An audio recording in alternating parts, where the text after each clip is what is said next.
Hiruzen Sarutobi was a patient man. As the currently reinstated Third Hokage and renowned kami of shinobi, it was his job to remain calm and level-headed throughout any and all issues that occurred in order to best serve the village he led. He had maintained his cool throughout two of the great shinobi wars, the betrayal of his greatest student, as well as the attack of the Kyuubi no Kitsune, which resulted in the loss of the fourth Hokage. Yet as he stood in the dark hospital room of one Naruto Uzumaki, he couldn't bring himself to maintain an emotionless facade. Looking out of the large window, he felt a great sadness wash over him. His village, Kanahagakure, the village created by his sensei, Hashirama Senju, and the proud wielder of the Will of Fire, had become but a shadow of its former self. No longer could the elderly Sarutobi look out onto his village and feel proud of what he saw. No longer could he feel confident in the decisions he had made concerning the small child that now lay battered and broken in a hospital bed, hooked up to every machine possible just to keep him alive. He had grown soft in his old age, and with that softness had come failure. Failure to maintain order in his village, and more importantly, failure to keep the promise he had made to Naruto's parents. His failure to keep such a simple promise, one that he was more than capable of keeping, had cost him more than he could ever hope. He had lost his right to call himself a good man that had done all he could for those who needed it, and he had lost his faith in the people of Konoha, all because of one child that most would consider trash. But with this great loss, he had gained something of greater importance. He now had the will and determination to right the wrongs he had let slide, to attempt to make up for his mistakes, and to make sure that from now on Naruto would live the life he deserved. It didn't matter what methods he used, he didn't care about the consequences he would face, so long as the child was freed from the nightmare his life had become. And if Hiruzen was required to use fear and force to do so, then so be it. I promise Naruto, I will change things, no matter the consequences, he whispered to the sleeping boy. I believe that is something that I can assist you with, said a voice from one of the dark corners of the room. Danzo, Sarutobi said quietly. It is good to see you arrived so fast. The now named Danzo walked out from the shadows that concealed him. He was an elderly man with both his right eye and right arm wrapped in bandages, a cross-shaped scar on his chin, and a walking cane held firmly in his left hand. Hiruzen wasn't surprised at the fact that the man had been able to enter the room without him noticing. He wasn't known as the Shinobi of Darkness for nothing. I thought I should arrive as quickly as I could, especially since it is not every day that you actually request my presence, Danzo replied. Despite his usually emotionless and cold expression, Danzo had adopted a softer and more concerned look as he observed Naruto. This was not unnoticed by his old friend, and Hiruzen couldn't help but smile in knowing that his longtime rival wasn't without a heart. Will he recover? Danzo asked. Hiruzen sighed quietly. He will make a full recovery. Physically, the fox is doing that much at least. I'm not too sure about his mental recovery, though. The villagers went beyond their usual beatings this time, so I don't know how badly it affected his mind, he answered solemnly. Indeed, I never expected the civilians to go so far, even if there were ninja helping. Hopefully the boy will maintain the fortitude he has held for so long, because if he does not, more problems are sure to arise, Danzo replied. Naruto is strong, and his will is second to none. If anyone can pull through something like this, it's him, Hiruzen said firmly. True, but he's only 7 years old. How much do you think he can take before he snaps? I don't know, Hiruzen answered, taking another glance at the boy's frail form. I understand that it was your men that found him. It was. Then I owe you thanks. If not for Root, Naruto would surely be dead, and with his death would come the murderous rage of the Kyuubi. There is no need to thank me, old friend. I was only doing what was best for the village. Although I'm still concerned by you allowing me to keep Root up and running in secret, Danzo said, hinting at the unasked question that had been circling his mind for a long time. Hiruzen smirked, an action that slightly put Danzo on edge. I may not approve of all of the training methods your Root operatives are put through, but I would be a fool if I denied that they were effective. I allowed you to maintain it for this exact circumstance, he explained calmly. So you allowed Root to stay, so it could be used to save a single child? Danzo asked in minor irritation. Of course not, although that was a fortunate bonus. No, I allowed Root to stay because I have finally reached my rope's end. I have grown soft Danzo, weak even, and in that weakness, I have allowed the village to grow weak. The shinobi are nothing more than highly trained laborers, and the civilians have become pompous and self-centered under the protection of our walls. This is no longer the Kanahagakure that Hashirama envisioned. It is a joke, and I intend to fix that. I'm no longer going to be pushed around by the narrow-minded fools that think they hold power in this village. I'm a Hokage, and what I say is law. Things will change, whether they accept it or not, and the first change will be making up for my failure to uphold Minato's dying wish, Sarutobi explained with conviction. That's all good, and I admire your new outlook on things, but where does my root fit into things? Danzo asked curiously. An almost wicked smile formed on the elderly Hokage's face. What better way to heal a dying tree than by starting at the roots? I do not intend to officially reinstate Root, and so long as it remains in the shadows, it could be of use to me. With your help, we could reshape Konoha into something to be respected and feared, but also loved and admired. And what if I refuse to help you? What if I use this as an opportunity to stab you in the back and take the title of Hokage all for myself? Danzo inquired seriously. You and I both know that you aren't that cold-hearted. Plus, with us working together like this, we will be able to have a say in what goes on in each other's area of the village. I get to alter how Root members are trained slightly, while you help me shape up the actual shinobi forces into something worthy of the village, Hiruzen said with a smile. I'm wondering if you have perhaps lost your mind, but if since you are beginning to think more like me, I wouldn't so casually call you crazy just yet, Danzo muttered quietly. What was that? Hiruzen asked with a glare. Nothing, he answered quickly. So, do you wish to aid me in rebuilding this village? Danzo remained silent for a few moments, thinking over everything that Hiruzen had said. He could definitely see the benefits of such an alliance between them, and with the old Sarutobi allowing him to make suggestions to how Konoha did things, it opened up several opportunities. For one, his influence on things would carry more weight without him ever having to put himself directly in the spotlight, and he would be able to continue his shadowy activities with Root more leniently. Pausing his thoughts momentarily, Danzo took another look at the practically comatose boy whose room they occupied. He didn't care all too much for the boy, even though he knew of the boy's parents, and was generally indifferent to what happened to him. If it was possible, he would gladly take the boy and train him as a weapon, as most Jinchuriki were. But should he be unable to obtain the boy, it would not be a huge loss.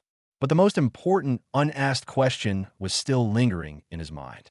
Why had Sarutobi decided to ask for his help so soon, and what did it have to do with the boy?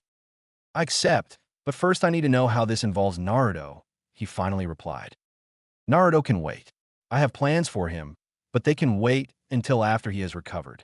However, you should know that he will play a key role in changing the village.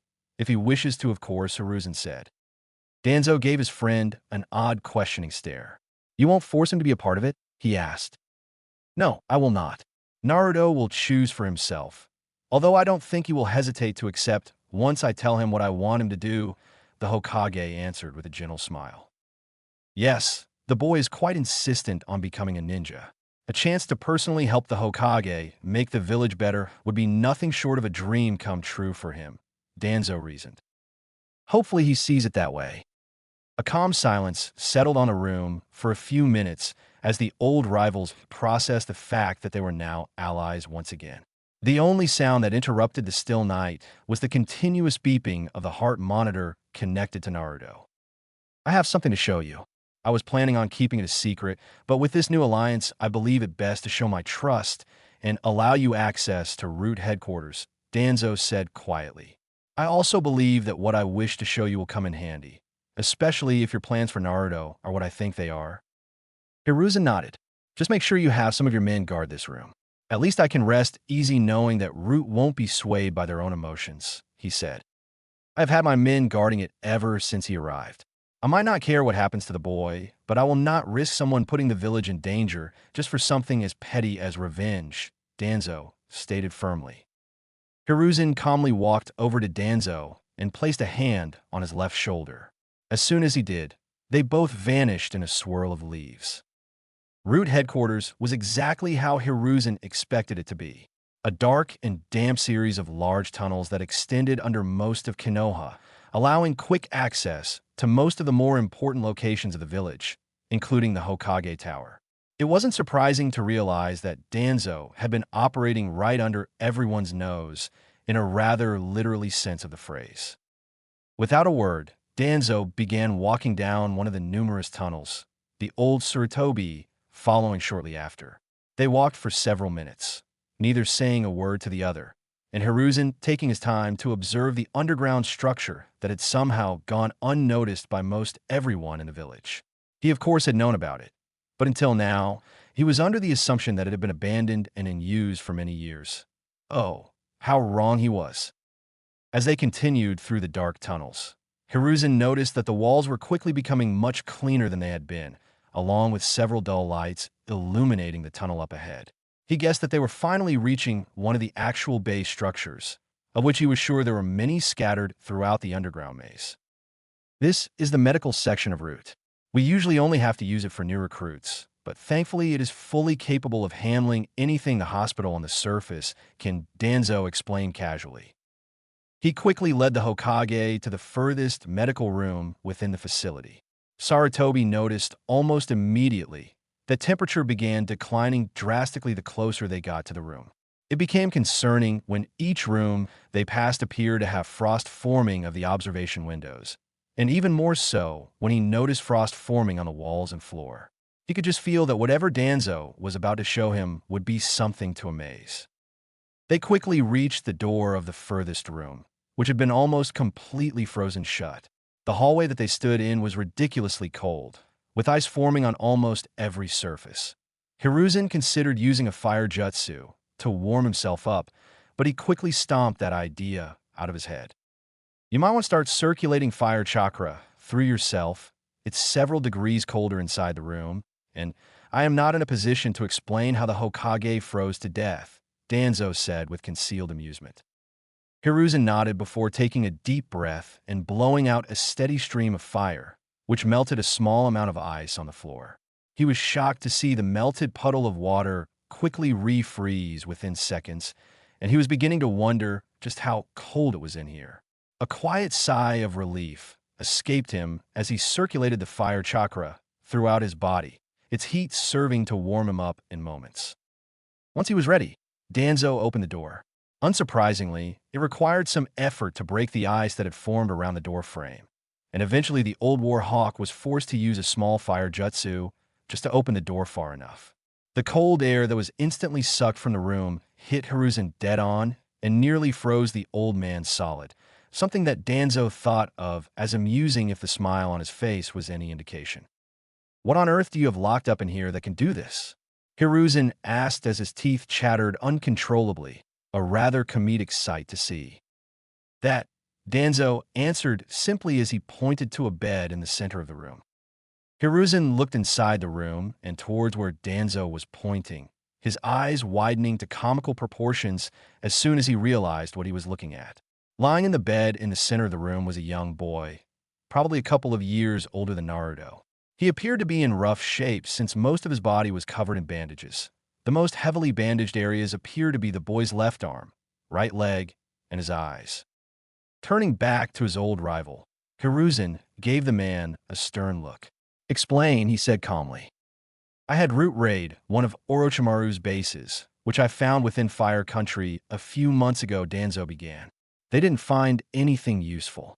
All the test subjects had been slaughtered and mostly frozen. A lot of the base itself had been destroyed and frozen as well. Nothing in the base was salvageable, or so we thought. The Old War Hawk took a deep breath of his own before breathing out a small stream of fire. It was incredibly cold inside the room after all. We found this boy locked away in what appeared to be a sort of bunker-type room that was fitted with incinerators. Fortunately, the incinerators had been frozen, and the boy was still alive. From what we gathered, it seems he was one of Orochimaru's more powerful test subjects that failed miserably, he explained. What was he trying to accomplish with an ice user? The Hokage questioned seriously. Danzo snapped his fingers, and a root agent quickly entered the room holding a small file. The man quickly handed the file to Danzo before bowing and walking out of the room. The crippled elder handed Hiruzen the file and gestured for him to have a look. From what we did manage to dig out of the base's still functioning computers, the boy was not originally an ice user. It seems Orochimaru was playing with fusing chakra natures to make Kekkei Genkai, but he was also attempting to create something else entirely. Hiruzen's eyes widened as he read further through the file. He was trying to create a Rinnegan, he said in mild shock as he remembered that the boy's eyes were heavily bandaged. Did he succeed? He asked quickly. No, Danzo answered in slight disappointment. Although, that doesn't mean he failed either, he added as he once again gestured to the file. The elderly Hokage quickly began to read through the remaining notes of the file, his eyes narrowing more and more with each page he read. Once he finished reading it, he closed it and sighed in relief. Well, it's not a Rinnegan. Thank Kami for that, because I don't think anyone could stop him if he obtained that kind of power. However, this is a drastic change from his original goal of obtaining a Sharingan. Perhaps he has given up on it, Sarutobi said hopefully. I doubt it. This is more than likely a mere side project for him. It would be devastating if he possessed both a Sharingan and a Rinnegan, Danzo countered. Still, the power this boy possesses is incredible. Even if he can't gain full access to what is theorized in these notes, he will still be a force to be reckoned with. Unfortunately, I can't see him being able to use his abilities to their full potential.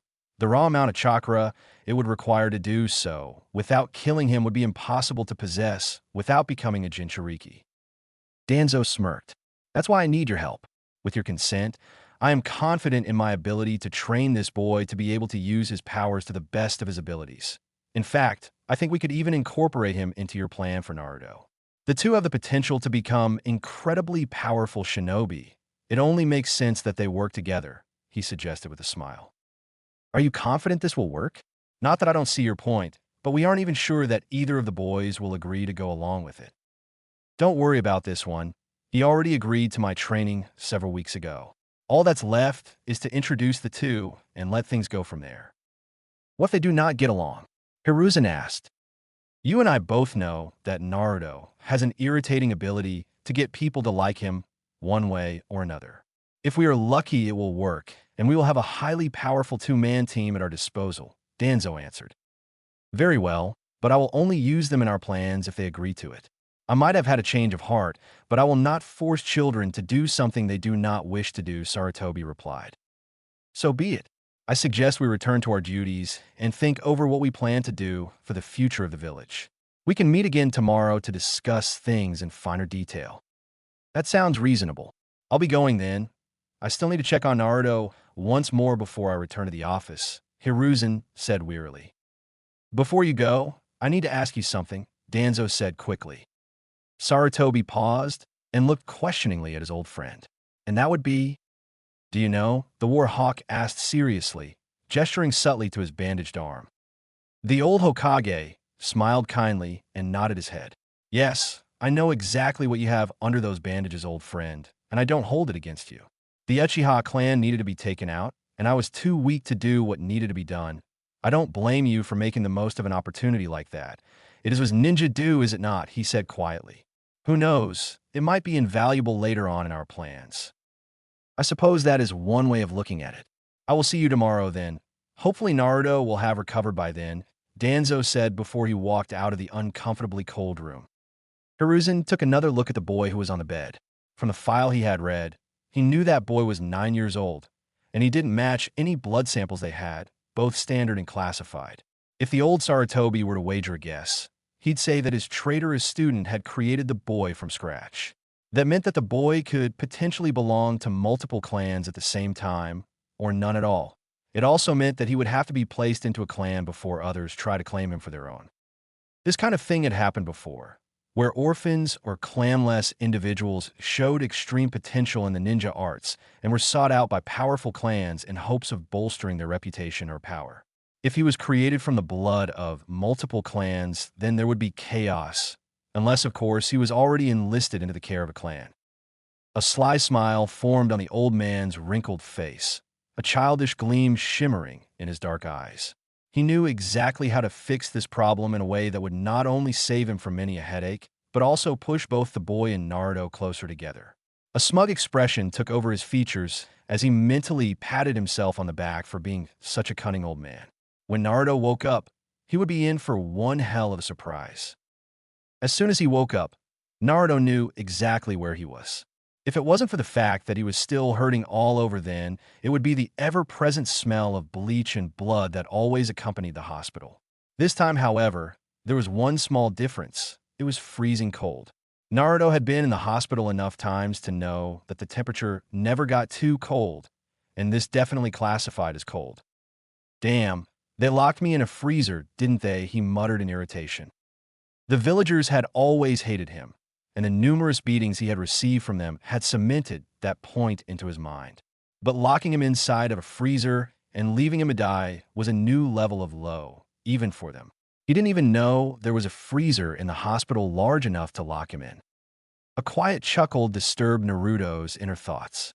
Opening his bright blue eyes, he realized that he wasn't actually locked in a freezer, just a really cold hospital room. The chuckle got louder as he looked around curiously, until his eyes locked onto the elderly Hokage sitting in the corner of the room. The old man was smiling warmly, smoking on a pipe, with a large fur coat draped over him. Yeah, laugh it up, old man. It's fine when you aren't the one freezing, Naruto said angrily as he jumped out of his hospital bed. He walked over to one of the chairs in the room, which had his clothes folded on it. He quickly got dressed, only to find that it didn't help with the cold, and he was still shivering slightly. Hey, old man, why is it so cold in here? He asked loudly. Sorry, I can't help it, answered a meek voice from behind him. Naruto spun around quickly and locked his eyes onto the third occupant of the room. It was a boy, probably a couple of years older than him, with short, shaggy, gray/white hair.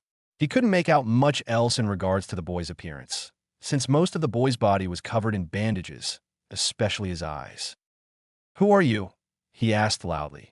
Apparently, he couldn't say much without being overly loud. Naruto, I want you to meet your adopted brother. This is Aizo Uzumaki, Sarutobi said with a mischievous smirk on his face. The overly loud yell that quickly followed was like music to his aging ears. Things were going to change, and it was going to be fun. Naruto stared at the Hokage in curiosity. The old man was still smiling warmly and gave an occasional chuckle at his curious expression, but Naruto was still suspicious. Not 2 minutes had passed since he had been told of his new adopted brother, and so far, no one had said anything. He himself was busy trying to search the Hokage's expression for sign of this being some cruel joke, while the old man in question continued to smile as if he hadn't said a thing. The apparently named Aizo hadn't so much as moved since the announcement. From what Naruto could guess, due to the large amount of bandages wrapped around the boy's eyes, he was listening intently to what was going on within the room. For a minute or so, Naruto actually wondered what it would be like to not be able to see, only to realize that it must have been horrible and quickly banished such thoughts to the deep dark parts of his mind. Is everything okay? Aizo asked quietly. He had begun to worry about the awkward silence that had settled upon the room. Everything is fine, Aizo, although I think it might take Naruto here a while to process things, Hiruzen said calmly. Old man, what the hell is going on here? What do you mean my adopted brother? Does this mean I was adopted? Naruto asked in slight shock as he stared at Hiruzen hopefully. The elderly Sarutobi chuckled at the boy's energy. Only he was capable of acting as if nothing had happened less than a day after being put in the hospital. No, Naruto, you weren't adopted, he answered, resulting in the blonde's hopeful expression to fall from his face. But Aizo here has been adopted into your clan, he added, gaining a confused look from the boy. But I don't have a clan, Naruto said quietly. The smile on the Hokage's face widened ever so slightly. Actually, as the only Uzumaki in the village, you have the ability to adopt people into your family. Should your family gain enough members, then it would be eligible for a spot on the council and recognition as a clan, he explained. Naruto gained a thoughtful expression as he processed the information he was being told. He may have been bright for his age, even if most would argue otherwise, but he was still only 7 years old. No matter how bright he was, it still took him a while to completely understand things. So, if I can adopt people into my family, then how did he get adopted without me knowing? he asked while pointing to Aizo. Hiruzen let out another light chuckle. Because I adopted him into your family, and yes, I can do that. Being Hokage does have its advantages after all, he said, adding the last part quickly when he saw Naruto about to say something. But that's unfair, Naruto whined. What is it now?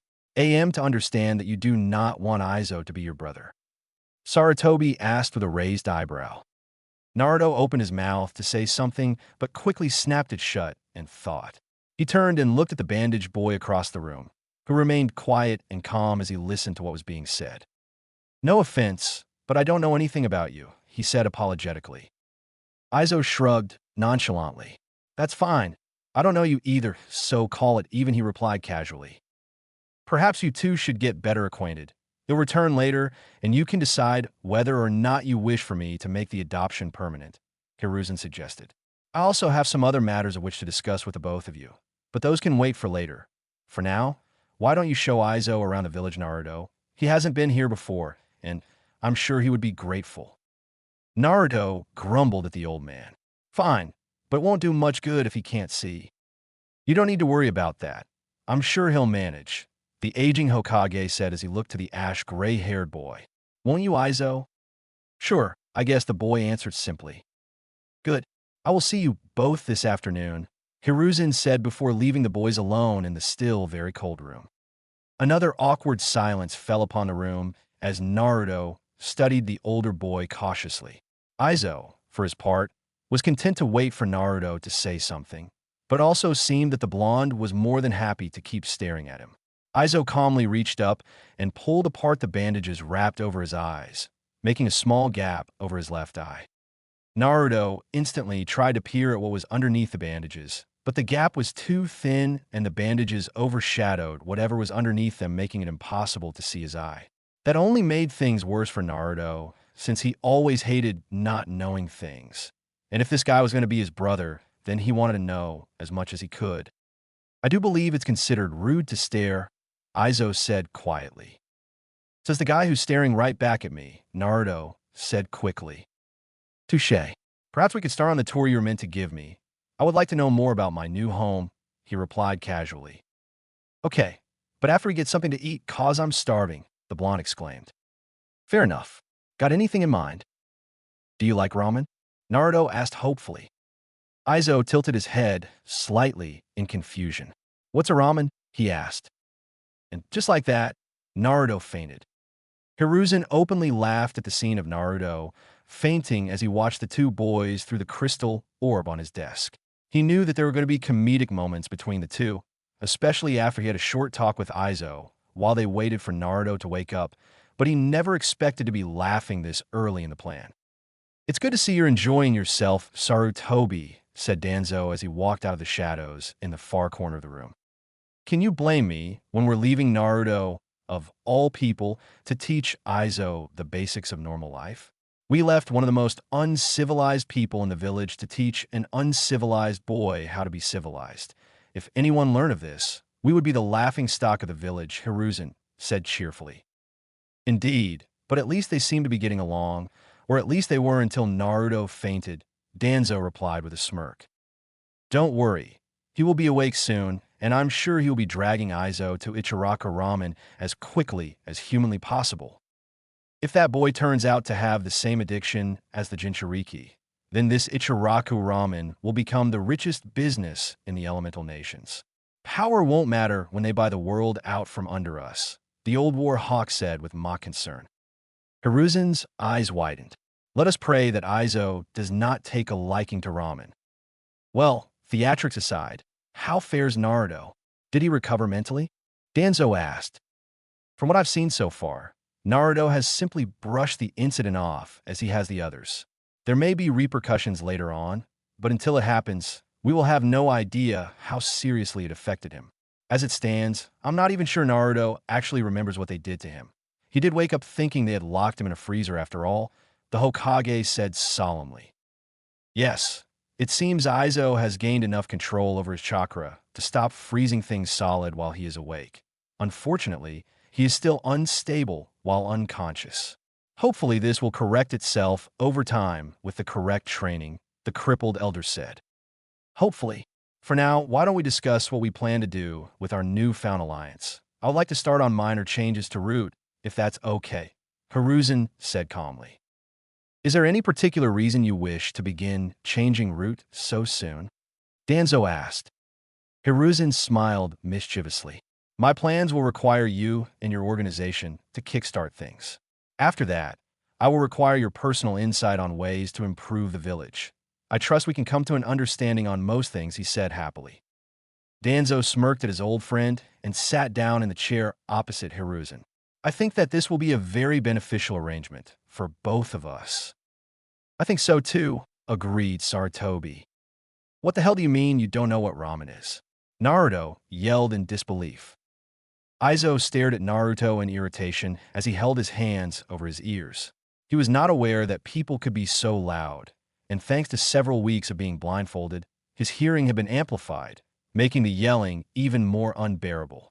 He was beyond thankful that he was out of the test facility, but if this was the torture that he would be forced to suffer with to be free, well, let's just say he'd rather die. Would you mind being quieter? Your yelling hurts my ears, he said calmly. And to answer your question, I have never heard of ramen before, and therefore I don't know what it is. Naruto just stared at the bandage-covered boy in shocked disbelief. The concept of someone not knowing what ramen was the closest thing to a real-life horror story he had ever heard of. It almost didn't compute in his mind. Blasphemy, he yelled loudly, making Aizo grit his teeth. I'm taking you to Ichiraku Ramen right now, he exclaimed just as loudly before literally dragging Aizo from the room. The looks the boys received from those they passed in the hospital's hallways were odd. As it turned out, seeing a small blonde-haired boy drag a heavy bandaged boy through the hospital was not a common occurrence. Many they walked past gave the two looks of confusion and concern until they realized exactly who Naruto was. Once they did, the confusion turned to disgust and the concern turned to hatred. Luckily, any negative looks aimed at Naruto didn't last very long. Many were traded for worried looks at the heavily bandaged Aizo, who appeared to be getting guided along forcefully by the blonde child.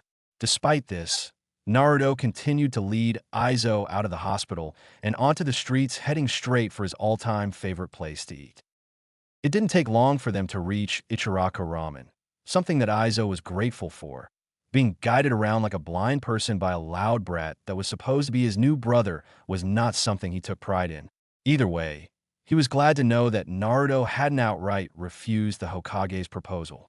He didn't know what it was like to have a little brother, or any family for that matter, but he was intrigued by the idea of having one. Welcome to Ichiraku Ramen, Naruto proclaimed loudly. Aizo actually lost his cool, pun intended, and smacked Naruto up the side of his head. I can read perfectly fine, so stop yelling everything, he said harshly. Naruto rubbed the spot where Aizo had hit him and pouted. You know, if you want me to adopt you as my brother, you're gonna have to be nice. So far you're walking on thin ice, he said crossly. If you even want me to consider accepting the idea of being your brother, then you're gonna have to stop being so loud, Aizo countered. You are my brother, yet so you can't tell me what to do. Naruto yelled. If you don't stop yelling, I'll be your murderer. Aizo yelled back. Well, you're yelling at me too now, so you can't get angry at me for yelling. You were yelling first. That's not the point. It's exactly the point. Both of you stop yelling or else, screamed a female voice from the ramen stand. Naruto and Aizo stopped yelling at each other and turned to see who had interrupted their argument. Standing in front of the ramen stand was a young girl in her early to mid-teens. She had long brown hair, brown eyes, and a white bandana tied around her head. She was standing there glaring at the boys while holding a ladle in a somehow threatening manner. Oh, hey, how are things? Naruto asked casually, trying to hopefully reduce the tension that hung in the air. Things were fine, until you decided to start a very loud argument with a poor injured boy. Why would you pick a fight with someone who can't even see? She asked crossly. Aizo smirked at his luck. Apparently, this girl hadn't been around to hear him say that he could red fine, meaning that he could use this to his advantage. He could tell that this girl had some form of connection with Naruto, and, as had been the oh-so-elegant saying of old, payback was indeed a bitch. But he can see, and he isn't even hurt that bad. Naruto whined pitifully.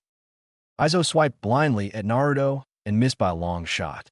Growling in irritation, he attempted several more times before sighing in defeat and hanging his head. Hey, or whatever your name is, could you please hit him? He asked while looking around blindly. I'd do it myself, but I can't see him. No problem.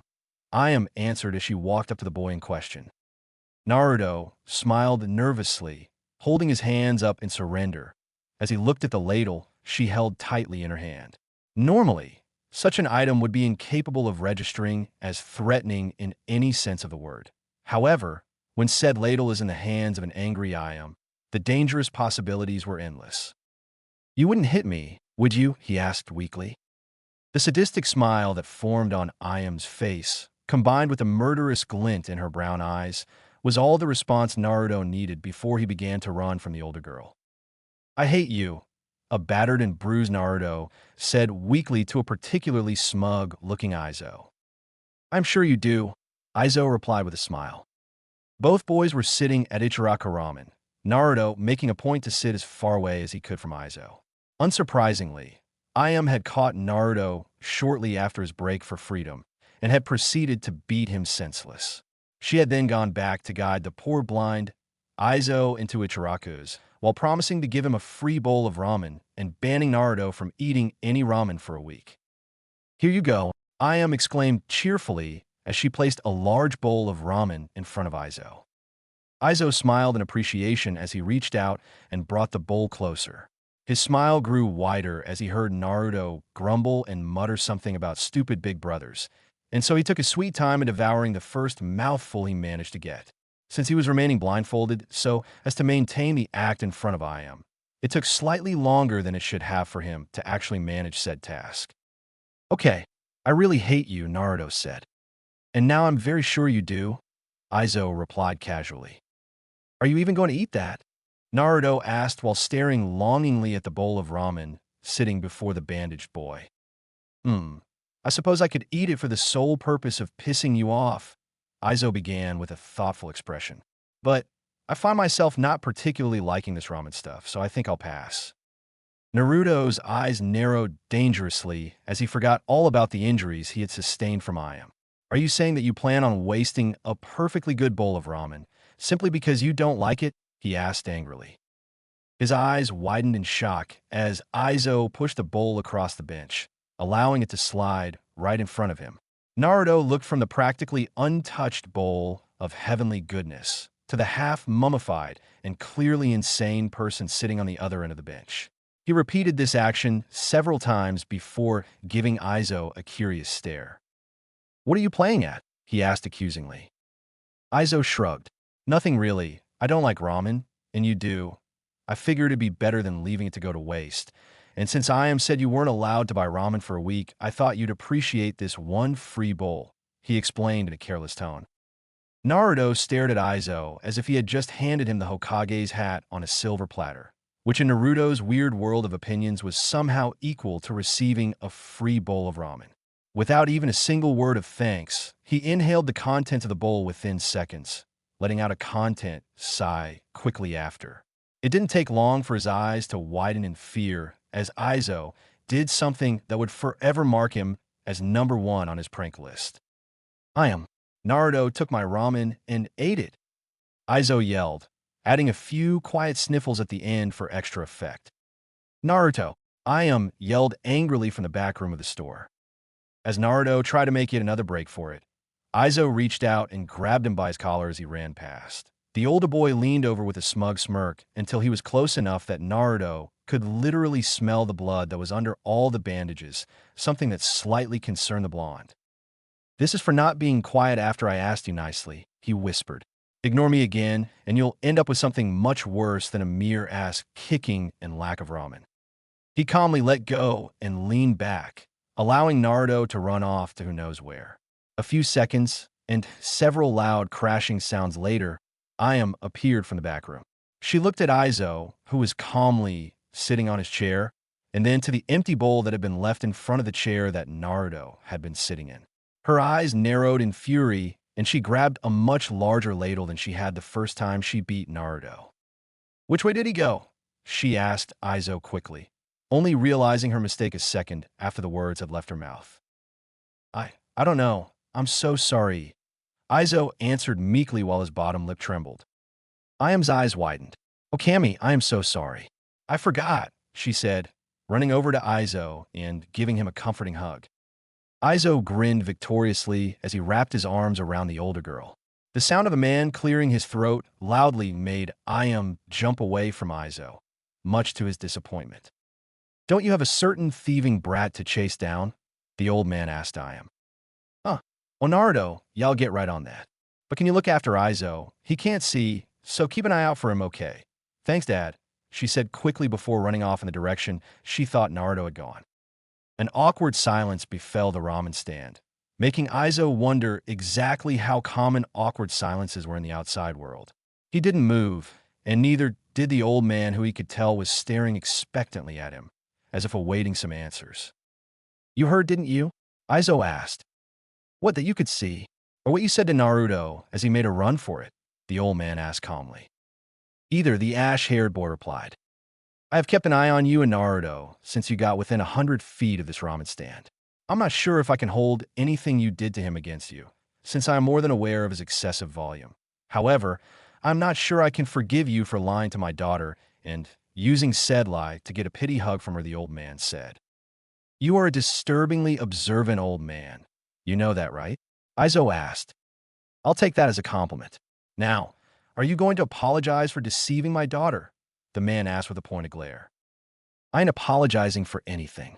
I might not be able to see very well, but I know cute when I see it, and Iam fits that description, he said, crossing his arms defiantly. The tension in the area rose a significant amount as the old ramen chef continued to glare at the boy. Neither of them paid much attention to the high-pitched screams that sounded off in the distance, but did make Aizo smirk slightly. That's when he realized something, which in turn raised a very important question. How did I not notice you? He asked calmly. You're a great many years too young to learn about the ancient techniques passed down to every father in the elemental nations, the man answered. Interesting. Such a thing could do with some further investigation. All I need is a wife in a few years, Aizo said thoughtfully before turning to stare straight at the old man. What are the chances of Iam being single in around 8 years? He asked with a mischievous grin. The old man's face morphed into a much similar grin. I think that is something you should ask her. Don't you think I am? He asked cheerfully. The potent killing intent that was suddenly directed at Aizo was without a doubt one of the worst experiences of his short life, and that's after being a test subject for Orochimaru. He had heard about the unmatched power that was bestowed upon females when angered, but until now, he didn't believe that it held much significance. Turning around quickly, he was met with a clearly angry Iam dragging a thoroughly beaten Naruto.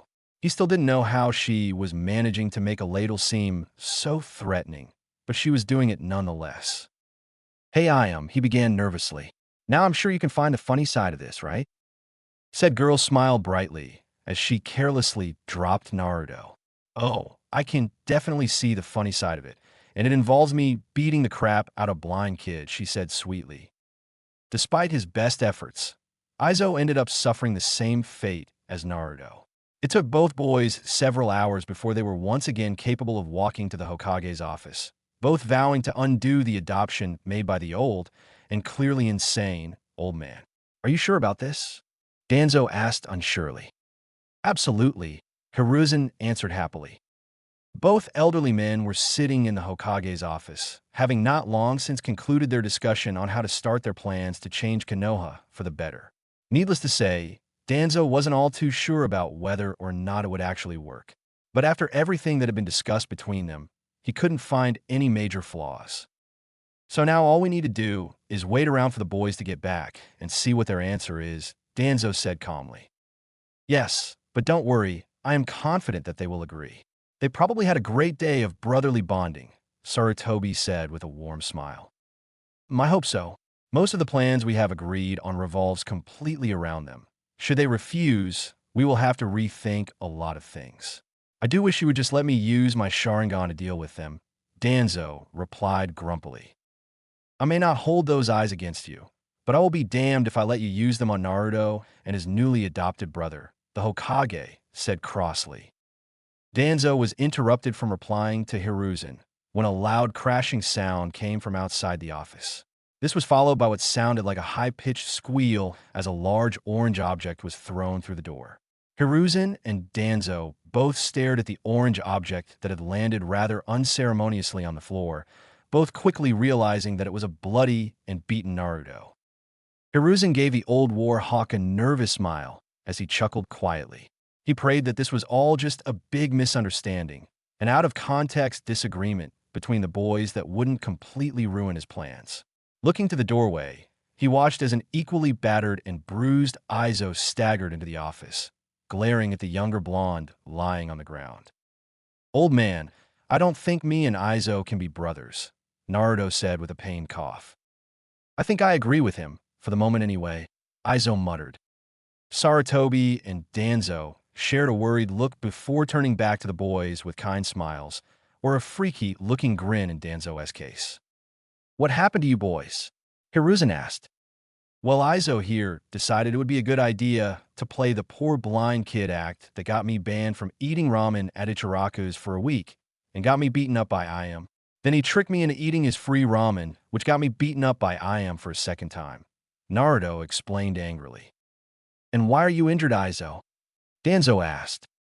"I may or may not have asked Huchi about the chances of Iam being single in a few years, which she may or may not have overheard and beat the crap out of me for Aizo," answered casually.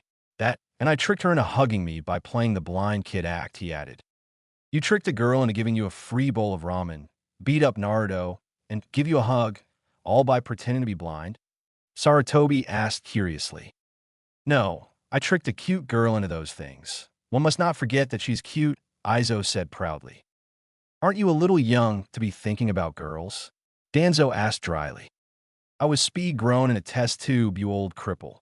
I doubt age works the same for me. As it stands, I'm only 10, but mentally I could be anywhere," the ash-haired boy countered. "I suppose that makes some sort of sense, but don't you think calling me a cripple is somewhat hypercritical?" the war hawk replied, while subtly gesturing to the boy's own bandaged limbs. "Hey, who is this guy, old man?" Naruto asked loudly, pointing at Danzo. Hiruzen chuckled lightly. "This is Danzo Shimura, a very old friend of mine and a council elder. He was also the unofficial legal guardian of Aizo until he was adopted into your family," he explained. "Yeah, about that. We have decided against making it permanent, so you can just go ahead and undo all them fancy documents," Naruto said casually. Hiruzen remained silent as he smiled nervously, making Naruto worry slightly. "Old man." "Naruto, I'm afraid that the adoption is already permanent," the Hokage said with a nervous chuckle. "What?" the boy yelled at the top of his lungs, receiving a powerful backhand from Aizo. "I told you before, stop yelling," Aizo said through gritted teeth. "Maybe I would if you'd stop hitting me all the time," Naruto yelled as he picked himself up from the ground, only to be sent back down by yet another strong hit. "I wouldn't have to hit you if you just learned the first time," Aizo said with a glare. "I could learn if you stopped giving me a concussion before you tell me. It's not my fault that you knock the information out of head before it even sinks in," the blonde said angrily. Aizo stared blankly at Naruto, which looked incredibly creepy since he was still wearing the bandages over his eyes. He continued to stare until he finally hit Naruto again. "That was for saying something so completely stupid. If I ever hear you saying something that's stupid again, I will kill you," he stated calmly. Hiruzen and Danzo had been watching on silently as the violent interaction played out. Danzo sent an unsure look to his old friend, to which the old Hokage responded with another nervous chuckle. Neither were very sure of how their plans would go after this unfortunate outcome, if one could call it that. "Boys," Hiruzen said, trying to gain their attention. Several seconds passed in which neither boy took notice of the Hokage's rather irritated expression, instead opting to start a small brawl between each other in the middle of the office. Normally, such a scene would have been quite amusing for the old Sarutobi, but he still needed to explain some important things to the boys, and he couldn't allow such shenanigans to continue. That would have to wait. "Boys," he yelled, managing to stop the fight in its tracks. Naruto and Aizo had stopped their fight in a somewhat amusing position, with Naruto biting down on Aizo's left hand and Aizo preparing to punch the blonde in the face. Both looked at the Hokage in irritation, wondering what exactly the old man had interrupted them for. "Thank you. Now sit down. I have something to ask you, Naruto," Hiruzen said sternly. Both boys walked over and sat down in the chairs available, marveling at how impossibly comfortable they were as they calmly observed the two old men sitting on the other side of the desk.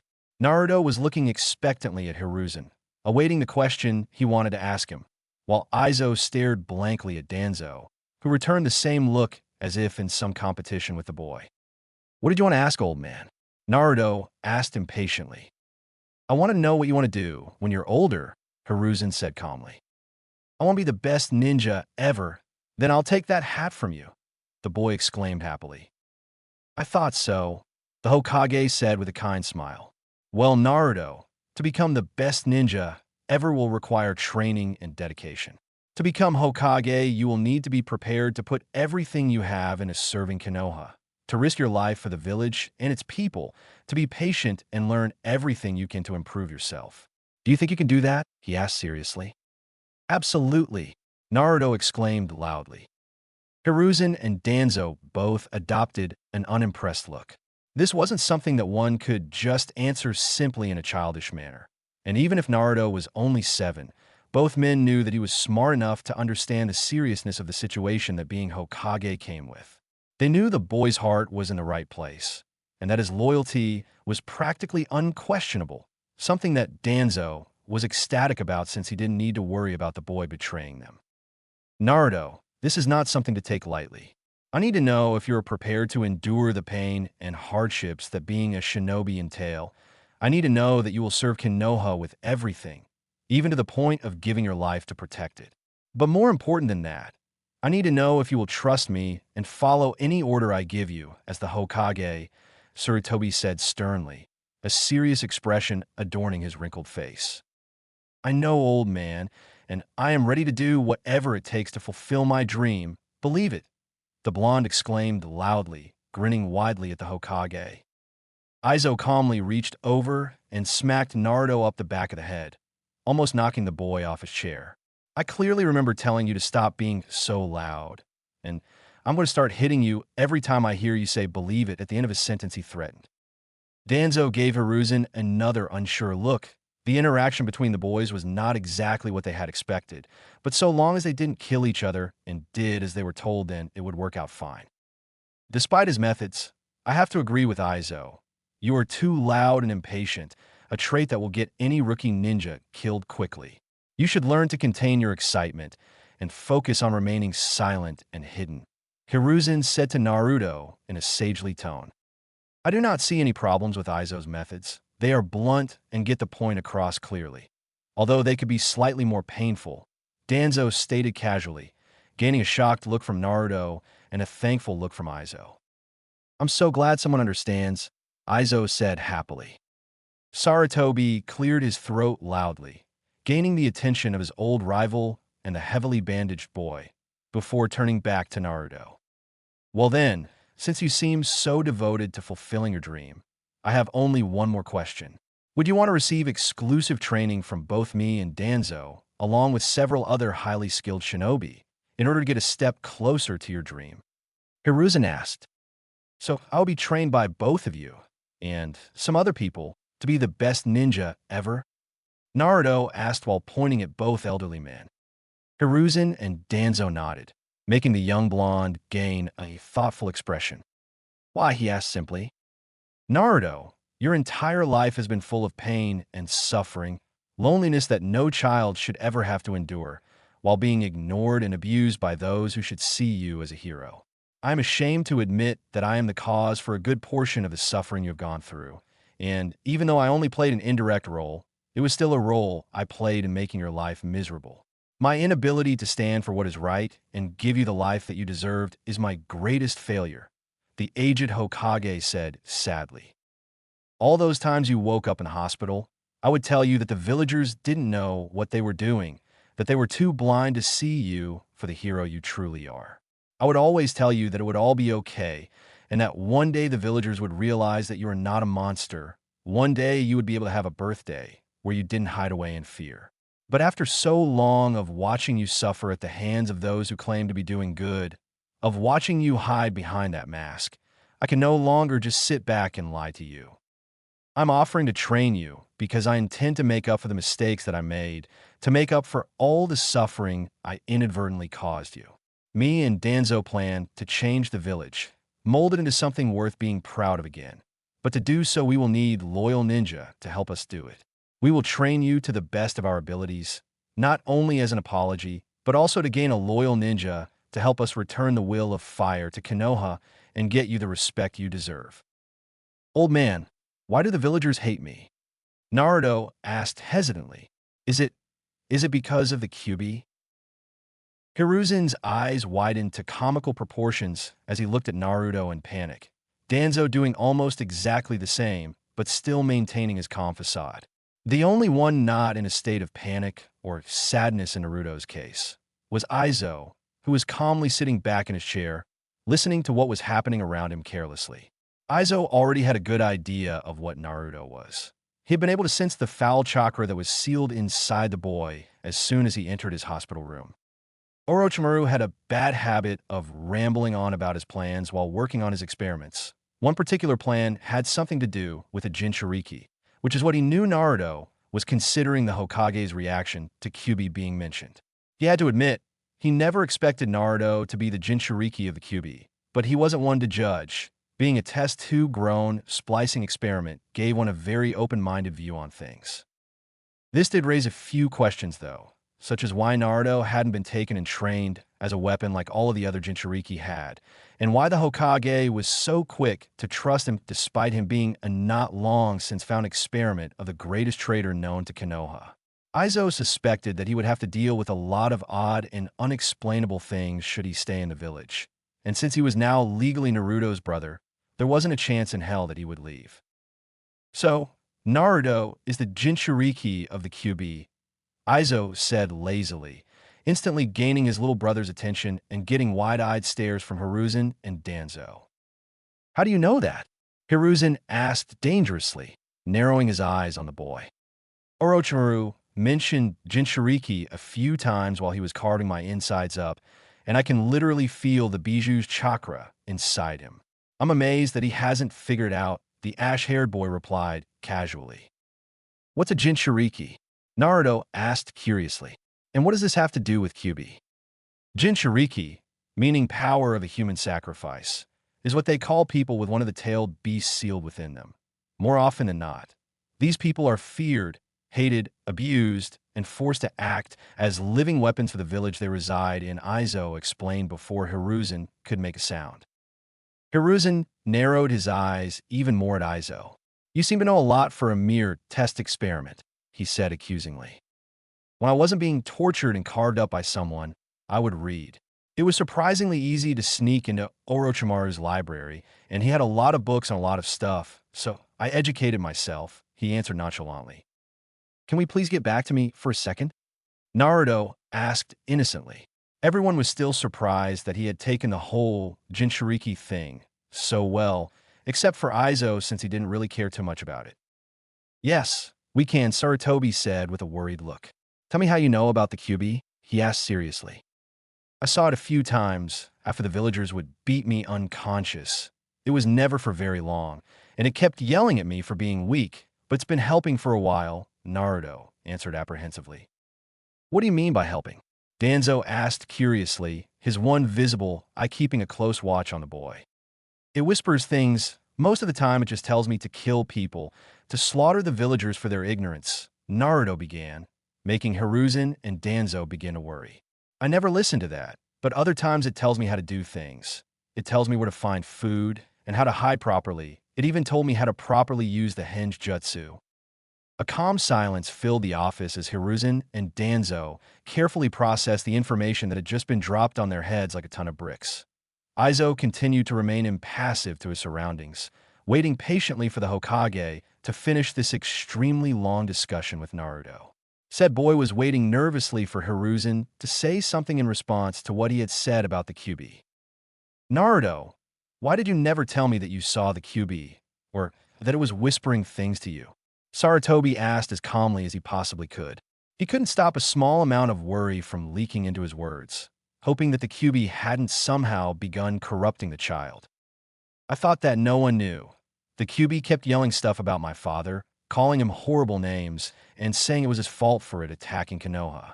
I thought that everyone hated me for something my father had done, and I didn't want to risk anyone finding out about QB talking to me.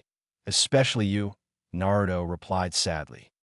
Naruto, my boy, I can assure you that your father was a great man.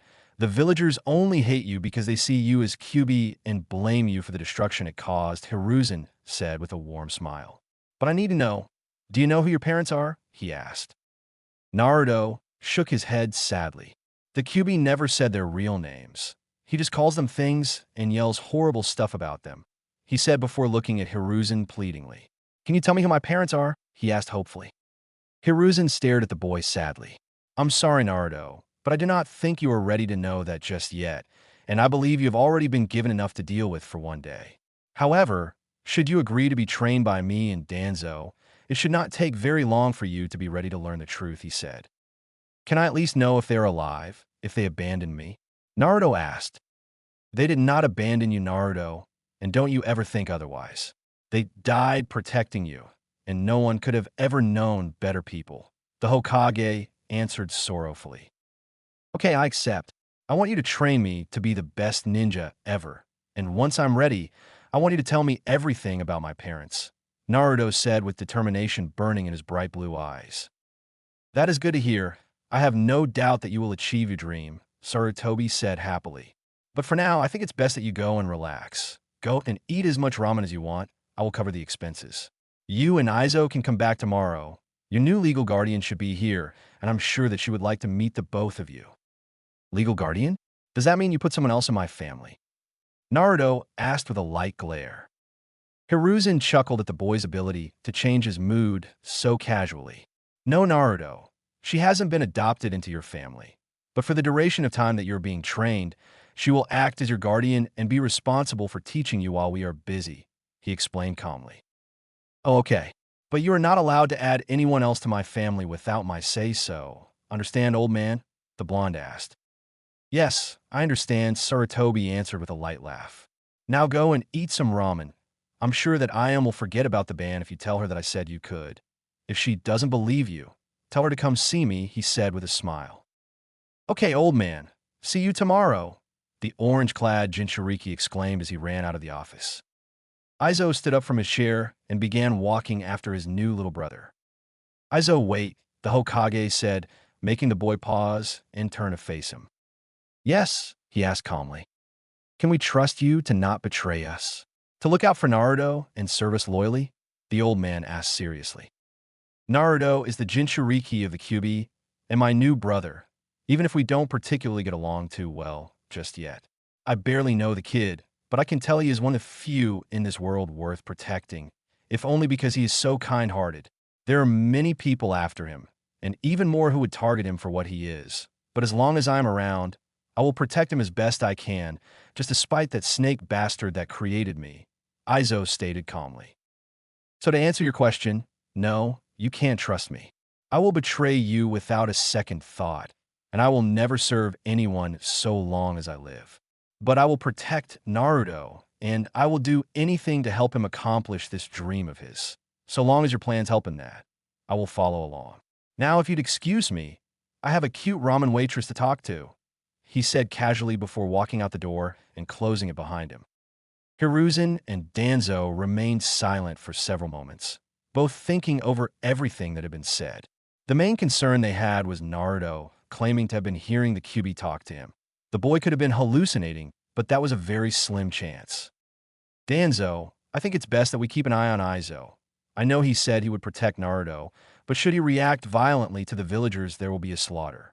We do not yet know the full extent of his abilities, but if he can sense the QB so easily while it is sealed away, then I think it's safe to say that he is extremely talented, Hiruzen said calmly. Indeed, I will have some men tail the boys until further notice. But I must ask, is she really the best choice to look after them? After everything she's been through, I am not sure that it would be wise Danzo said in concern. Do not worry about her. She is loyal to a fault and will care for the boys as she would her own. In fact, I think it will do her good, especially after what happened to her. I'm still amazed that you managed to save her despite her injuries, the aging Hokage said. She is too valuable to let die, both for her abilities and lineage, the old war hawk stated. That is true. She has become practically invaluable to the village, even more so now that she has agreed to go along with our plan, Hiruzen agreed. All that's left now is to wait for those boys to be ready, Danzo said. Naruto looked down at the floor as he thought over everything he had learned. He had learned that his parents were dead, with no chance of ever seeing them or talking to them. And he had learned that the villagers had hated him for the Kyuubi being sealed within him, which was something that didn't surprise him all too much. He wondered what Aizo was thinking, and whether or not the older boy was just acting calm in front of the Hokage and would simply ignore and despise him when the old man wasn't around. Despite their not so pleasant interactions so far, he couldn't help but feel as though Aizo cared about him in some twisted, vengeful older brother kind of way. He would hate losing his chance of having a brother even more than he would hate having to deal with him. Without warning, Naruto was knocked forward by a strong hit to the back of his head before someone grabbed him by his collar and started dragging him out of the Hokage tower. He looked up and saw that it was Aizo who was dragging him, and probably also the one who had hit him. Fear quickly began to fill him as he came to the conclusion that Aizo was in fact only acting calm while in front of the Hokage. Aizo stopped dragging the smaller boy and turned to glare at him. Well, at least that is what Naruto assumed, since it was very difficult to tell what he was actually doing while blindfolded with bandages. If you even think of crying, I will hit you again and drown you in a pot of ramen. Understand? He asked harshly, receiving an extremely confused nod from the blonde. Good. Now get moving. The Hokage is only paying for what you eat tonight, and I plan to spend some good old quality time with sweet little Ayam-chan, he said with an almost perverted grin. Naruto's fear was instantly forgotten as he narrowed his eyes on his adopted brother. He stomped down on Aizo's foot, causing him to release his collar, before tackling the older boy to the ground. You leave Ayam alone, the blonde growled. Aizo chuckled while ruffling the boy's hair. Nice try, brat, but you'll have to catch me first, he said with a smile. Naruto blinked owlishly at Aizo, making sure to clearly gesture to the fact that he was holding the boy down. Aizo chuckled again, and before Naruto could ask what was funny, he was thrown across the hallway and into a wall. He managed to get back to his feet just in time to see Aizo running away from him and out of the Hokage tower, laughing the whole time. He quickly ran after the ash-haired boy, intending on catching him before he reached Ichiraku's, but he was forced to stop suddenly as he felt something that chilled him to the bone. It wasn't exactly an uncommon feeling, but he knew that it was coming from the Kyuubi, and he knew that it was a warning of some sort. He couldn't tell exactly what the fox was trying to warn him about, but since the feeling was so strong and had yet to completely fade, he knew it was important. That's when he heard it. It was only a whisper, as was anything that the beast said, but the message itself was what concerned him. The Kyuubi usually didn't like to talk, preferring to evoke certain feelings and emotions into Naruto and leaving the boy to figure out the rest. But every now and again, the beast would talk, leaving Naruto with small hints of invaluable knowledge, or a direct warning of which none had led him astray. This warning was different. The feeling was stronger, more direct and potent, as if it was more personal than a simple heads-up, and this whisper held more weight than the others normally did, echoing in his mind over and over again, making him wonder just how valid this particular warning could possibly be. In the end, Naruto managed to shrug most of the feeling off, but the whisper remained ingrained into his mind, as for simple words that he felt would one day come to haunt him. Don't trust that boy. Aizo had a headache. It wasn't one of those everyday ones either, no. This was one of those skull-splitting, vision-blurring, ear-ringing, queasy-feeling kind of headaches. He wished that it had been the results of a hangover caused by an awesome night of many sinful activities, the likes of which he had heard and read a lot about. But unfortunately, it was not to be. Instead of the almost fatal hangover that he longed for, Aizo's headache was the result of both a lack of sleep and having to deal with quite possibly the loudest kid in the world. The lack of sleep was something he had to deal with unless he wanted to freeze Naruto's apartment solid, with the boy inside. But the overly loud volume of his new brother was not something he wanted to have to deal, nor should he be forced to. Things had gone rather smoothly after they had left the Hokage Tower, although Naruto kept looking at Aizo with what seemed like worry. They had gone to Ichiraku's and almost received another beating from Ayam due to Aizo's comments. Thankfully, she agreed to serve them and even removed Naruto's week-long ban, something that had the blonde-haired boy screaming in joy about for at least an hour. It didn't take very long for Naruto to think over everything that had been said in the Hokage's office, which in turn raised some questions about Aizo. Said boy had to spend the rest of the night explaining to Naruto what he was, where he came from, along with the definitions for several big words he had used in his explanation. It was agonizing to talk to a 7-year-old when you yourself thought on a completely different level. Aizo wasn't sure how the Hokage coped with it. Anyway, after several hours of explaining things to Naruto, Aizo awaited some form of negative reaction from his adopted sibling. What he got was not what he expected. Without so much as a shocked look, Naruto simply said cool and cooked himself some ramen, completely ignoring Aizo's gob-smacked expression. Needless to say, Naruto didn't ask too many more questions after that. So now here he was, waiting patiently for Naruto to finally wake up so they could go and visit the Hokage again and find out who was now their legal guardian. Aizo didn't know anyone in the village, and he wasn't sure if Naruto had any ideas on who it might be. But one thing was for certain. If this person wasn't right for the job or did anything against Naruto, they would die a very slow and very painful death by being frozen alive. I wonder what it feels like to get frozen, he thought to himself. Due to his condition, Aizo couldn't feel the cold or be affected by the cold either, meaning he couldn't freeze. It would have been very helpful had he been required to fight someone from the Yuki clan, but that clan had long since died out. His condition also gave him a high immunity to heat as well, since his core body temperature was so drastically low that it would take some extreme heat to actually cause him any harm. But without further training, a strong fire jutsu would probably do the trick. Unfortunately, this also made sleeping rather challenging, since as soon as he was unconscious, he would lose control over his chakra, and it would freeze everything around him. Naruto may have been annoying as hell, but that didn't mean he wanted to freeze the kid's apartment. An irritated sigh escaped Aizo as he wondered if he would have to wake his brother up himself. He made a note to sort that problem out quickly, more so if Naruto wanted to become a ninja. A loud knock on the door distracted him from his evil plans on how to wake up Naruto, and whilst muttering some choice curses, Aizo go up and walked to the door. During his short little walk through the apartment, he was once again reminded of the true extent of how much of a shithole the place really was. He doubted that it was because Naruto was messy, and more likely had something to do with the glares and disgusted looks the blonde was receiving from the general population. Aizo wasn't stupid, far from it in fact. If he was stupid, Orochimaru would have killed him long ago. But with intelligence came realization, and most of what he realized about Naruto's situation wasn't all too pleasing. He knew it was safe to assume that the people of Konoha hated the boy for being the Jinchuriki of the Kyuubi, despite the fact that most of them should know better. This realization, however, raised a very important question for Aizo.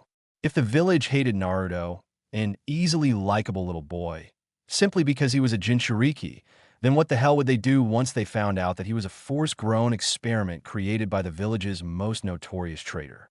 Aizo wasn't entirely sure if he wanted to find out, but he was also confident in his ability to look after himself should problems arise. The main issue was looking after Naruto. He opened the door sharply, noting that whoever it was took a cautious step back as he did so.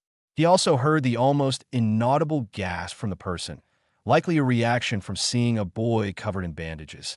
Aizo wasn't entirely sure whether or not it would be wise to let people know that he could literally smell the difference between male and female, particularly the woman standing at the door, since it might get him beaten again. Aizo wasn't an impatient person most of the time, but after a few seconds of silence, he was beginning to get annoyed by whoever the hell was standing in front of him. He could already get a good read of her chakra, which was somewhat small compared to both himself and Naruto, and he could clearly tell that she had no ill intentions by being here. If anything, she was overly nervous for reasons he wasn't sure of. Hello. Are you Naruto Uzumaki? she asked meekly. Aizo quirked an eyebrow at that question, something that went completely unseen thanks to the bandages around his eyes and forehead. Shouldn't a member of ANBU know what Naruto looks like, considering his unique circumstances? He asked back. The woman took another small step back from the door, making sure to observe the boy in front of her more closely. From what she could see, he was a simple civilian boy that was covered in bandages, something that had shocked her at first since whatever injuries he had must have been severe to warrant such excessive use of the material. The fact that his eyes were completely covered by the bandages was also a noteworthy fact, since she knew that there was no way he could see her unless he was a Hyuga. "How do you know I'm an ANBU?" she asked with much more confidence than before. "And who are you? Or more importantly, how much do you know about Uzumaki's condition?" "I am Aizo Uzumaki, Naruto's older brother, meaning that I am privileged to any and all information about my family. As for how I know you're an ANBU, well, let's just say that those masks you all wear kind of give it away," Aizo answered casually. "Where is Uzumaki?" she asked calmly, although she was keeping a close eye on the blind kid. "He is still asleep. Would you like me to wake him up?" he asked hopefully. "No, that's okay. It will just come back another time," she replied.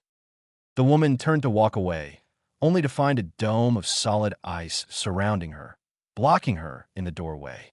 "What the hell? How did I not notice this?" she thought in slight panic. Ice was, for a lack of better words, a very fucking rare element to be seen used. It was also notorious for being highly deadly even in the hands of a novice. "I haven't been in this village too long, but even I know that a member of ANBU does not simply drop by people's houses without some kind of message from the Hokage. Even more so when the owner of said residence is the local Jinchuriki," Aizo stated calmly. "So tell me, why are you looking for my brother?" he asked. Aizo was more than prepared to wait patiently for a reply. He did have her cornered after all. So long as he maintained the ice dome, she wouldn't be going anywhere. That said, he wasn't in any way ready for her to release a surprisingly powerful pulse of chakra that not only threw him off his feet, but also shattered his ice dome. He didn't need to check to know that she was long gone by the time he hit the floor. Note to self, do not try to bluff ANBU, he though, with a mental groan. Although the ice dome he had made looked solid and sturdy, it was nothing more than a thin sheet. A simple punch would have been enough to break it. Of course, the ANBU didn't know that, hence the overkill of a chakra pulse. Let it not need be said that Aizo had learnt a valuable and painful lesson. "Aizo, what happened?" Naruto asked tiredly as he stumbled out of his room. "Naruto, do you know any ANBU?" Aizo asked calmly. Not really. There used to be one with a dog mask and another with a weasel mask. They were both nice, and they actually guarded me like they were supposed to," the blonde answered.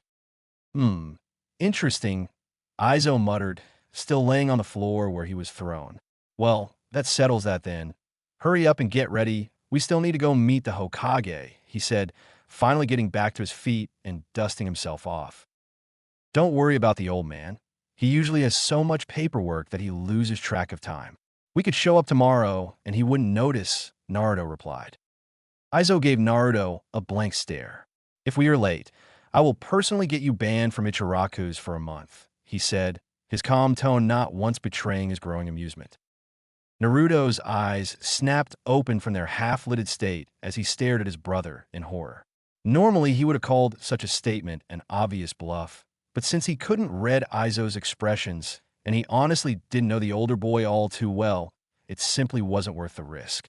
Within seconds, Naruto was dressed and ready to go, even going so far as to literally drag Aizo out of the apartment and towards the Hokage tower.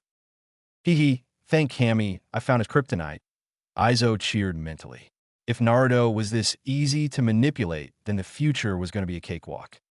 Hiruzen glared at the piles of paperwork on his desk, Danzo watching on from the side with barely concealed amusement.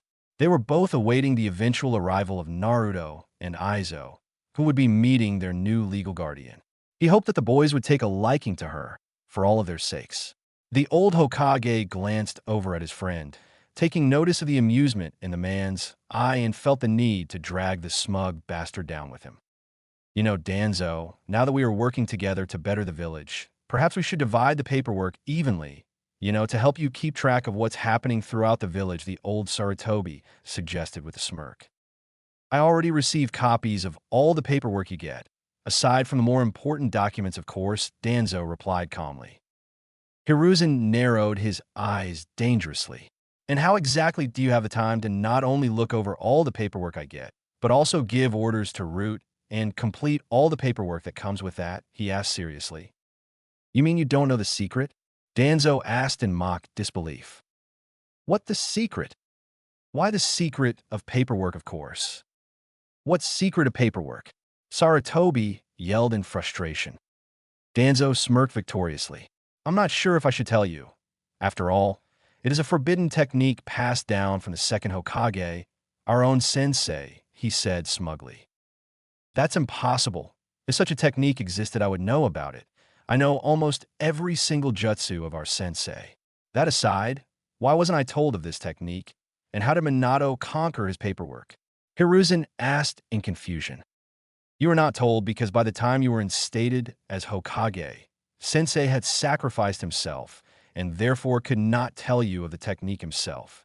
As for Minato, he used the exact same technique that Tobirama did, the Old War Hawk explained casually. Then how do you know of it? The Hokage asked.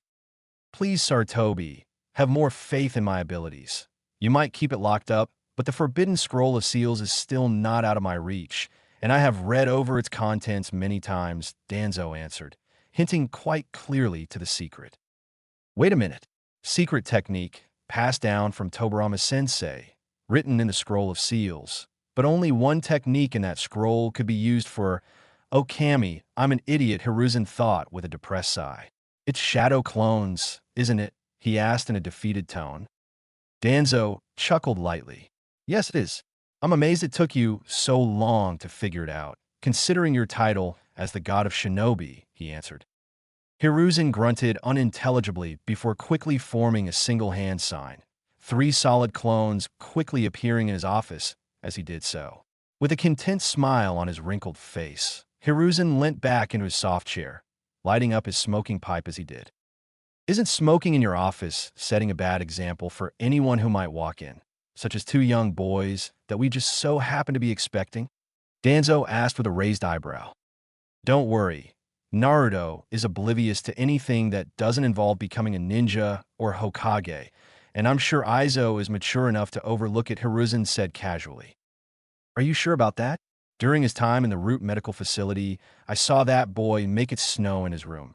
It took us an entire day to dig him out, the crippled elder said with a small laugh. That is odd, but I'm sure he had his reasons, the Hokage said. He said it was because he wanted to kill the dull mood, Danzo said emotionlessly. Well, on the bright side, at least we know him and Naruto will get along. Eventually, Sartobi said quietly. The door, which had been replaced due to damages, was thrown open harshly, a mop of spiky blonde hair quickly rushing into the room shortly after.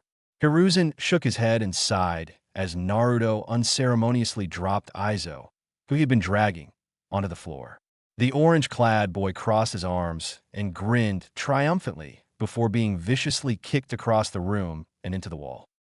Even the normally emotionless Danzo watched on with a wide eye as Aizo staggered to his feet, glaring at the blonde-haired boy he had just kicked. Old man, I'm going to kill him, Aizo growled through gritted teeth. You bastard, that hurt, Naruto yelled as he stomped back to Aizo. Maybe you should have stopped dragging me when I yell at you to stop dragging me, Aizo exclaimed. You weren't walking fast enough, the young Jinchuriki muttered. How am I supposed to walk when I'm being dragged? The ash-haired boy yelled in frustration. Ahem. Danzo cleared his throat loudly, maintaining a stern look at the boys. Aizo and Naruto quickly turned away from each other with a huff, crossing their arms and pouting childishly.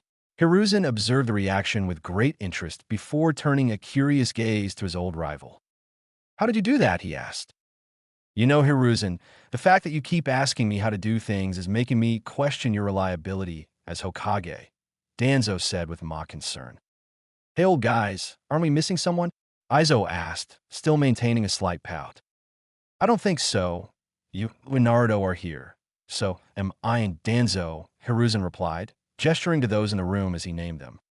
Yes, and so are the 4 ANBU. What about that one somewhat important person who we are actually here to meet? Aizo asked pointedly. Oh, that person, the Hokage, said in realization. I was expecting her to be here by now, but I'm sure she has her reasons. It shouldn't be much longer before she arrives, he assured. Almost on cue, a gentle knock was heard from the door, which had somehow closed itself after being thrown open by Naruto. It opened, and from behind it, a woman dressed in standard ANBU attire, complete with white porcelain mask, walked in hurriedly. Unlike standard ANBU, however, her mask didn't represent an animal, instead only being decorated by 2 purple markings going diagonally down her cheeks. She quickly walked past Naruto and Aizo, before bowing to the Hokage and Danzo. Lord Hokage, Lord Danzo, forgive me for being late, she said quietly, trying to hide her already masked face behind her long black hair. It's fine, but might I ask what kept you? Danzo inquired curiously. Of course, Lord Danzo. I seem to have misplaced my sword, she answered meekly. You mean the sword? Aizo asked cheekily, holding out a long katana with a dull red sheath that he had pulled out from somewhere. The ANBU woman spun on her heels and pointed accusing at Aizo, who in turn pointed back at her. You! They both yelled angrily. Give me back my sword, you little brat, the woman yelled, lunging at the weapon. Aizo ducked under her, watching as she masterfully twisted herself in the air to land back on her feet. No way in hell. Not until you apologize for throwing me 7 kami damn feet through the air, he exclaimed. I take it you two have met before? Hiruzen asked with a light chuckle. Sure we have. We're good pals, actually. She showed up at the apartment this morning asking for Naruto, and when I asked why, she tried to simply walk away. Apparently blocking her off with ice was a mistake on my part cause she knocked me off my feet and disappeared, Aizo explained. You stole my sword. Be grateful you're still alive, the woman screamed. Kana, Danzo said calmly, making the woman instantly stop glaring at Aizo and bow her head. Sorry, Lord Danzo, she apologized. Kana, the Hokage asked curiously. Danzo gave his friend a pointed look that instantly answered his question. He would have preferred it if Kana had have arrived before the boys did, so he could explain some things to Hiruzen and make a general plan of how to go about the introductions. But that had been simple, wishful thinking at the time, and he would just have to make do as it was. All right, Kana. Sorry for that. I'm starting to get forgetful in my old age, you see, Hiruzen said jokingly, try to play off his previous question. Naruto bought it, like the dense moron he always acted as, but Aizo was far more observant. He could easily tell that Kana was not her real name, not that he was expecting to learn her actual name anytime soon. He understood one's need for secrecy, especially as a member of ANBU, but it wouldn't stop him from being cautious of this woman. Aizo, the Hokage began in a slightly serious manner. Would you please give Kana back her sword? He asked kindly. I don't know, do I get an apology? Aizo asked, still maintaining a death grip on the katana. Hiruzen looked at Kana questioningly, smirking when the woman crossed her arms and turned to the blindfolded boy with an annoyed huff. I'm sorry for knocking you to the ground, Kana muttered irritably. Now do I get an apology for you blocking me in the doorway with ice? She asked harshly. Do you want the sword back? Aizo asked quickly, receiving a nod from the woman. Then no, he answered simply. Kana growled at Aizo, completely ignoring the fact that he had acknowledged her nod despite not being able to see it. You are making a good first impression, boy, she said through gritted teeth. Neither are you. Seriously, how rude must you be to still wear that mask in front of the children you are practically going to be the mother of? I'm offended. Aizo countered in mock hurt, going so far as to dramatically clutch at his chest. Actually, you do make a point, but I'm afraid that due to specific circumstances, Kana's identity must still remain a secret, even to you boys. For now, anyway, the Hokage said sadly. Naruto whined pitifully.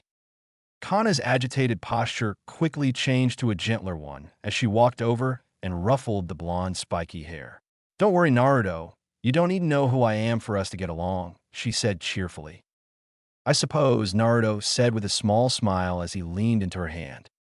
Kana had to stop herself from crushing the boy in a hug. It was bad enough that the small blonde had, in her own opinion, completely adorable whisker marks on his cheeks, but the fact that he reminded her so much of an old friend of hers made not squealing cute quite difficult. Luckily, she would not humiliate herself like that in front of the Hokage or Danzo, nor would she let down her guard while around the blind thief. Anyway, as you have already guessed, this is Kana, your official legal guardian. She will look after you, teach you, and be there for you when either I or Danzo are not available, the old Saratobi explained. Does that mean she's gonna come live with us? Naruto asked hopefully.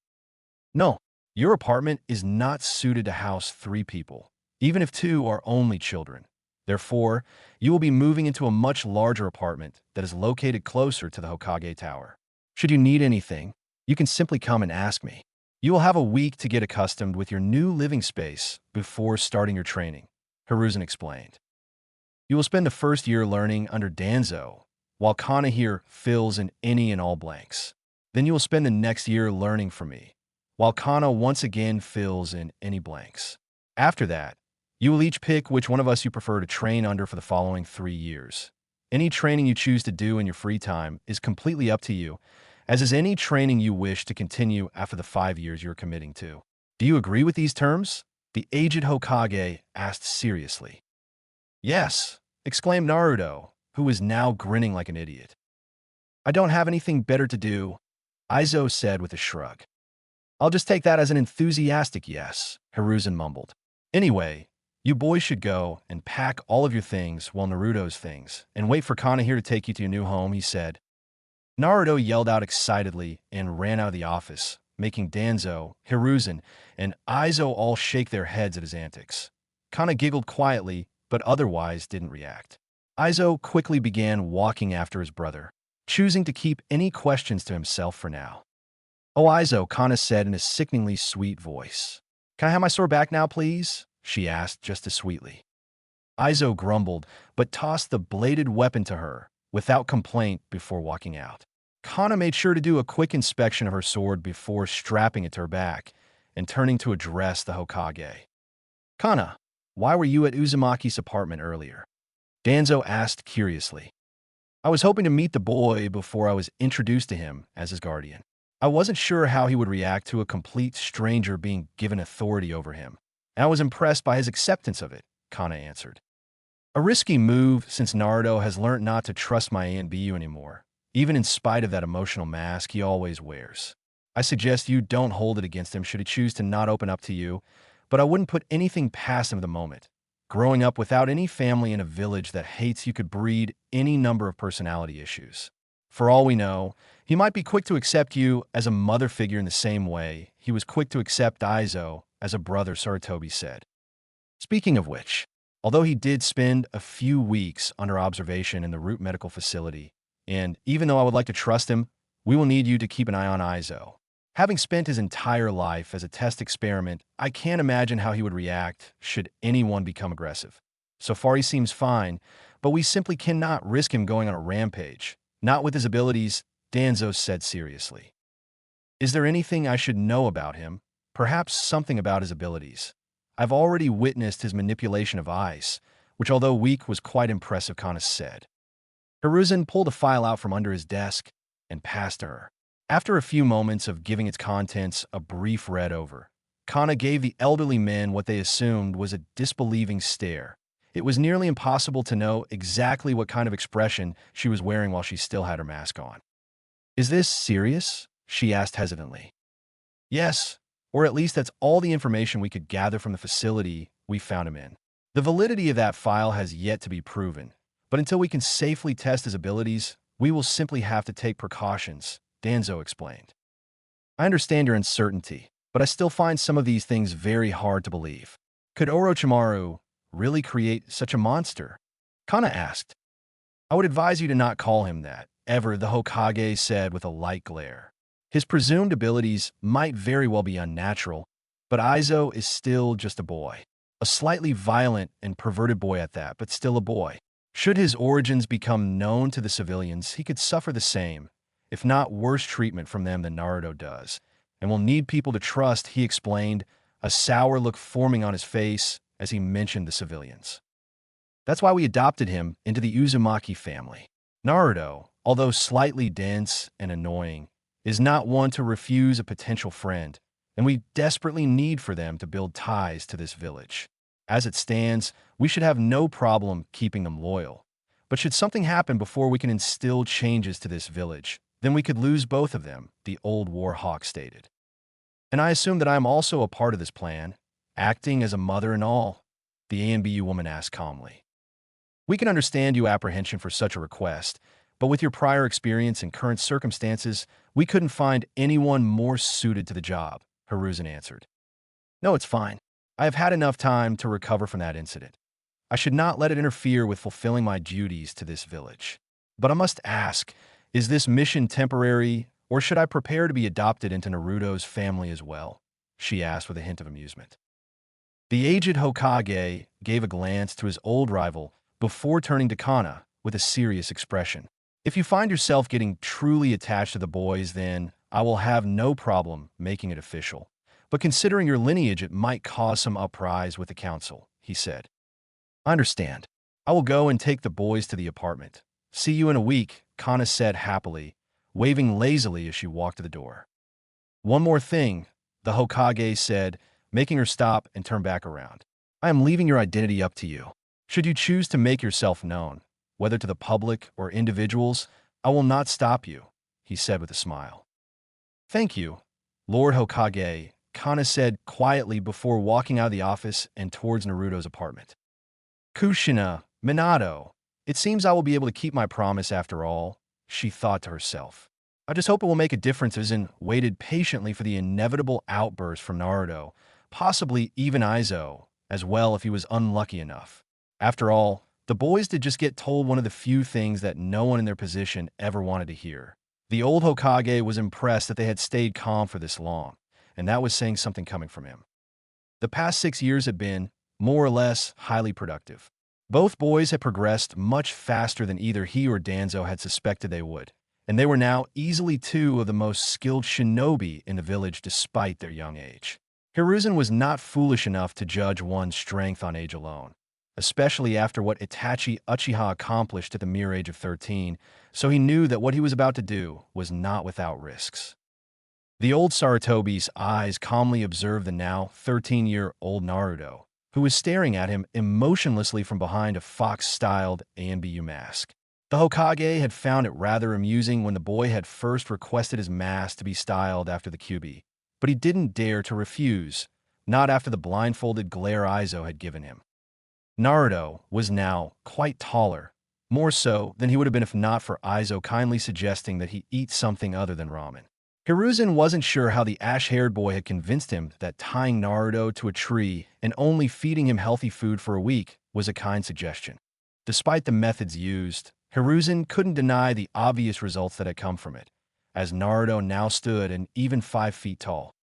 The blue-eyed blonde had kept his hair unruly and spiky, though the Hokage knew the boy didn't have much say in the matter.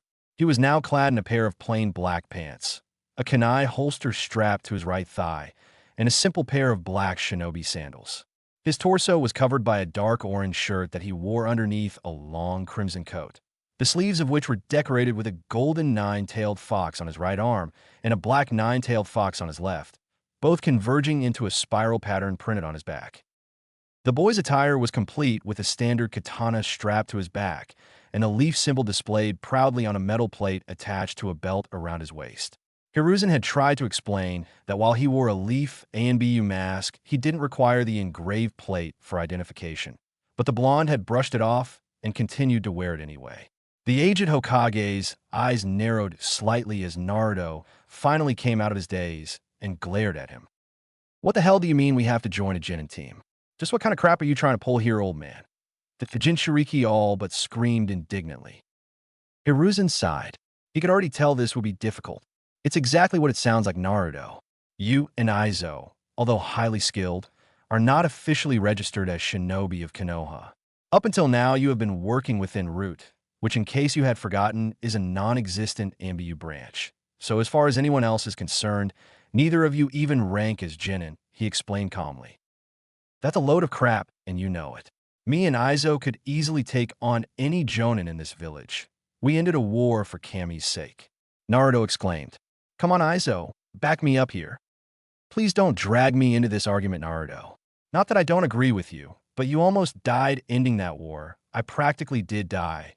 Any and all arguments based on that mission are null and void as far as I'm concerned, Aizo replied calmly. Hiruzen smirked triumphantly. With Aizo not completely losing his cool, this entire meeting would go along much smoother. Naruto was much easier to deal with when he didn't have people backing him up in a verbal confrontation anyway. The Hokage was beyond thankful for the ash-haired boy's development, in regards to both his skill and emotionally as well. The 16-year-old, who stood at 5 feet 6 inches tall, was easily one of the most versatile shinobi Hiruzen had the pleasure of knowing. His unique abilities and incredibly potent chakra allowed him to excel in almost every field of shinobi skills, and thankfully, he had developed the calm and level-headed attitude to utilize them to the best of his ability.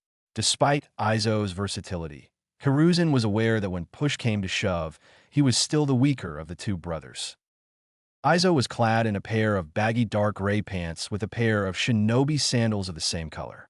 His torso was covered by a dark purple shirt with 2 black stripes going across it horizontally, which he wore underneath a long-bone white coat with a single long sleeve covering his left arm. The left sleeve was decorated with intricate black intertwining spiked chains that simply stopped at a shoulder.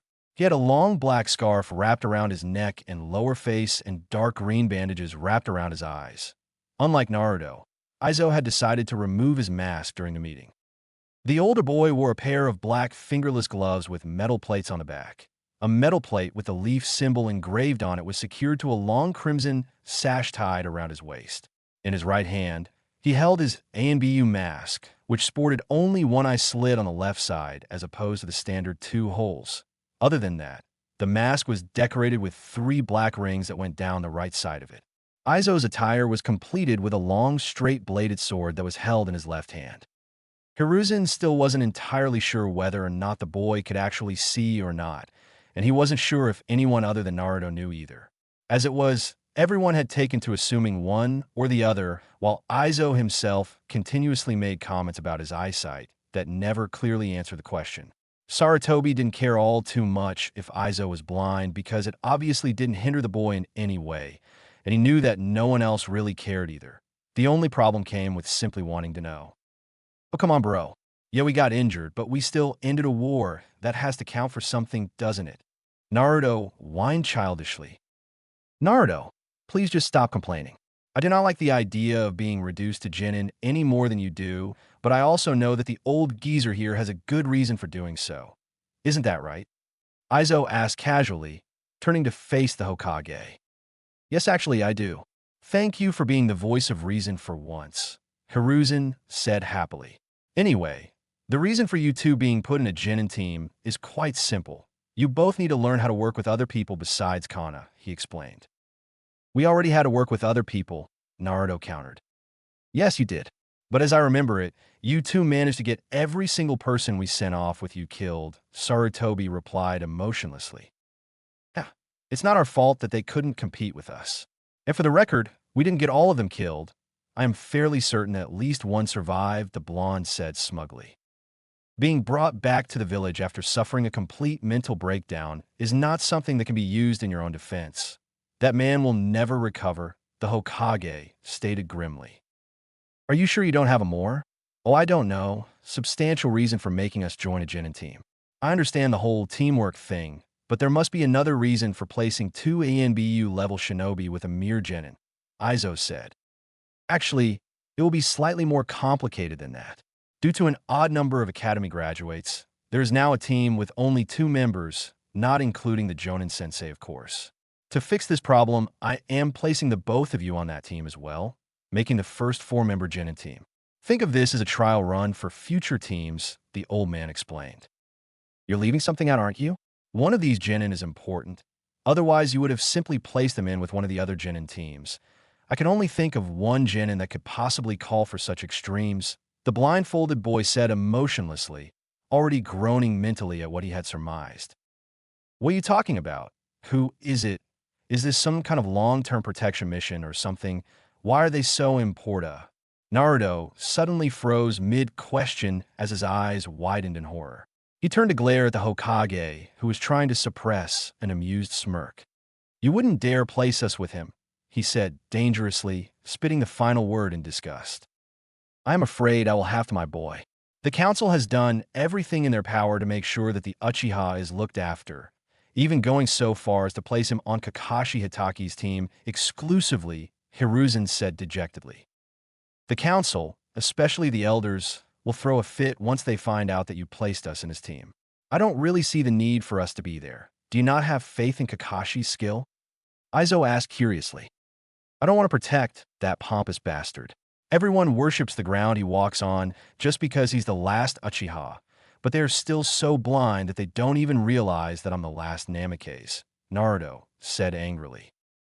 Hiruzen sighed quietly.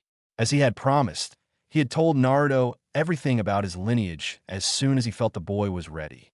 In reality, Minato had stated that Naruto be told once he reached Chunin rank, and since the boy had reached that level of skill so quickly, Hiruzen couldn't find any problem with telling the boy early. The revelation had come as quite a shock for the exuberant blonde, even more so after he received his inheritance. It had been rather amusing to watch the boy run around the Namikaze/Uzumaki estate like a toddler on speed. Naruto had almost immediately demanded to move into the compound, taking with him both Aizo and Kana, much to the latter's surprise.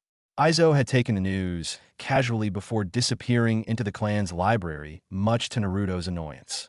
That had all been almost 5 years ago, and the Hokage could tell that each year that Naruto's true identity went unknown, the blonde boy became more irritated with the village. "I'm sorry, Naruto, but I need you to do this for me. This will be more a reconnaissance mission anyway. All I need you to do is keep an eye on the boy and report back anything suspicious." Normally, I would have asked Kakashi to do this instead, but I fear that he has been compromised by his own emotions and would give a biased opinion, the Hokage explained sadly. He really did hate the current situation with Kakashi, but there wasn't all too much he could do at the moment, not with it being so early on in the plan. "So, you want us to keep an eye on the Uchiha and Hitaki, make sure they are playing their parts correctly?" Aizo asked calmly, receiving a nod from the Hokage. "Okay, that makes sense, but who is this fourth member of the team?" "That would be the top-ranking Kunoichi of the academy year, Sakura Haruno," Hiruzen answered. "Is she worthy of the title?" Aizo questioned seriously. Hiruzen frowned, but answered honestly. "No, I don't believe she is. In fact, I don't think anyone in the group of graduates are ready to be shinobi. Unfortunately, my opinion on the matter doesn't mean all too much right now. While they're in the academy, the children are legally under the jurisdiction of the civilian council, and they have used that to manipulate the curriculum within the academy. As it stands, the system is too lenient, and we are losing many potential shinobi because of it," he explained.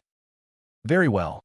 We will go along with this for now, but I do not want to hear any complaints should the girl die, or should the Uchiha be injured due to his own arrogance.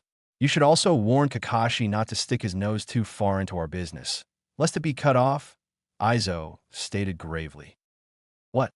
Aizo, you can't be serious. We can't agree to this," Naruto exclaimed. "Don't you still wish to be Hokage?" the older boy asked casually. Yes, why?" the blonde replied dumbly. "Then this is the best way to go about it. Not only will you be required to rise through the ranks officially before you can become Hokage, but it will allow you to gain the support of your fellow shinobi, which is a necessity if you want to lead this village," Aizo explained. "Geez, way to crush my spirit, bro. But you are right. As usual," Naruto muttered quietly. "Well then, since that's all settled now, how about you both head over to the academy? I believe that the team assignments will be happening in roughly an hour or so.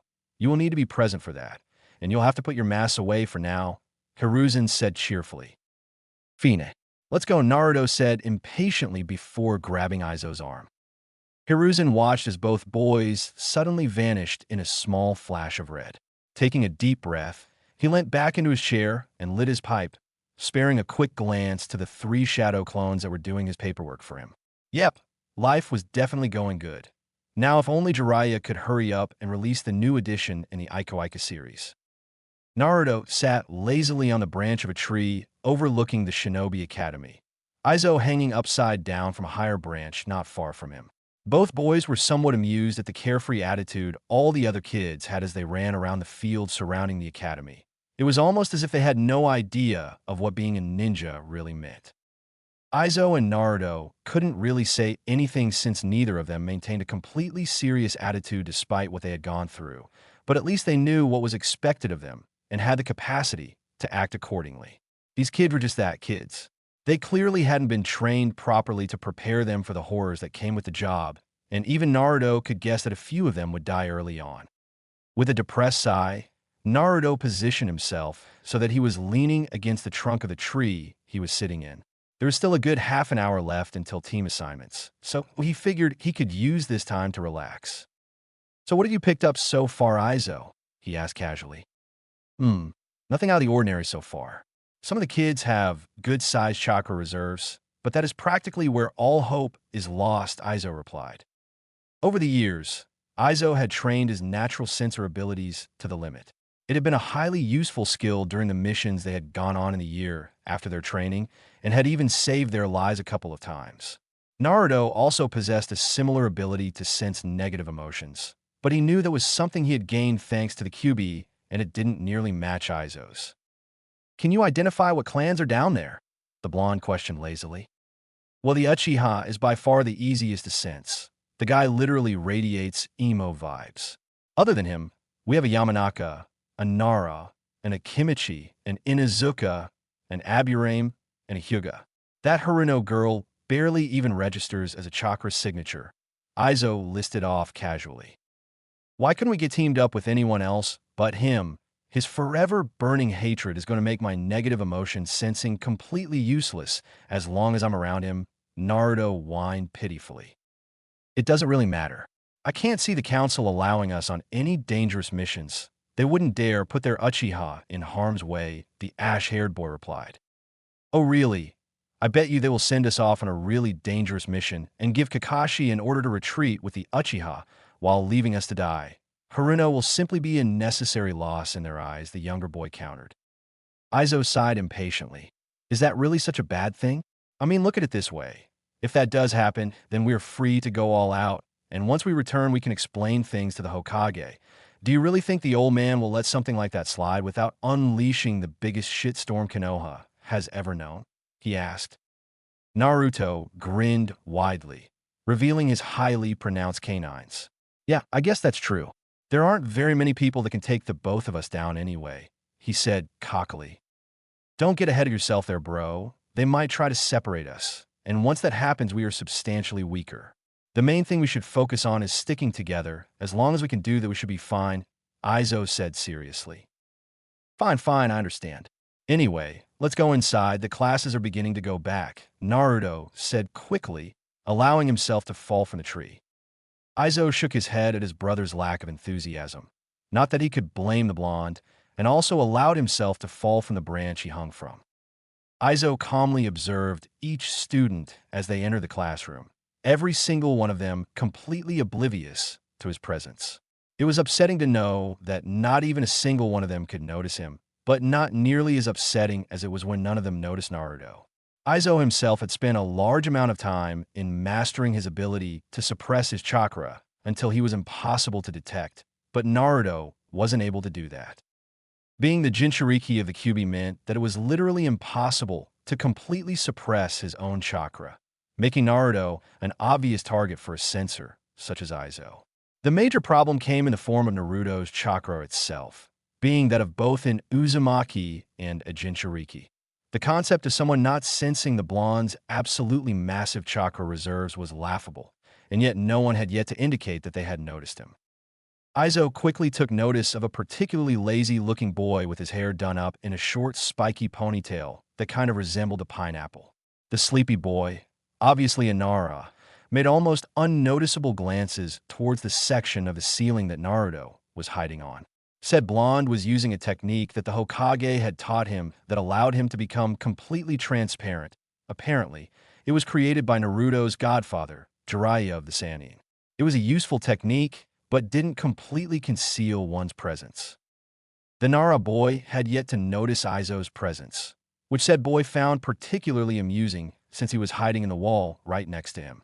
Aizo was using a technique that allowed him to assimilate himself into solid objects, completely concealing his existence from all but the most skilled of sensors. The downsides of this technique were very simple. Once you use it, you couldn't move until you deactivate it, leaving yourself wide open for attack.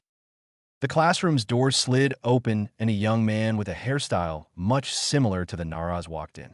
He smiled warmly and waved to the class as he made his way to the desk at the front of the room, from which he picked up a clipboard. "Okay, class, time for roll call," he said cheerfully.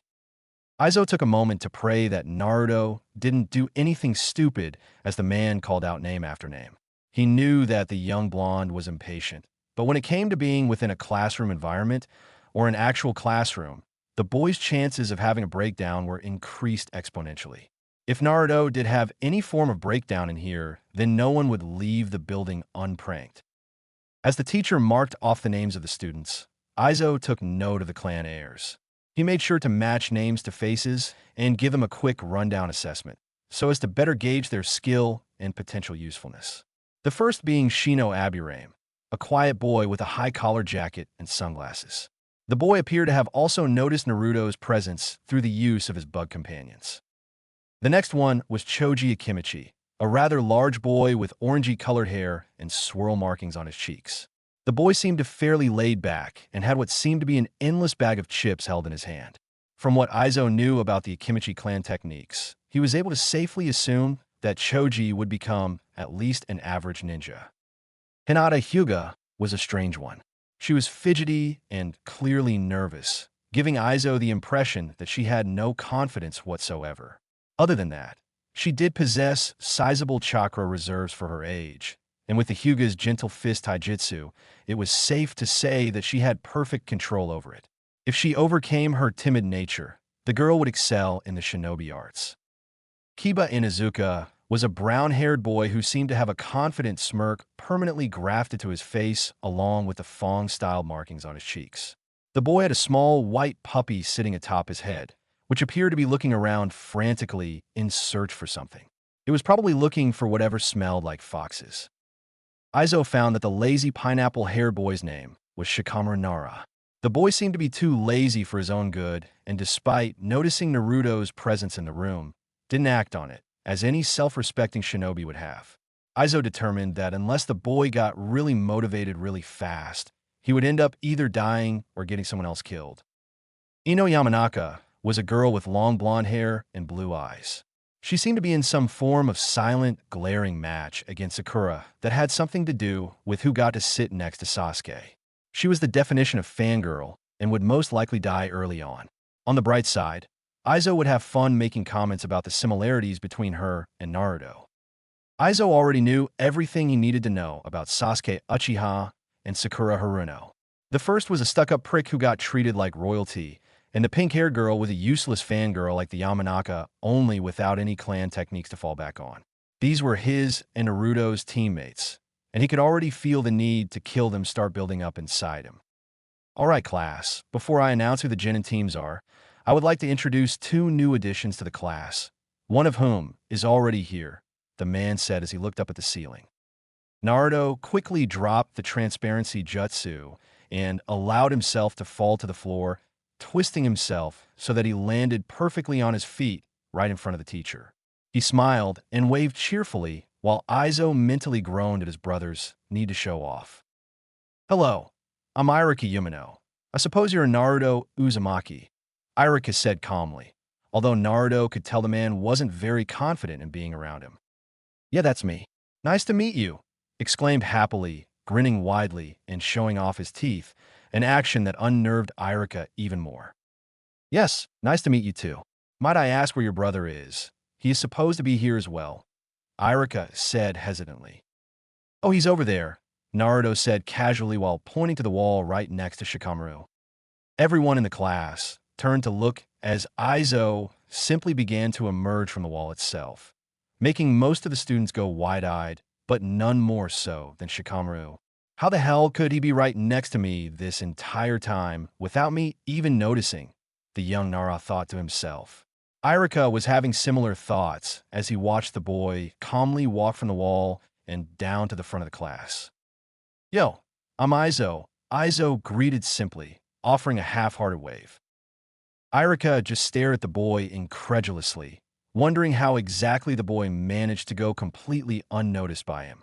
Naruto was easy to detect since the boy's chakra was so potent, but this Izo kid didn't emanate any chakra presence.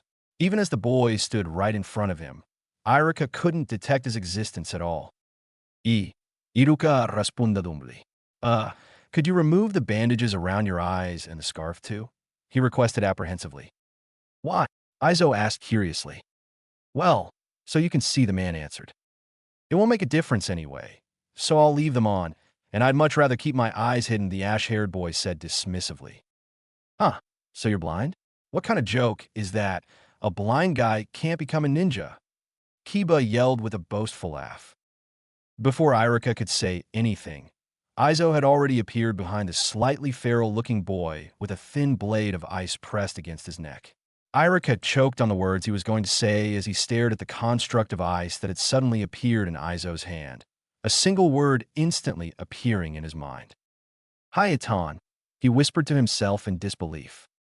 You really shouldn't judge someone based on something as simple as sight, lest others start judging you on how badly you smell, Izo said casually before letting the ice blade collapse into water. Learn to pick your fights like a good dog. Kiba growled as he spun around to glare at Izo, only to find himself staring at the kid seated behind him. And you'd best get a grip on that temper of yours too, Izo said from his original spot in front of the class.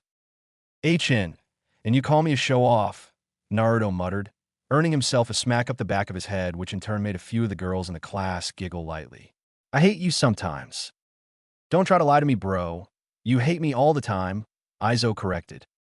Okay then, since you're both here, I guess I'll just tell everyone what teams they're on, Irika said quickly, trying to forget the last several minutes completely. Naruto and Izo remained silent as Irika listed off the teams. Naruto was having a hard time ignoring all of the curious and admiring stares he was getting from the girls in the class. He knew that Izo probably would have been dealing with the same thing if his face wasn't covered by a scarf and bandages. He almost blushed in embarrassment when one of the girls in the front row whispered cute whiskers to him. All right, Team 7 will consist of Sasuke Uchiha, Sakura Haruno. Irika was cut off by a loud shriek of victory courtesy of Sakura, which in turn was quickly cut off by a snowball to the face, courtesy of Izo.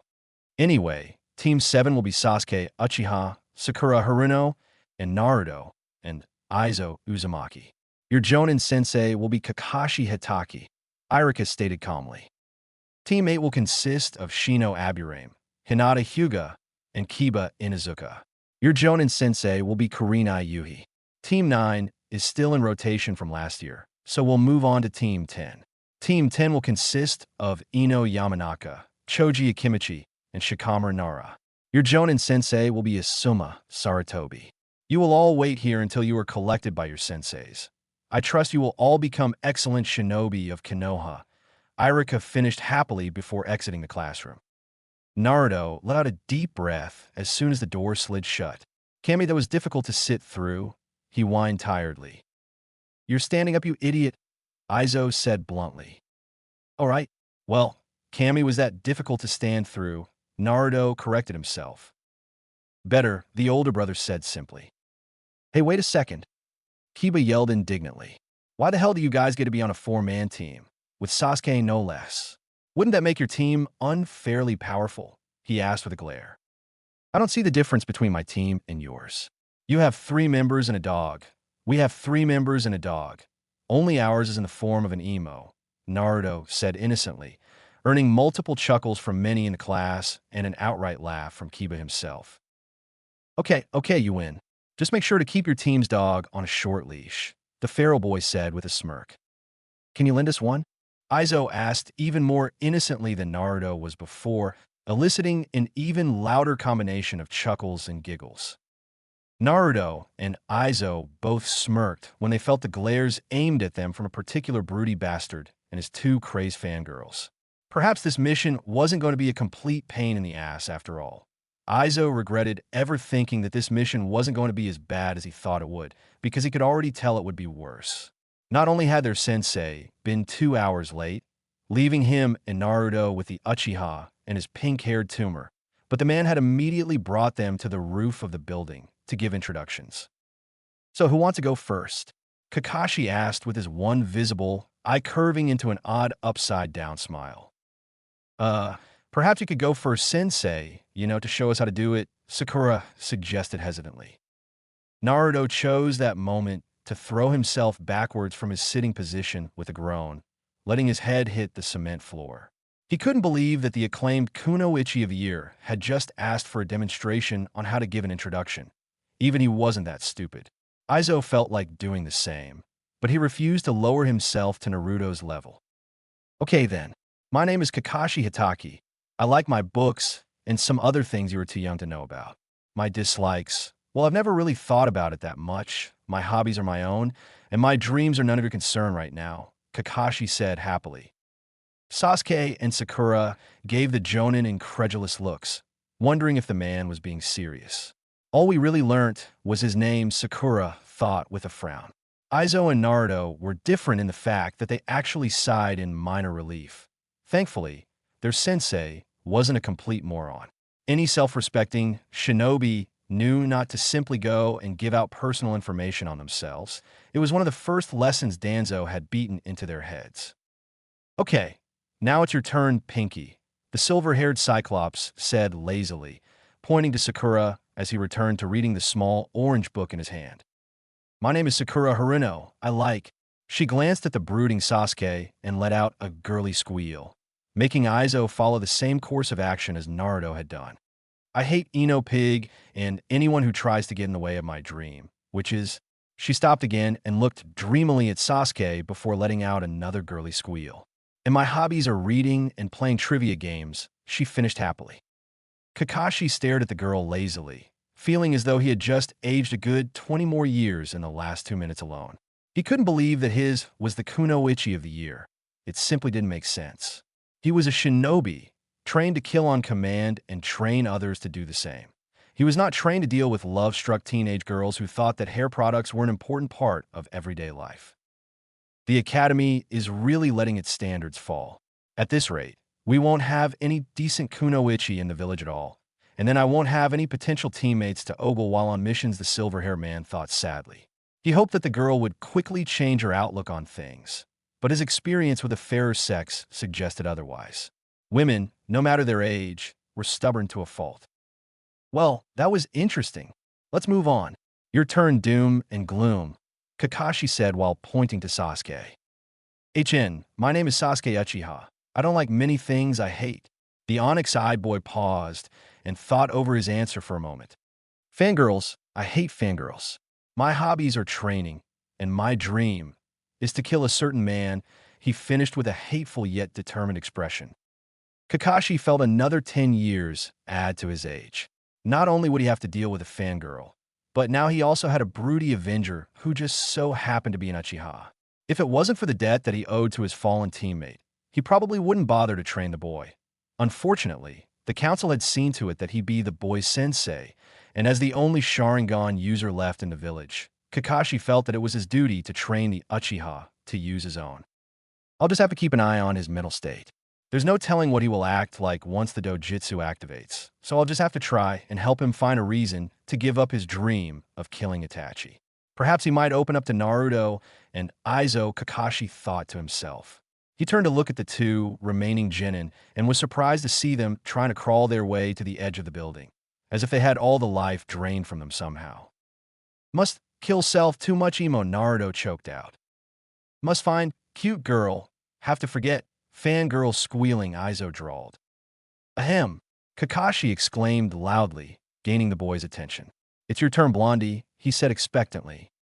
Naruto sighed in defeat as he got up and walked back over in front of Kakashi.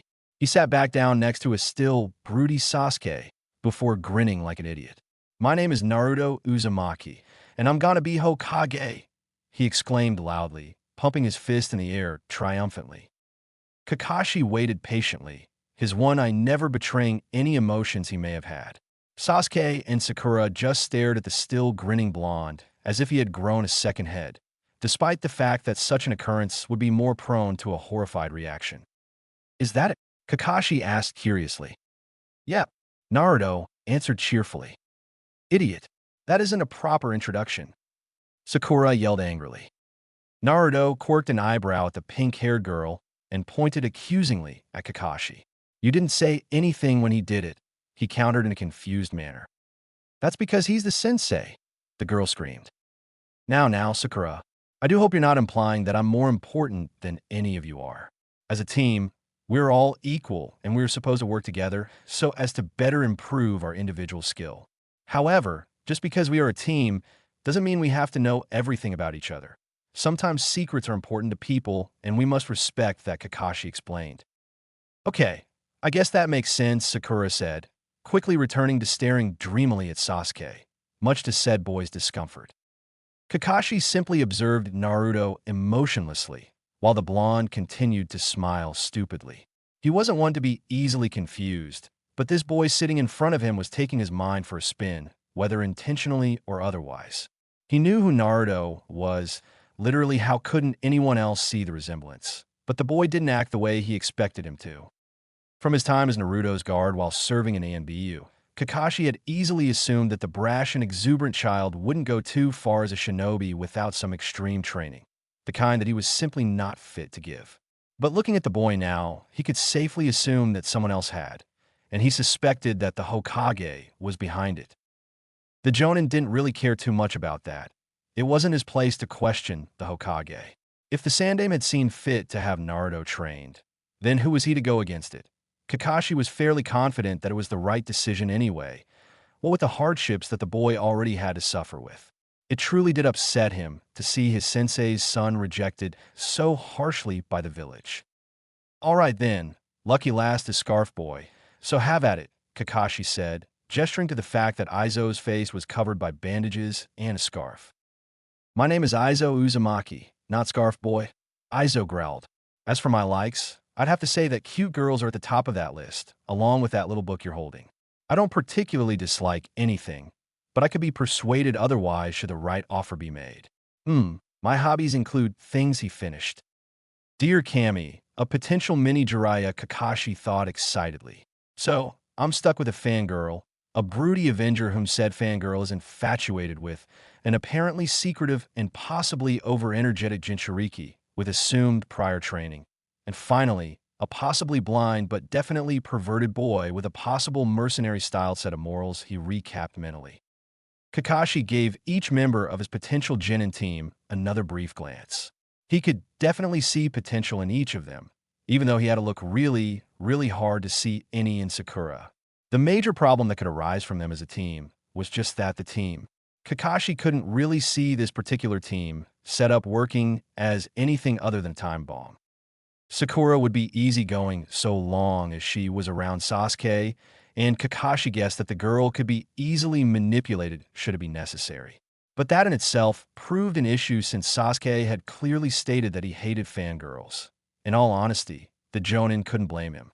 So now, Kakashi had to figure out some way to train Sasuke, as he was required, while somehow getting Sakura to also train in such a way that wouldn't directly interfere with Sasuke whatsoever. Naruto was up for debate in his own opinion.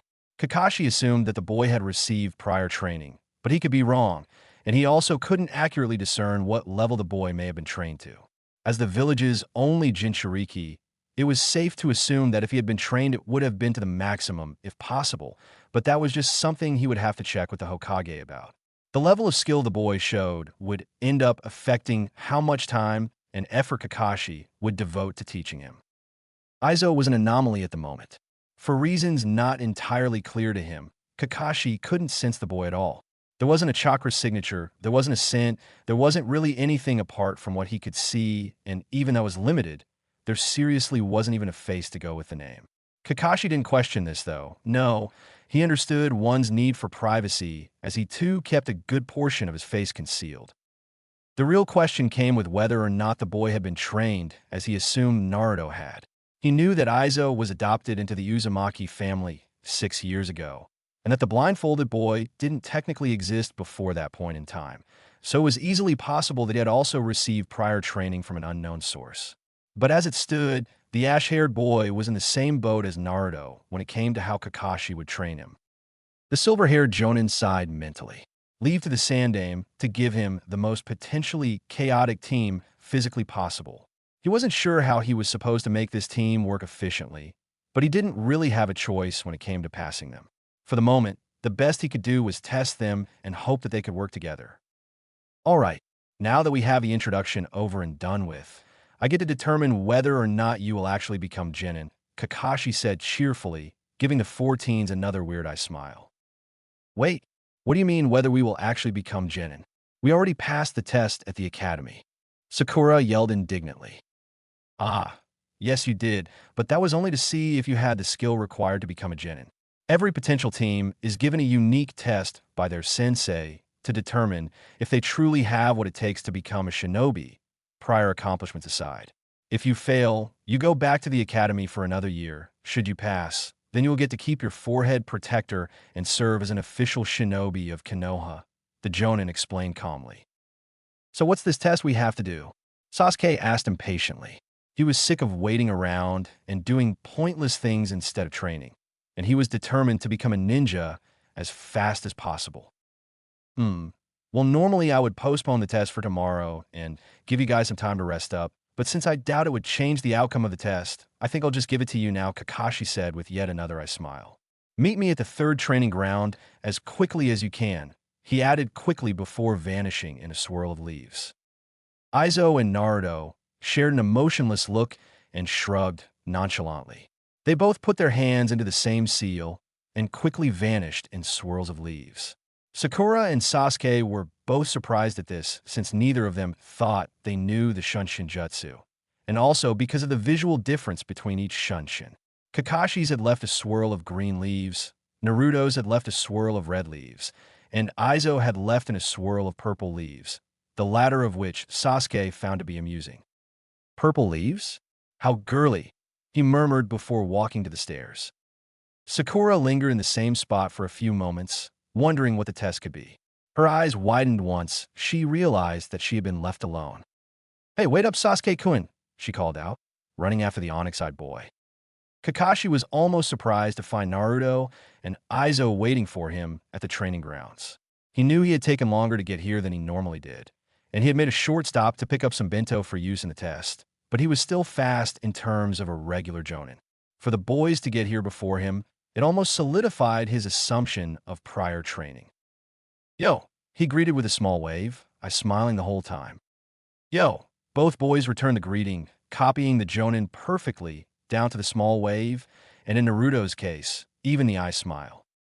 Kakashi instantly dropped his lazy stance, managing to become serious effortlessly. Don't do that ever again, he said coldly. Don't worry, we won't. It's not as funny as I thought it would be to copy the famous copy ninja, Naruto said dejectedly. You know of me? Kakashi asked in surprise. Naruto tilted his head curiously. You thought we didn't? He asked curiously. Well, no, not really. The academy doesn't tend to teach children about people like me. They prefer to focus on more famous ninja who are well known for doing good deeds. Those who are simply famous for their skill in killing tend to be left out, the cycloptic jonin explained. Anyway, Kakashi began with a more laid-back tone. We have around 5 minutes before Sasuke should arrive, probably 10 before Sakura gets here. Got any questions before we start? He asked. Not really, Aizo answered simply. Kakashi shrugged and went back to reading his book.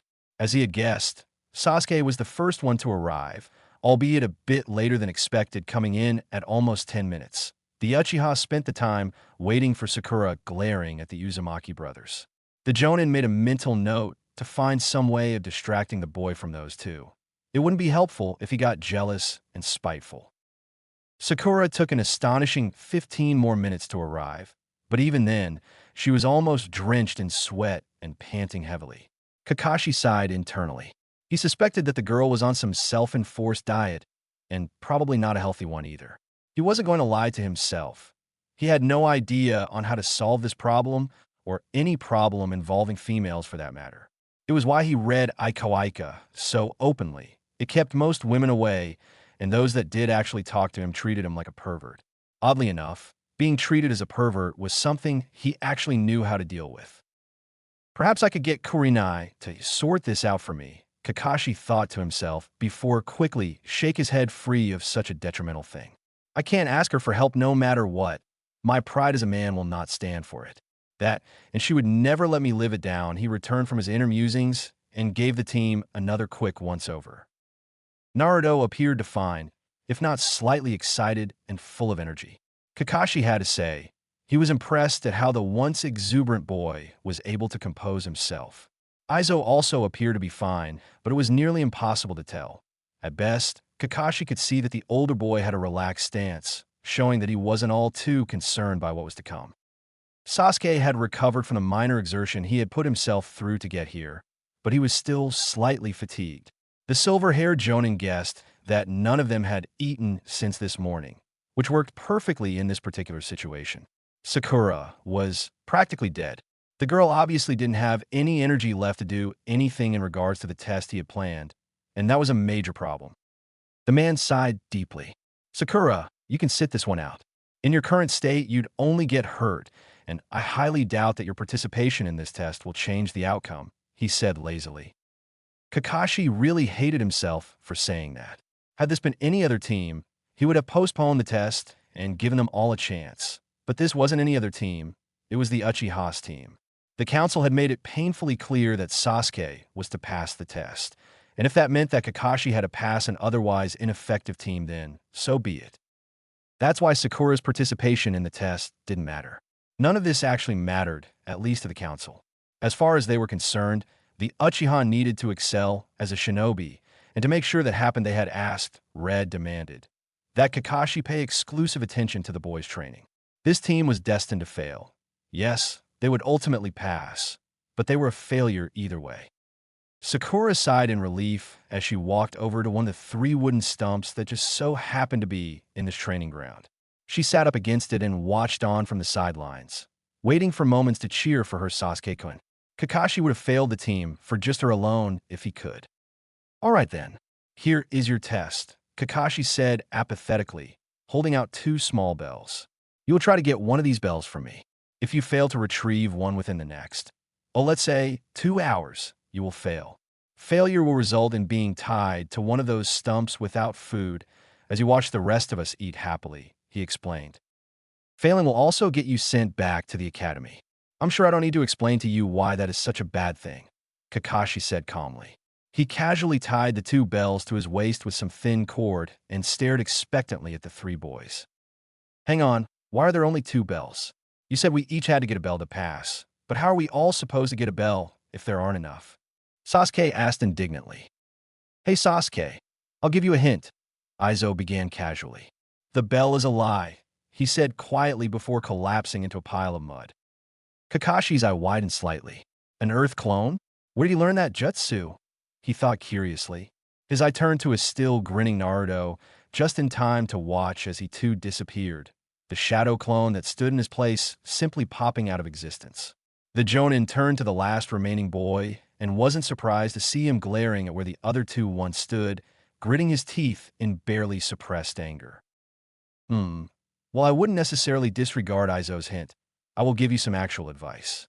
If you really want to get a bell, you will have to attack me with the intent to kill, Kakashi said seriously.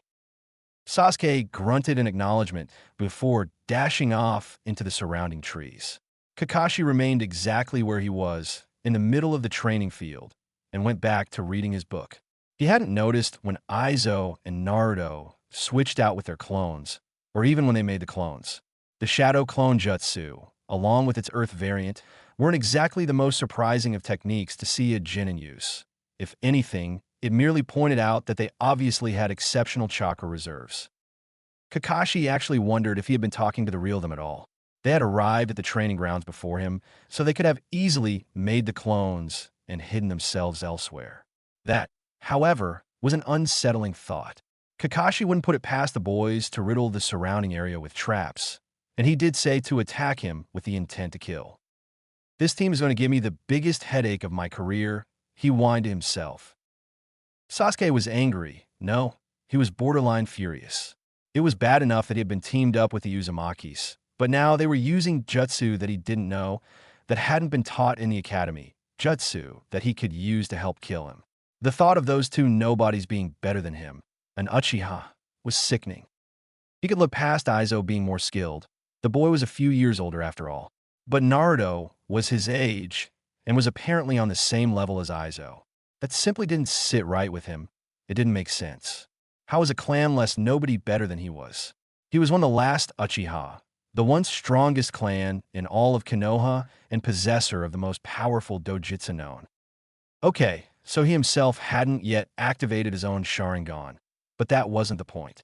The point was that he should have been better than anyone else's age. He had access to the Uchiha clan library for crying out loud. Sasuke gritted his teeth angrily. It wouldn't do him any good to focus on that right now. He had a bell to get, by any means he deemed necessary. He slowly reached into the pouch attached to his belt, fingering lightly at the small collection of shuriken held within it. He narrowed his eyes at Kakashi, who was all but insulting his skill by reading. How could the man possibly be so relaxed and confident to read in this situation? Or more importantly, how could the man dare to act as if he didn't even matter? Quietly removing 2 shuriken from his pouch, Sasuke got ready to charge. An arrogant smirk made its way onto his face as he drew back his arm and aimed at the Jonin. He would get one of those bells. Kakashi almost wanted to cry out in despair. It was an odd thought to have, considering he had never done so before, despite what he had lived through. But as he stood quietly in the middle of the grass-covered field, he couldn't help but feel discouraged at his job. On the plus side, he was getting really close to a specific spot in Iko Paradise that held a special place in his heart. He never would figure out how Jiraiya managed to become such a literary genius. Unfortunately, or fortunately, depending on how you looked at it, Kakashi couldn't keep all of his attention on the masterpiece in his hand. He wasn't worried, far from it in fact, but he was curious, and the best way to quench that curiosity was to observe with a keen and analytical eye. He could cheat and use his Sharingan, but if any of the other Jonin learned that he had used it against a team of Genin, he would become the laughingstock of the village. The reason for his divided attention was simple. He couldn't sense Aizo. He could easily sense Sasuke, since in the boy's apparent anger, he had forgotten to even try to suppress his chakra, and he could also vaguely sense Naruto. He couldn't exactly pinpoint the blonde's location, but thanks to the absurd amount of chakra the Jinchuriki possessed, he was able to get a general location. But then there was Aizo, or more accurately, there wasn't. The boy had simply vanished, and aside from the residual chakra left over from the Earth clone, Kakashi couldn't pick up anything. He had to admit, though, as an ally, Aizo would make a great spy or assassin. For now, all the Cyclops could do was wait and hope that Aizo didn't get the drop on him. The humiliation would be too much to live with otherwise.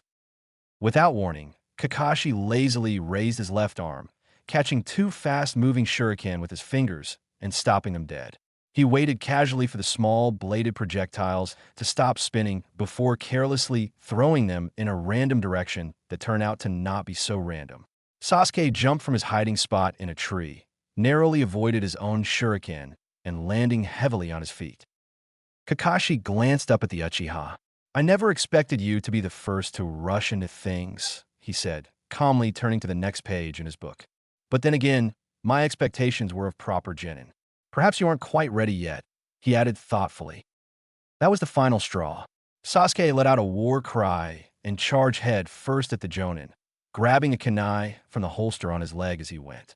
"I'm better than you think," he yelled as he launched himself forward and slashed at Kakashi. Kakashi didn't even blink his eye as he calmly stepped back and caught the kunai with his book, trapping the blade between the pages. With one hand, he twisted his prized Iko and with it Sasuke's kunai, removing both from the boy's reach. Sasuke barely had time to register what had happened when he was forced to duck under Kakashi's kick. The onyx-eyed boy quickly found himself trying to defend against an assault of punches, kicks, and a book. Was Kakashi seriously using a book to attack him? What kind of person did that? Sasuke's answer came in the form of a slap, a literal slap across the face from said book-wielding ninja. The book slap, as it would later be called, sent Sasuke several feet through the air before he crashed to the ground in a confused heap. Well, I definitely wouldn't say that you were better than I thought you would be, but you weren't exactly worse either. If you let your emotions get the better of you so easily, you will almost always fail, especially with anger, Kakashi explained. Anger can be effective when carefully channeled into a particular goal, but when anger is the sole reason for that goal, it is useless. Itachi knew that better than most. Don't you dare say his name. Sasuke screamed in outrage, his hands speeding through hand seals. Katan, fireball jutsu, he exclaimed loudly, taking a deep breath and exhaling a large ball of fire at the Jonin. The flames engulfed Kakashi and a small area around where he stood, burning everything as it went. Sasuke smirked victoriously and watched as the flames quickly died down, his breath a little more haggard than before. He quickly realized that he had put far too much chakra into that jutsu, meaning that he probably couldn't do it again without using up the rest of his reserves. He hated to admit it, but he really had let his anger get the best of him. Sasuke's eyes widened as the last of the flames died out. Kakashi wasn't there, which was good, he supposed. Wouldn't be much use to have a dead sensei, or a sensei that was so easy to kill. But now there was a problem. He didn't know where Kakashi was, and he still didn't have Bell. He didn't know where Naruto or Aizo had gone off to, and quite frankly, he didn't care. As long as they didn't take both bells, he couldn't care less about what they did. Doton, Headhunter Jutsu, Kakashi exclaimed, his hand bursting from beneath the ground and gripping onto Sasuke's leg. Sasuke's actually yelped quietly as he was suddenly dragged into the ground until only his head was visible. Kakashi suddenly appeared crouching in front of Sasuke before patting the boy lightly on the head. Nice try, Sasuke. That fireball really surprised me. I honestly didn't know you could do that, the man praised. HN, Sasuke grunted in response. Kakashi quickly narrowed his eye on the boy. However, if you don't get a hold of your emotions, you will suffer for it. You can't just snap at the mere mention of his name. What would happen if an enemy figured that out, if they used it to manipulate you into being an easy target? Just think about it for a while, he explained calmly before disappearing in a burst of speed. Agent, you have no idea what you're talking about, Sasuke muttered, glaring at the spot where the man had stood.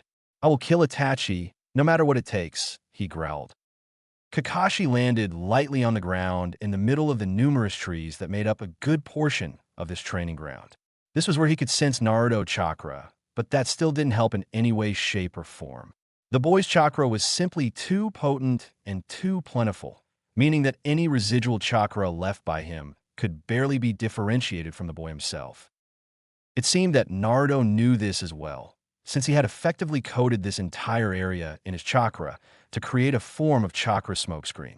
This served several purposes that made things extremely difficult for Kakashi. For one, the cloud of chakra would be worse than a thick fog should he try and use his Sharingan. Another problem was that it interfered with his chakra-enhanced sense of smell. Kakashi wasn't sure how, but Naruto knew how to be his sensor type's worst nightmare. Yo, Kakashi-sensei, Naruto said cheerfully, making the Jonin spin around to face him.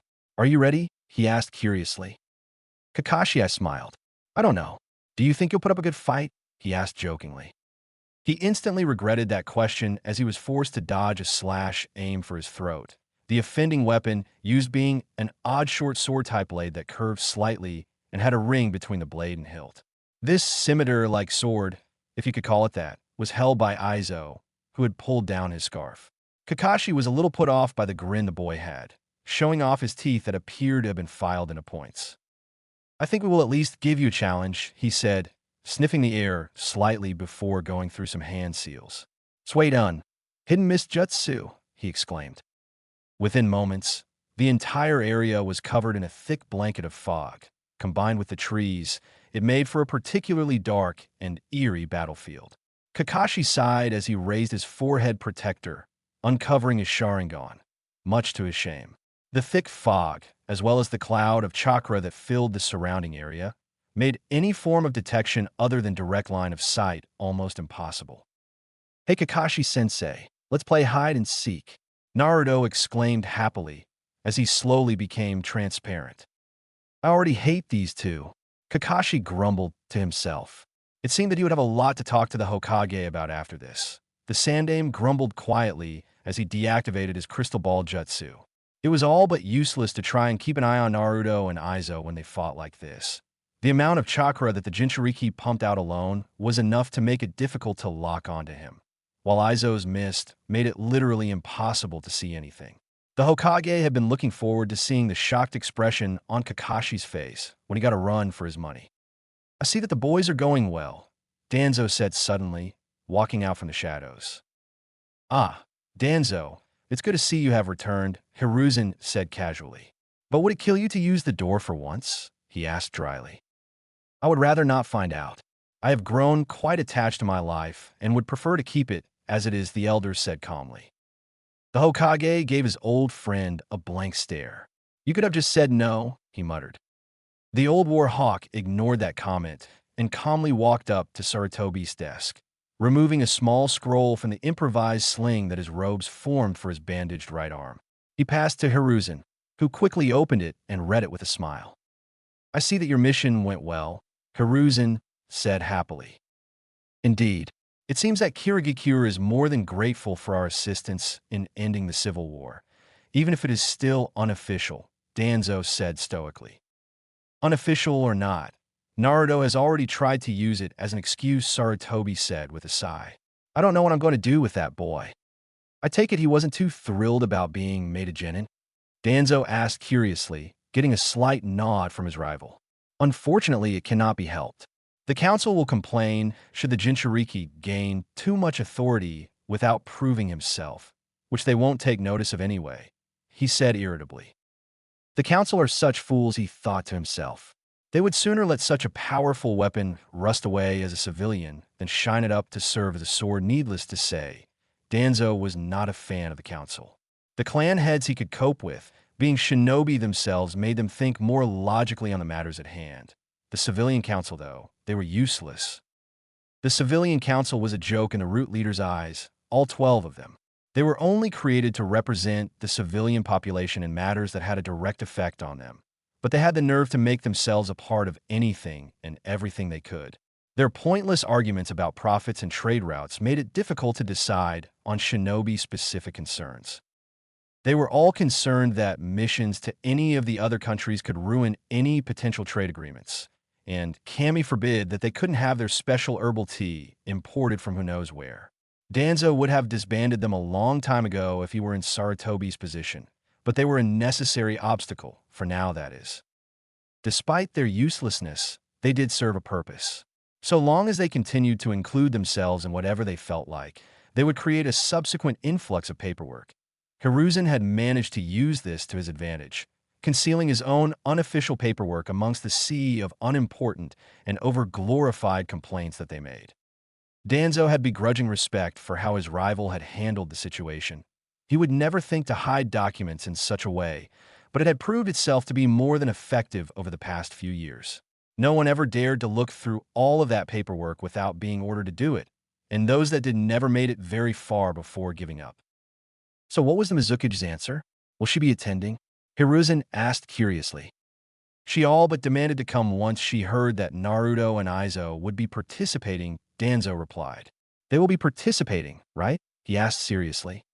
I doubt that they would pass up such a chance, the Hokage said casually. But I do worry about what she might do in response to this, he added worriedly. That woman is concerning, Danzo said quietly. I wonder how she was elected as Mizuki. But at least she did give me files on the team she wishes to have accompany her, he continued, retrieving 3 small files from under his robes and placing them on the desk. The Hokage calmly picked up the files, giving each one a brief overlook. They all seem fine if you don't count the obvious, that is, he said casually. I'm not sure if this is a good idea. Our reports suggest that the Kazekage will be sending his own Jinchuriki, who we have reason to believe is highly unstable. If you take into account that our own Jinchuriki will be attending, problems might arise, the War Hawk said, expressing his unease regarding the situation. No need to fret, old friend, Hiruzen began with a dismissive wave. We still have quite some time before we even need to start actually thinking about the Chunin exams. For now, why don't you go and pay our dear friend a visit? I'm interested in what information they have for us. Danzo frowned slightly. You need to stop using me as your personal messenger, Sarutobi. It's demeaning, he said bluntly. Hiruzen smirked. Then perhaps you should stop being so good at hiding the shadows, he countered. The old war hawk grumbled as he walked back into the shadows in the corner of the office and disappeared. Hiruzen took a deep, relaxing breath as he reached under his desk, placing his hand on a small and very well-hidden storage seal. With a small pulse of chakra and an unnoticeable puff of smoke, the contents of the seal were released. Hiruzen smiled as he leaned back into his chair, stretching his legs and placing them upon his desk. No matter how many times I read this, it never gets old, he said cheerfully to himself as he opened the small orange book he had gotten from the seal. And thank you, Minato, for installing that storage seal while you were in office, he added with a chuckle. If only he knew that it was actually Kushina who had put that seal there, albeit for more practical reasons like snacks. Kakashi ducked under yet another of Aizo's weird short swords. He had learnt very quickly that despite their size, they were incredibly accurate when thrown. The Jonin guessed that the older boy was simply reusing the same two swords over and over, collecting them after each throw. Not a terrible strategy to use in the mist he had created, but not very effective either. Still, I can't even fight back while I'm in this mist, so I'll have to wait for them to come to me, he thought to himself. He had to admit, this was definitely a first for him. Kakashi had never fought anyone who could put him on the defensive simply because he couldn't find them. Even his Sharingan, the very thing that made him famous, was next to useless in this fight. He could still use it to predict movements, but that was only if he could actually get one of them in his line of sight. Since Naruto had somehow turned invisible, and Aizo was keeping his distance, Kakashi doubted that he would be able to do any more than hold them back and hope for a chance to counter one of them. Spinning around quickly, he brought up the kunai held tightly in his right hand.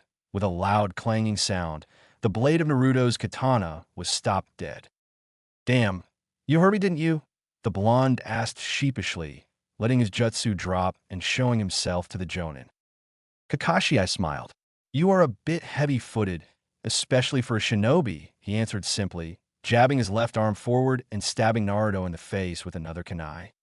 The shadow clone popped out of existence as the Jonin fell back into his defensive stance. He focused a small amount of chakra to his ears, using his slightly enhanced hearing to listen out for either of his opponents.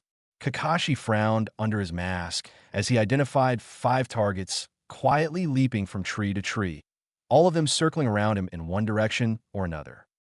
In an instant, all 5 Narutos leapt from the trees and charged him from all sides. Kakashi stood lazily and waited for them to reach him, not even moving to block any of the swords as they stabbed at him. The eyes of every Naruto widened as they stared at the other Naruto that they had all skewered, who had also managed to skewer one of the other attacking Narutos. With 2 puffs of smoke, both clones dispelled, leaving the remaining 3 Narutos to look at each other in confusion. What just happened? One of them asked calmly. I think we just got punked, another one replied with a snicker. The third Naruto sighed and palmed his face. Why must my clones be such morons? He muttered to himself. He obviously substituted himself with one of us, he explained. Oh, the 2 clones said in realization. The real Naruto face-palmed again. I really hate myself sometimes. Bit of advice for you, Kakashi said casually, appearing behind the real Naruto with a kunai to his throat. If you're planning to use clones to distract your opponent, don't inform them of which one is the real you, he said with an eye smile, making the 2 clones step back with disturbed looks. Naruto smirked. Thanks for the tip, but I'd like to give you some advice as well, he said as calmly as one could with a knife at their throat. Kakashi hummed thoughtfully. What might that be? He asked curiously. Don't make bold assumptions, the blonde said simply, quickly putting his hands into a seal. Boom, he yelled with a grin. Kakashi's eyes widened as Naruto exploded violently, sending the Jonin flying backwards and into a tree. He barely had time to regain his bearings before 2 katana sliced into his neck, removing his head cleanly from his shoulders. The 2 remaining Narutos looked down just in time to see the decapitated body disappear in a puff of smoke and revealing itself as a cleanly sliced log. Damn it, one of the blondes exclaimed angrily. Who would have thought he would have the blessing of the log? The other one said in surprise. Don't you dare start that crap again. I already had to put up with you lot praising that Kami-forsaken log for an entire month. I refuse to let it begin again, the real Naruto said irritably. The clone grabbed at its chest in mock shock.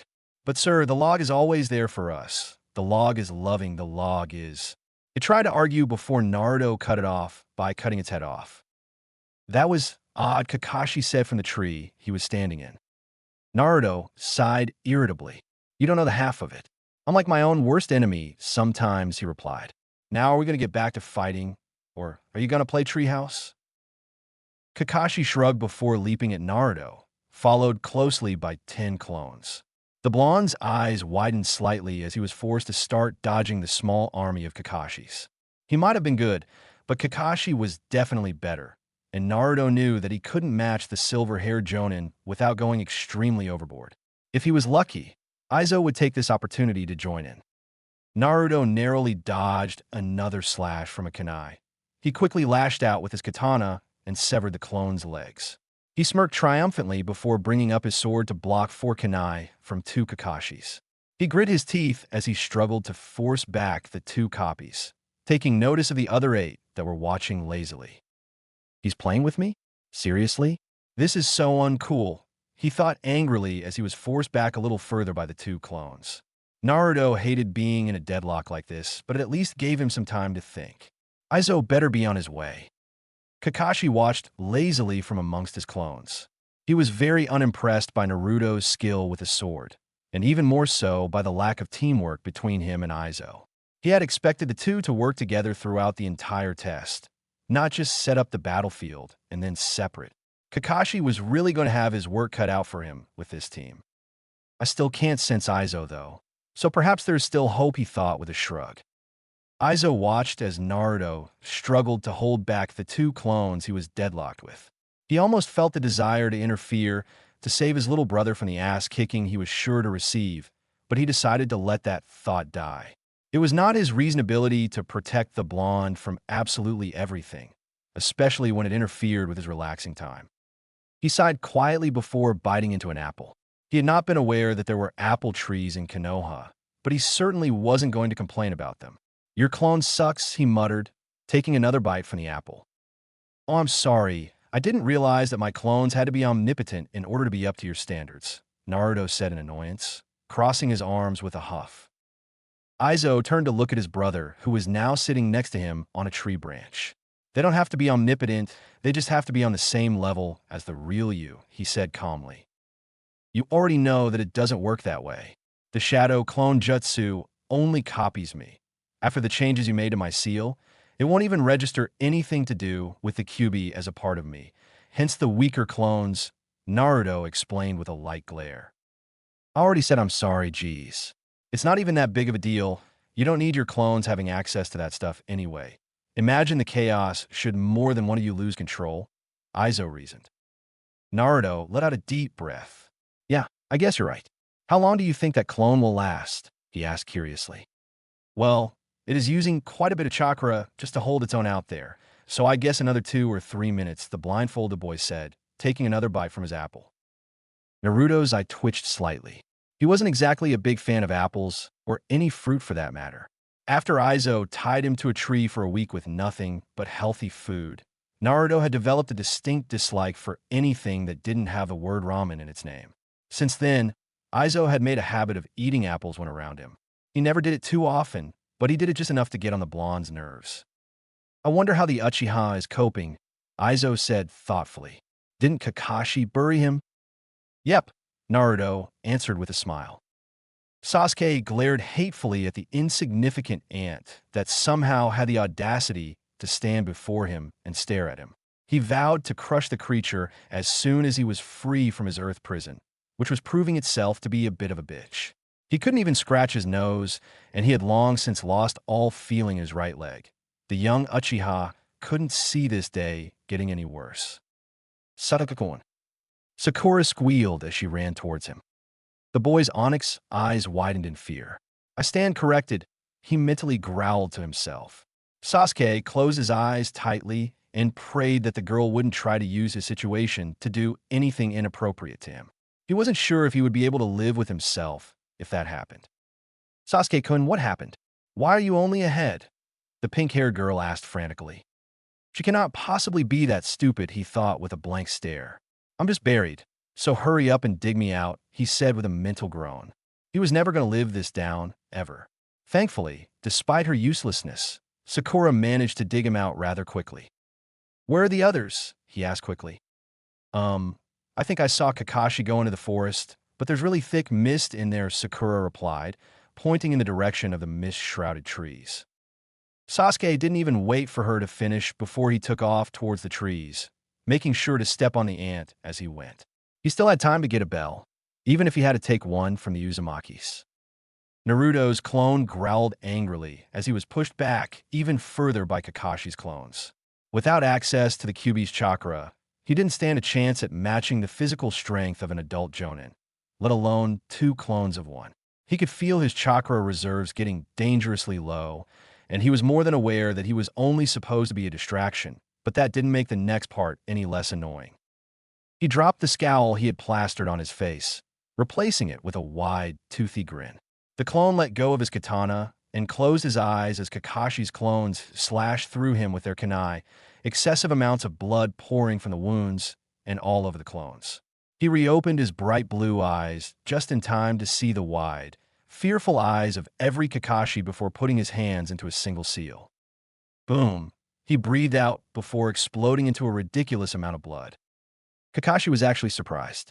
He and all of his clones shared the exact same confused look as the blood showered down on all of them, staining their silver hair a dull crimson. This was not something he would expect from any opponent, ever. He wasn't even aware that there was such a thing as a clone that could do that. The popping sounds that accompanied 2 of his clones dispelling broke Kakashi out of his musings. He dropped back into a defensive stance, followed quickly by the remaining 7 clones, as they all formed a small back-to-back circle around him, or at least that's what it looked like. Kakashi had switched places with one of his clones, letting him play the part of expendable defense.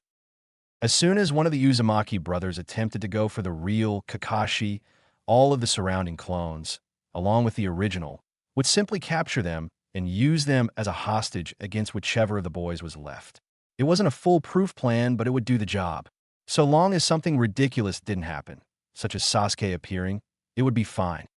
Hey, Kakashi, guess what? The real Kakashi said, making the original's eyes widen to comical proportions. Boom, the clone yelled. The explosion knocked Kakashi off his feet and dispelled all of his clones, while at the same time drenching the area in even more blood. The Jonin noticed, with some concern, that the clone had exploded into pieces that were still lying on the ground. This fight was quickly climbing the ranks in Kakashi's book of weird shit that happened to him. The top spot belonged to that one time that he had seen Might Guy in a Speedo. Kakashi shuddered at that memory. So much for sleeping tonight, he mumbled mentally. A gasp rung out through the small clearing that Kakashi only just realized he was in. It seemed that the mist was thinning slightly. He turned and stared blankly at Sasuke, who was looking around at the blood-covered clearing, the bloody body parts, and the blood-covered Kakashi. The Jonin guessed that he must have looked quite terrifying through the eyes of a mentally scared 13-year-old. He wasn't surprised when the boy dropped the kunai he was holding and fell to his knees, vomiting in a mixture of fear and disgust. The scene he walked into must have reminded him in some way of the Uchiha massacre, so Kakashi couldn't hold this kind of reaction against him. The silver-haired man raised an eyebrow when Sasuke tried to stumble out of the clearing, only to pass out and fall flat on his face. That part was unexpected, he thought to himself.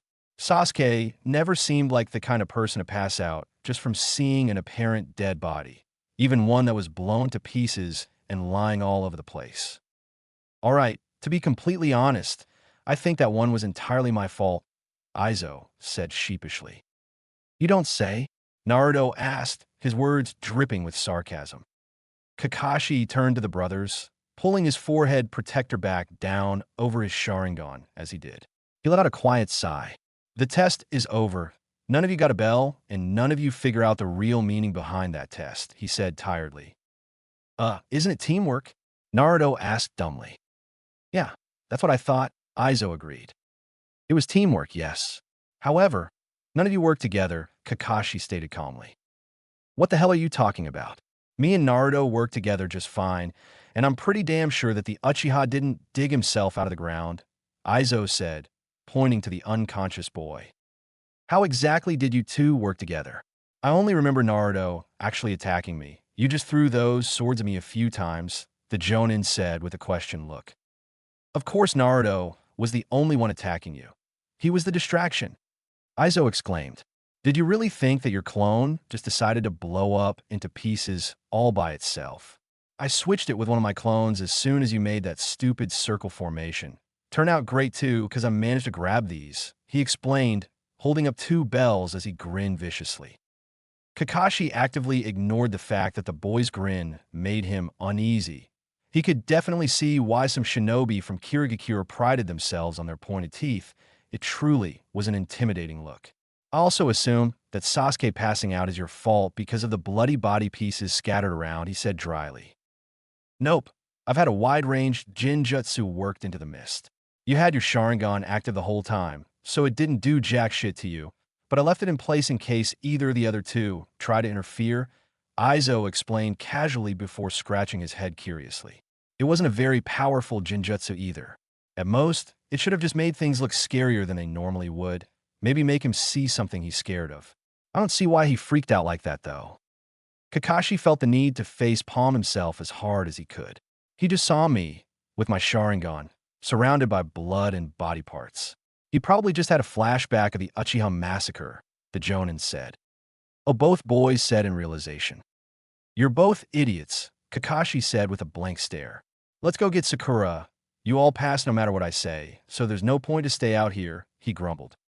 We already know. The old man suspected that the council would make you pass whatever team the Uchiha was on, Naruto replied, with his idiotic grin already back on his face. I'm going to pretend that you didn't say that. There are going to be enough problems with this team as it is. I don't need you two knowing more than I do. Or rather, I don't need to know that you know more than me, the Jonin said as he walked over and picked Sasuke up. As they walked from the clearing, the blood and body parts all vanished in a large puff of smoke, while the mist simply thinned until it was gone. Kakashi was annoyed to find that the blood that covered him was still there, but neither of the boys seemed to notice or care. What kind of clones were those, if you don't mind me asking? Kakashi inquired curiously. Naruto used a combination of shadow clones and that exploding blood clone. I used my own variation of the blood clone that I combined with my earth affinity to give it a body that will remain for a while even after dismemberment or other forms of extensive damage, Aizo explained, giving the Jonin another unnerving, toothy grin. That sounds useful. Perhaps you could teach me this blood clone jutsu, the Cyclops suggested hopefully. No can do, sensei. That jutsu is one of the few techniques that we have personally put into the Scroll of Seals, meaning that we can't just teach him to whomever we want. Feel free to ask the old man, though. I'm sure he wouldn't mind, Naruto replied. That old geezer doesn't care about anything that doesn't have a double D cup size. I'm amazed he manages to run a village that has female shinobi. I would have expected them to skin him alive by now, Aizo said with a chuckle. Actually, Lord Sandaime has a jutsu that allows him to spy on the female side of the hot spring from the safety of his office, Kakashi said casually, not taking the time to actually think about what he was saying. That wrinkled dick bastard. I'm going to skin him, burn him, then I'll chuck him in the female side of the hot springs just so he can understand what true suffering is, the blindfolded boy growled hatefully. You do realize that threatening the Hokage is a crime, don't you? The silver-haired man asked curiously. Yeah. Trivial legalities, useless, boring political bullshit. I already read enough books on law to cover the basics, Aizo answered irritably. Kakashi decided not to push the subject. He too wasn't particularly happy with the Sandaime keeping that jutsu all to himself, but that didn't mean he was going to complain about it. Aggravating the man, known as the Kami of Shinobi, was not the most pleasant of suicide methods. Kakashi would much rather be killed by Anko Mitarashi than Hiruzen Sarutobi, and that was saying something considering he was a guy. It didn't take very long for the small group to make it back to the open field of the training ground. They all immediately took notice of Sakura, Well, everyone, but Sasuke, that is. The Uchiha was still unconscious and slung over Kakashi's shoulder, something that could either save the boy from the fangirl or condemn him in some horrifying way. The pink-haired girl was sitting on the grass, leaning against one of the 3 wooden posts, taking very little notice of her surroundings as she filed her nails. Sakura didn't even notice as the rest of Team 7 walked up to her until their shadows blocked the sun. The girl looked up angrily, obviously intending to shout at whoever was standing over her, but the words died in her throat as her eyes widened. "Sasuke-kun!" she screamed in horror, jumping to her feet and moving to check on the unconscious boy. Sakura quickly stopped halfway as she stared at Kakashi fearfully, only having just noticed that the silver-haired man was drenched in blood. Her bright green eyes darted from a now crimson-haired man to Sasuke, who was also covered in quite a lot of blood. She looked to Naruto, only to find that the blonde boy was grinning like an idiot before she looked to Aizo. Her eyes widened further as she realized that his scarf was pulled down, giving her a clear view at his filed-down teeth. Why? You killed him," she stuttered pitifully before finally passing out. "That took far longer than I expected," Aizo said with a frown. Kakashi tried to muster up the energy to glare at the boy, but failed miserably. "You planned this, didn't you?" he asked lazily. Yes, I did. But since I'm such a nice guy, me and Naruto will take these 2 to wait. Where should we take them?" he asked. The Jonin sighed. He was going to kill the Hokage for resigning him from ANBU. Then he would slaughter the council for, well, everything in general. Those guys were assholes. "Just take them to the hospital for now. I'll sort everything else out somehow. I'll send you 2 a message on where to meet up tomorrow," he said lazily, putting his hands into a seal and disappearing in a shunshin. "Should we have warned him that my blood clones are mixed with red hair dye?" Naruto asked worriedly. "Nah, he'll be fine, I think. Maybe, so long as we play innocent," Aizo replied dismissively. "All right, now let's drag these 2 to the hospital," the blonde said cheerfully, receiving a punch to the back of his head. "No, you idiot, we will not drag them. You will do that stupid teleporting thing and take them there," the older boy ordered in annoyance. "You do realize that the only reason you hate the Hiraishin is because you can't use it, right?" Naruto asked with a raised eyebrow. Aizo glared at his little brother. "Do you want me to make Kana give you the talk again?" he asked dangerously. "No."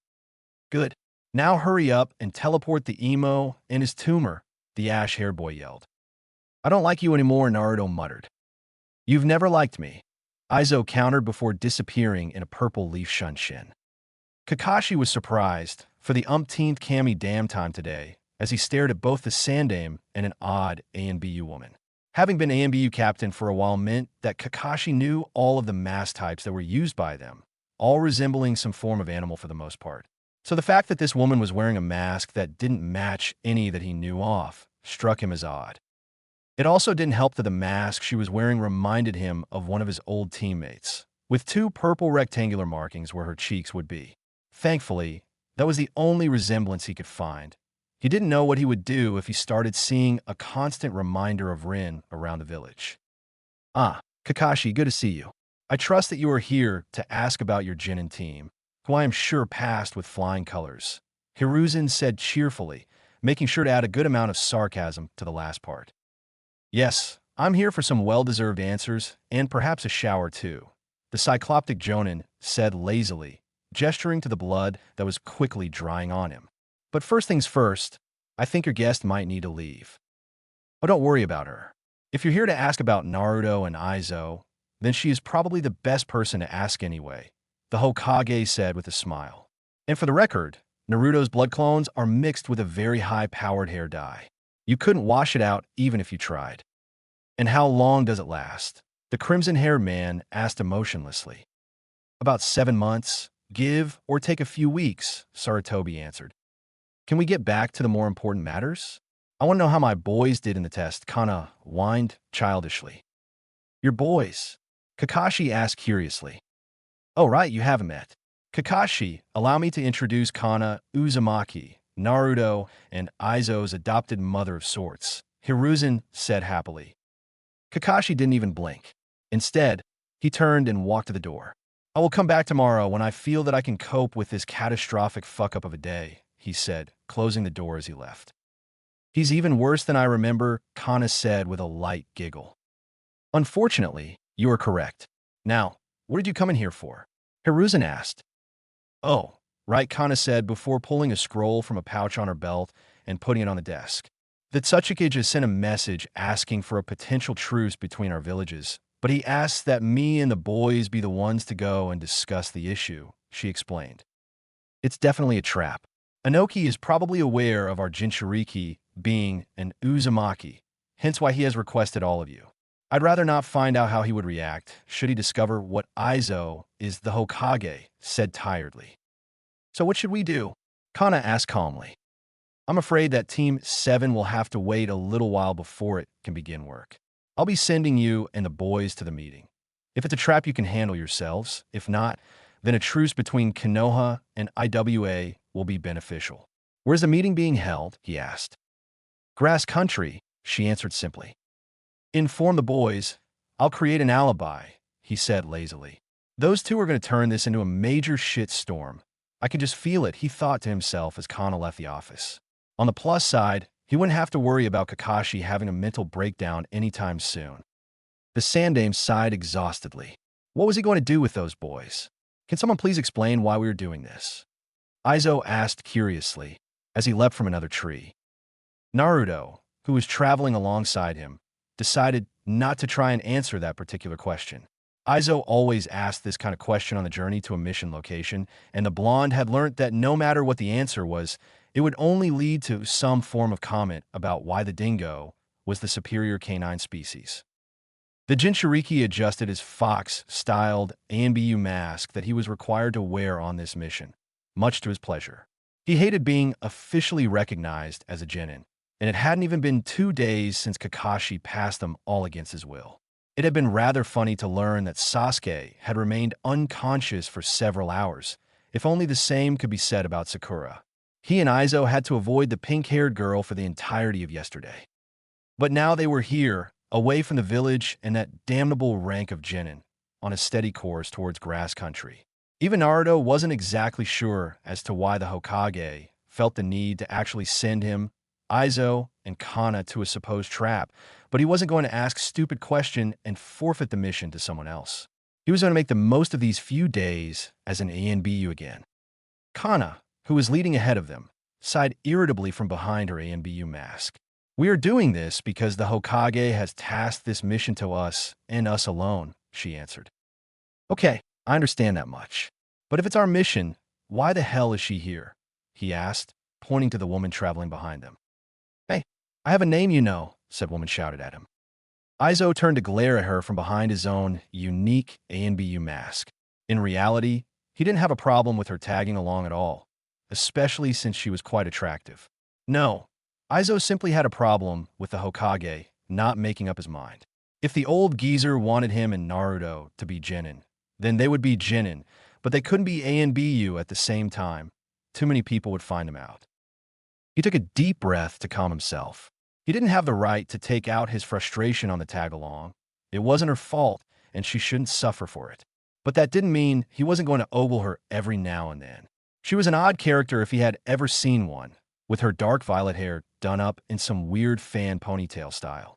Her light brown, pupil-less eyes that always had an unnerving glimmer of insanity, and her clothing choice made her intentions questionable. The woman was dressed in a long tan overcoat, a mesh bodysuit that stretched from her neck to her thighs, pale gray shin guards, and a dark orange miniskirt. Overall, it left very little to the imagination and probably offered little protection. On the plus side, it made watching her jump from tree to tree all the more enjoyable, and Aizo was making the most of such a wondrous opportunity.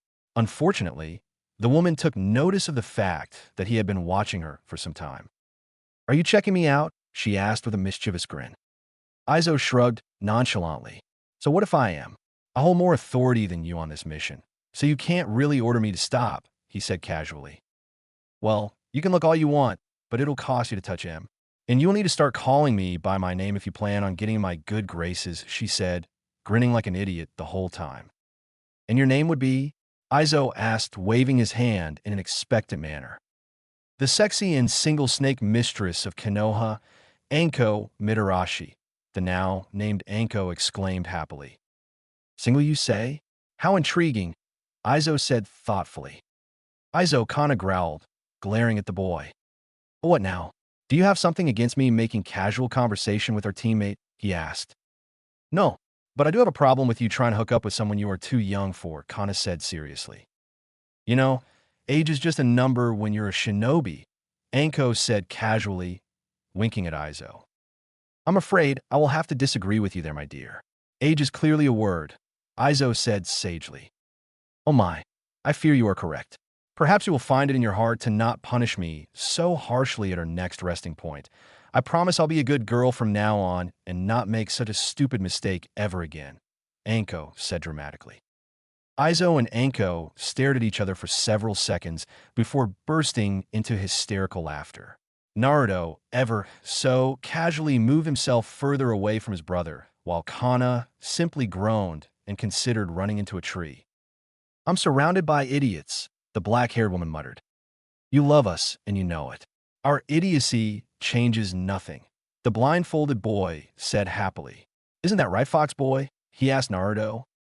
As a security measure, Naruto actually had a code name while working as an ANBU, and since Konoha liked to name their ANBU after their respective masks, Naruto was given the codename of Fox. It wasn't exactly the best of code names given the circumstances, but it did the job for now, and that's all that mattered. So long as no one linked the Fox mask to the QB, they would be fine. I'm not joining in on this. No matter what I say, you will continue to mess around with Anko-san until Kana kicks your ass. I'm keeping myself safe from the imminent chaos, Naruto replied calmly. Geez, brat, no need to be so formal, Anko said before turning Kana. By the way, what exactly is this mission we're going on? She asked seriously. You don't know? Kana asked, narrowing her eyes on the purple-haired woman. Not really. The Hokage just kind of assigned me to your team as backup and said to follow your orders, she replied, scratching her head sheepishly. Kana groaned mentally. She was going to kill Sarutobi when they got back from this. We are heading to Grass Country to attend a potential peace meeting with IWA. We're almost certain that it's a trap, but should it be the real deal, we will be the ones to represent all of Konoha. That means you will have to be respectful. Anko-san, she explained calmly. Wow, you and Blondie really need to loosen up. You're both too formal, Anko said casually. We just passed the border of Fire Country. We should reach the meeting point in around an hour or so, Naruto stated. Good to know, but a word of warning, Grass Country is not a forgiving place. A large majority of it is covered in dense forests, the rest in grassy fields, but the entire landscape is split apart by multiple rivers and ravines. Don't be surprised if the ground suddenly ends, Kana explained clearly. Where in Grass Country is this meeting being held? Aizo asked. Within one of the more open fields, there's an old military post that was built by IWA during the Third Shinobi War. It's long since been abandoned, but I suppose that IWA still wants some form of home field advantage should things turn ugly. What exactly are we planning to do if it's an ambush? Anko asked. I don't know yet. We weren't given specifics for this mission. It was simply to show up and assess the situation. Once we arrive, we can plan ahead for how to deal with whoever IWA sends. Is it even safe to have a fourth member on this mission? No offense, Anko-san, but there might be some confidential information revealed in this meeting that you are not privileged to know, Naruto stated politely. No offense taken, Brad. I know I'm only a special Jonin, but don't worry about your secrets. The Hokage already informed me of a lot of stuff regarding this team, mainly who you three are, Anko replied cheerfully. Aizo, Kana, and Naruto all turned to stare at her curiously. Really? They all asked in unison. Anko nodded enthusiastically. Yep, it really surprised me too. Just let you know. I was kind of bummed about having two kids hold authority over me, but it doesn't seem so bad so far, she said. I'm surprised that the old geezer trusts you that much. Even the ANBU aren't privileged to that much information about us. I mean, sure, they can make all the assumptions they want, but they're never given a clear answer, Aizo said casually before turning to stare blankly at Anko. Whose dick did you have to suck? He asked dryly. Anko turned to the boy with a perverted grin and an all-too frightening gleam in her eyes. No one's yet, but if you're making an offer, I'm sure we could come to some arrangement, she said, licking her lips. I honestly can't tell if you're playing with me or not, Aizo admitted. I haven't even started playing with you yet, Anko said with a wink. Aizo turned to Kana. I like this one, can we keep her? He asked. Kana suppressed her growing desire to kill Aizo, reminding herself that he was technically her son. It just didn't help that he had to be the perverted one out of him in Naruto. No, Aizo, we cannot keep her. I'm sure she has her own duties back in the village, and you are still supposed to be a genin, she said sternly. Ah, you ruin all my fun, Aizo whined childishly. That's what mothers are for, sweetie, she replied cheerfully. The group quickly settled into a calm silence as the trees slowly began to be replaced by colossal-sized mushrooms, each one easily as tall or large as a normal tree. The most surprising thing was the smell, since it stunk worse than any sane person could possibly imagine. Aizo even pulled his scarf back over his mouth and nose, while Kana and Naruto simply acted as if nothing was wrong. Anko was a different story. Holy shit, this place stinks, she exclaimed in disgust, holding her nose. Don't you torture people for a living? Surely you've smelt worse than this, Kana said. But it's funny when they piss themselves. This is just cruel, making me run through this forest, Anko replied. You didn't need to accept this mission. I still don't even know why the old man let someone like you come with us, Naruto said in a bored tone. What's that supposed to mean, brat? The snake mistress asked harshly. Is this because I'm not a member of Root? Kana sighed. You're a candidate, aren't you? She asked in an annoyed tone. Anko smirked as she pulled a small metal plate from her weapon's pouch, the kanji for Root clearly engraved on its surface. Sure am. This mission is my field exam of sorts, so how I do here will determine if I get accepted or not. The reports from you three will also help if you put in a good word, she said, making sure to add a bit of hopefulness to the last part. Aizo, Naruto, and Kana all nodded in understanding as they continued through the forest. It hadn't taken long for the Hokage and Danzo to change Root into a well-funded and more sizable organization. Alongside Danzo's recruitment methods, Hiruzen had started offering candidates from Konoha's official shinobi forces and specially selected individuals with promise. This all ended with the dramatic growth of Root, as well as the development of new Root factions. So far, there were only 3 factions in total, consisting of Root, Fall, and Stem. The 3 Uzumakis belonged to the faction known as Fall. This faction consisted of individuals who were highly skilled in various forms of combat that could be traced to other hidden villages. They were used on missions that required there to be no link to Konoha whatsoever, which were more often than not nothing but simple assassination tasks. The other 2 factions were larger and more effective overall. Root remained as the body of the entire organization, serving as the main task force for missions, while Stem served as the medical force for both Root and Fall. The Hokage had made the decision to create a medical-based faction in order to reduce casualties and increase the productiveness of the organization overall. Danzo had seen the usefulness of having more trained medic ninja, and so he didn't argue with it. Members from the 3 factions were easy to tell apart, so long as they were working their shift. Root members all wore a blank ANBU mask with the kanji for Root printed on it. Stem member all wore the same mask, but with a green stripe going horizontally across it, and Fall members all had the right to wear a personalized ANBU mask to make them unique. In the end, it didn't change very much when it came to how Root as a whole functioned. It simply made it more reliable. So which faction are you planning to join? Aizo asked curiously. Anko shrugged. Don't know yet. Perhaps I'll just stick it out as a grunt for a while. I'm not sure if I have the skill to be accepted in a Fall, and I sure as hell ain't no medic, so Stem is out of the question, she said casually. Well, if you do a good job on this mission, I'll be sure to put in a good word or 2 for you, Aizo said as he gave her a thumbs up. You would do that for me, really? Anko asked in mock surprise. Sure, but it'll cost you, he answered a perverted grin that, thankfully, she couldn't see. Oh really? And how am I expected to pay you off? Will it be all up front or will there be a payment plan? She asked with her own perverted grin. Will you 2 shut it already? Kana snapped. It's bad enough that Aizo is a pervert on his own. I don't need you encouraging him. Anko? Hey, he started it, Anko defended. You played along. Aizo countered. I don't care who started it or who's playing along. I'll finish it. Kana growled angrily. If we kill them now and get our story straight, I'm sure we could pass it off as a necessary loss, Naruto suggested to Kana. That's cold, bro, real cold. I thought we were friends, the older siblings said in mock hurt. But I guess that's what happens when you have a giant fox sealed inside you. I wonder if you'd be better if it was a dingo instead. I wonder if the Hokage is having as much trouble as I am, Kana muttered irritably as she ignored the argument between her sons. Sometimes she wondered what possessed her into accepting being adopted into the Uzumaki family. The Sandaime Hokage took a deep puff of his pipe as he calmly observed the numerous jonin that had gathered in front of him. All of them were here to report on what potential genin teams had passed, even though he already had a good idea on which teams had succeeded. He was the one who decided on team placements after all. So, which teams passed? He asked calmly.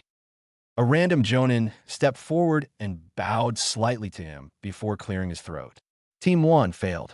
They lacked neither the skill nor mental fortitude to be shinobi, he stated, stepping back into the crowd. It continued like this for several minutes, with each potential jonin instructor stepping forward and giving a brief explanation as to why their team failed before rejoining the small group. Hiruzen felt himself sigh at each failed team, coming once again to the painful realization that the academy curriculum had become disgracefully lax. Oh well, just another thing to add to our plans, he thought tiredly. Hiruzen looked up when Kakashi stepped forward, not even bothering to bow or take his lone eye off of the small book in his hand. Team 7, consisting of Sasuke Uchiha, Sakura Hiro, Naruto Uzumaki, and Aizo Uzumaki, under the instruction of Kakashi Hitaki, passed. They only did so by the skin of their teeth, but I can see potential in each of them, the silver-haired Cyclops stated, struggling to keep a straight face as he stepped back. Several of the other jonin all gasped and began murmuring amongst themselves. Not once had Kakashi ever even gotten close to passing a genin team in the few years that he had been a jonin sensei candidate. The concept of famous copy ninja actually training any genin at all, let alone the last Uchiha, was an exciting thought. With a jonin that's skilled teaching them, the village was sure to gain several new skilled shinobi. Wait, who is Aizo Uzumaki? I thought only that child had that name, a random jonin said, spitting out the word child. Oh yes, Aizo. He is Naruto's adopted brother, Hiruzen replied casually, earning some gasps. You allowed someone to adopt him? Someone shouted.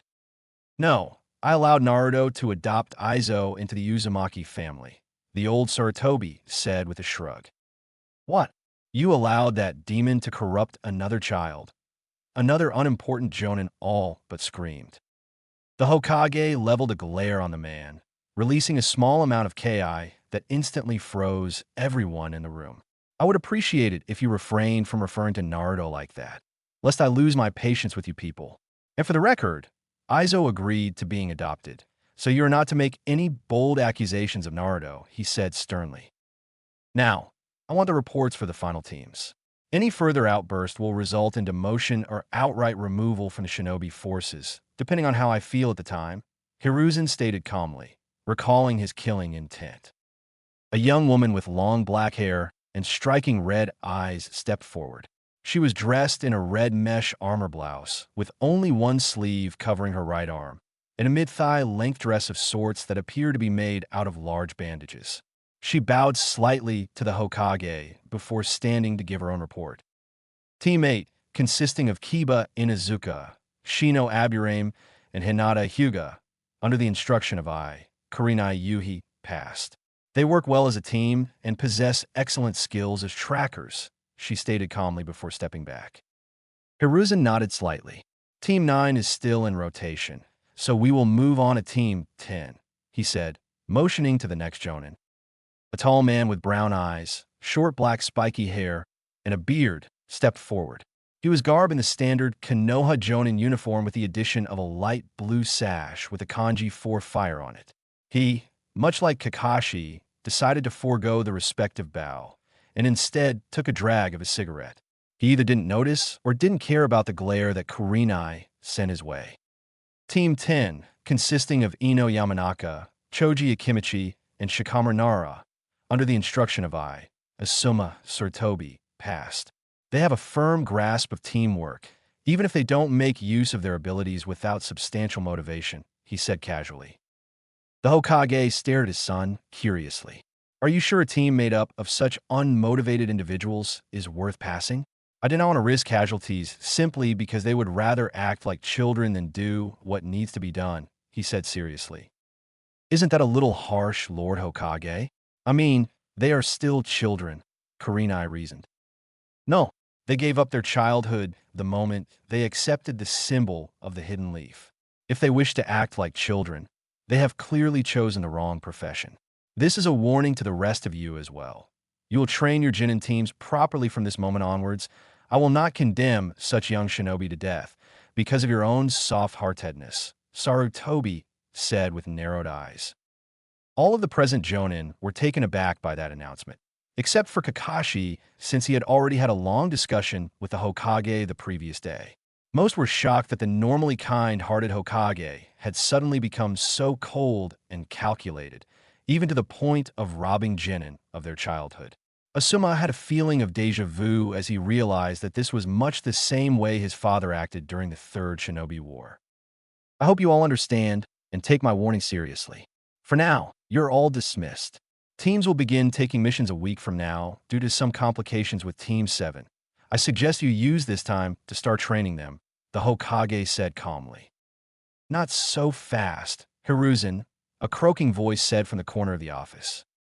Everyone turned to look at Hiruzen's old Genin teammates and elders of the council, Koharu Udatain and Hamura Mitokado. Koharu, an elderly woman, walked up to the Hokage's desk, Hamura following close behind her. They both stopped in front of their old teammate, and Koharu pulled a sizable file out from under her robes.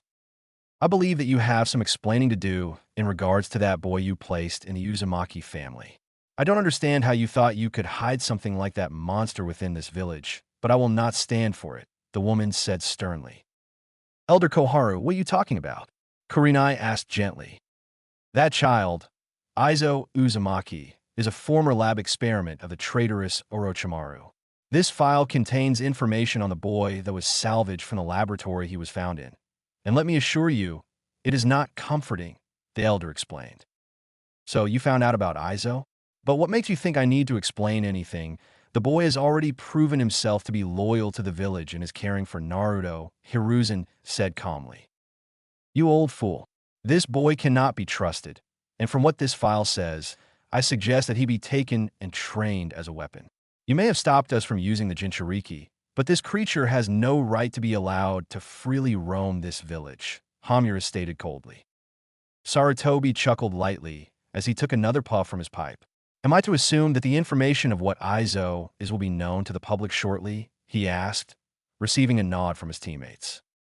That's right, Hiruzen. The people have a right to know what that boy is should he be free to walk the streets, Koharu replied. Oh dear, such trouble you have caused me. However will I cope with it all? Hiruzen said sarcastically. I suppose there's no point in hiding Naruto's secret either. He's only going to be targeted as Izo's brother. Therefore, effective immediately, the law I passed regarding the Kyuubi Jinchuriki is nullified. Go and tell whoever you like, he said cheerfully. What game are you playing here, Hiruzen? Have you finally gone senile? Hamura asked worriedly. In all honesty, Koharu and Hamura were not planning on making all of the information known to the public. There were certain things that should remain under wraps. But this was not the reaction they had expected from the Hokage. They were hoping to simply use this newfound information to manipulate him, to turn him to their way of thinking. That plan was now shot to hell. I assure you that I have not gone senile. But I will say this, should anyone, shinobi or civilian, make any move to harm either Naruto or Izo after this information is revealed, I will crush them. Those boys are loyal shinobi of the Leaf, and I will not stand for people who would condemn them for things out of their control. So keep that in mind when you go preaching about the demon and monster brothers, because I will slaughter anyone that dares to attack a fellow shinobi of Konoha, Sarutobi said sternly, putting pressure on the room's occupants with his chakra. Now get out before I change my mind, he said quickly, emptying the room faster than the Yondaime Hokage could move. "I see your teammates fell for it," Danzo said casually as he emerged from the shadows. Hiruzen smirked victoriously. "Indeed they did. It seems we will finally be able to begin to initiate our plans.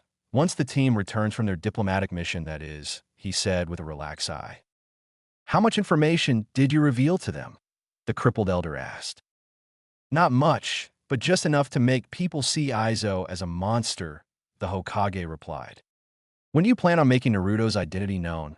the war hawk asked curiously. "As soon as the village is so sure that the boys are monsters.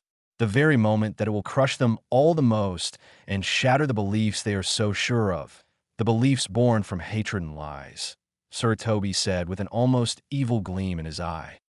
"And when the leaves of the village are at their weakest, the roots will come forth to cleanse the rot," Danzo stated stoically.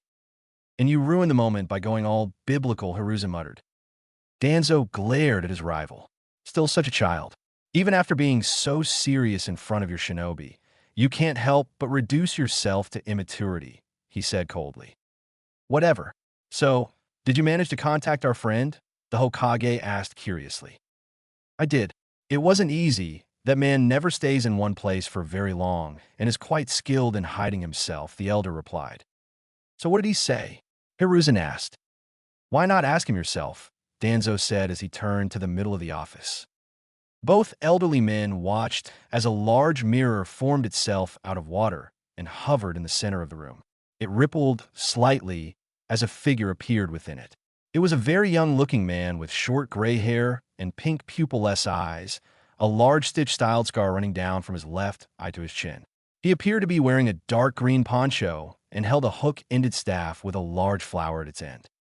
"Hello, Hokage Dano," the man greeted politely. "Hello to you too, Mizuki Dano. Or should I just call you Yagura?" Sarutobi asked with a kind smile. "Just Yagura will be fine," the former Mizuki said politely.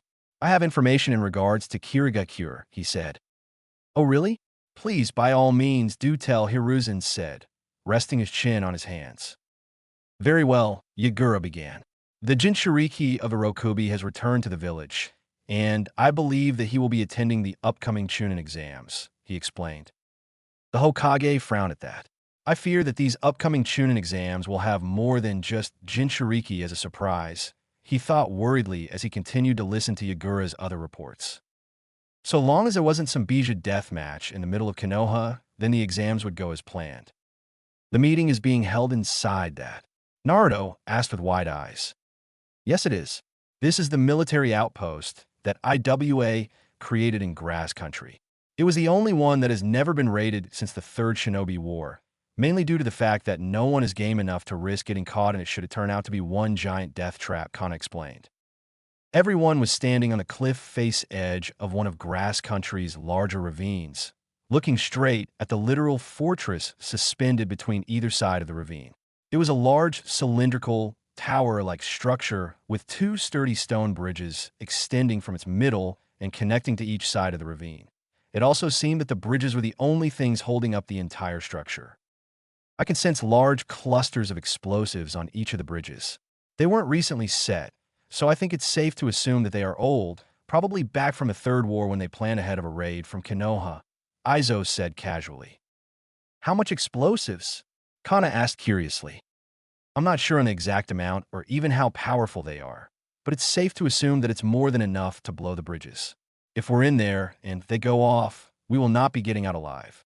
The entire structure has been built for the purpose of a trap. As soon as that thing hits the ground, it will implode on itself, crushing us inside," he explained. "Damn, IWA really went all out with this thing. And to think they want to hold a diplomacy meeting here, of all places," Anko said in surprise. "Can you sense anyone inside, Aizo?" Kana questioned. "Yeah, 2 people, but something isn't right about it. There were at least 3 other chakras in there before we got here, but they're gone now. You picking up anything strange, bro?" Aizo asked Naruto. "We're too far away from me to get a proper reading on things, but I can definitely feel that one of the people in there is hostile. They're leaking out hatred like you wouldn't believe. The other one, though, they seem to be more afraid than anything else," the blonde replied. Sounds like a hostage trap." But that doesn't make much sense given the circumstances, Kana said thoughtfully. Does this mean we're abandoning the mission? Anko asked sadly. No, it just means we're gonna have to use a little more tact, and perhaps a decoy scout, Aizo answered. I hope you aren't suggesting what I think you're suggesting, Kana said dangerously. You're damn right, I'm suggesting that. It is obviously the safest way to go about this mission. If we don't want to all die a horrible death at the bottom of this ravine, that is the ash-haired boy exclaimed. What is he talking about? Anko asked Kana. He plans to be a complete idiot, so it's probably best to just go along with it for now, the older woman said tiredly. It really isn't worth the argument to go against him. Thanks for agreeing with me, Mom, Aizo said happily. I'm not agreeing with you. I am simply not going to argue with you, she replied. You're the weirdest family I've ever met, the snake mistress said blandly. You have no idea, Naruto drawled. All right then, I'm off, Aizo exclaimed gleefully as he ran towards the bridge. We're just gonna let him go in alone, Anko asked in disbelief. Yep, Naruto and Kana said in unison. Lord Hokage sent me on a mission with a bunch of loonies, the snake user thought to herself as she watched her remaining teammates sit down on the grass lazily. She soon followed their example, but that didn't help to ease her curiosity. Anko just hoped that the mission went well, because the prize for failing a field exam mission as a candidate was usually death. Aizo hummed a random tune as he casually strolled through the halls of the IWA base. It wasn't nearly as impressive on the inside as it had been from the outside, with nothing but bleak hallways and empty rooms. Most of the tower was built in a maze-like fashion, probably to slow down anyone trying to escape should the explosives be triggered, but luckily Aizo didn't rely on his sight to get around. The tower had been built with such excessive amounts of chakra that it practically mapped itself out for Aizo, and he knew exactly where he was going. The only people who would be more useful on this mission would be the Hyuga, but Root had very few of those in its ranks, and they were all branch members of the clan. The main house of the Hyuga clan were not the kind to so easily overlook one of their own going missing. Eventually, Aizo found himself walking into a large, well-lit room with a good-sized table at its center. At the table sat a young girl, probably a year younger than him, with an unreadable expression and the posture of a royal. Aizo paused in his step when the girl smiled nervously at him. This must be the one Naruto said was afraid, he thought as he took a few sniffs of the air. Aizo had to admit, the girl was definitely what he would classify as cute, and he suspected that she would become quite a looker in a few years. She had short black hair and pink eyes. She was wearing a red uniform with the right sleeve missing and a lapel over her right leg, fishnet tights, and a skirt. Aside from a missing brown flak jacket, it was standard IWA shinobi attire. The girl continued to smile nervously at him as he walked up to the table and sat down opposite her. Hello, are you the diplomat from Konoha? She asked politely. Aizo stared at her blankly, not that she could tell due to his mask. He knew she was nervous, that much was obvious, but her words were forced and borderline shaky. The girl herself hadn't moved an inch since he had entered the room, and that was cause for concern. Normally, nervous people were twitchy or shaky, but this girl's body was the epitome of stillness. I suppose I am. What's your name? He asked calmly, observing the girl intently. I am Kuratsuchi, granddaughter of the Tsuchikage, she replied confidently. And where are your teammates, Kuratsuchi-chan? Aizo asked casually, making sure to add the suffix to gauge her reaction. Kuratsuchi narrowed her eyes at him, but that was all the reaction he got. Do not refer to me as Chan, and it is polite to introduce yourself as well, she said sternly. I guess it is, isn't it? Well then, in that case, allow me to introduce myself. I'm Aizo Uzumaki. Don't worry if you don't know me. I'm sure we can get better acquainted at a later date, he said dramatically, bowing low to the girl. But I still want to know where your teammates are, he said seriously, standing back up straight. I don't need teammates. I am fully capable of taking you down should you try to cause any trouble, she said with forced confidence. Very well, my dear. I'll take your word on it. But are you confident in your ability to take both me and my teammates down by yourself? Aizo asked, returning to his seat. If I am required to, Kuratsuchi answered nervously. You really shouldn't lie to a censor. It never ends well, he said casually. A censor? She asked nervously. That's right, a censor, and a damn good one if I do say so myself. I can sense you, the 3 dead bodies in the next room, who I assume were your teammates, the explosives set around this room, and that guy hiding behind a weak jinjutsu with a knife at your throat. Hell, I can even sense that paralysis seal stuck to your back. Aizo listed off calmly. Kuratsuchi stared at him with wide eyes as the aforementioned man released the jinjutsu, revealing himself to Aizo with a sickening smirk on his lips. So you notice me, brat? Well, that's too bad. Now I'll have to make sure you really don't get out of here alive, the man said with a dark chuckle. He was rather plain in terms of appearance, having brown eyes and brown hair, lacking anything defining or unique. He was dressed in simply black pants and a dull white shirt. Other than the knife he held, he didn't have any other weapons, not that Aizo felt that it would help if he did. The more surprising thing was that the man had very small chakra reserves, to the point that his ability to use a proper jutsu was questionable. Shame on you, sir. How dare you take such a beautiful girl hostage? 'Tis a crime, I tell ye, Aizo yelled indignantly. The man and Kuratsuchi stared at him in confusion. Are you, feeling okay? The girl asked worriedly. I'm fine, but do you want to know what's not fine? The fact that that man is from your own village. Oh, the horror, he exclaimed, gripping his chest in mock shock. Kana, Naruto, and Anko were all listening in through their earpieces, the latter of the 3 doing so with wide eyes. Is he mad? Does he not realize that his actions have the potential to start a war between our villages? Anko asked worriedly. Oh, don't worry. He is fully aware of that. He simply doesn't care, Naruto answered. He doesn't care? Why doesn't he care? More importantly, why the hell did we allow him to go in alone? The snake user asked frantically. We allowed him to go in alone because out of all of us, he's the most likely to survive should that tower fall, Kana replied calmly.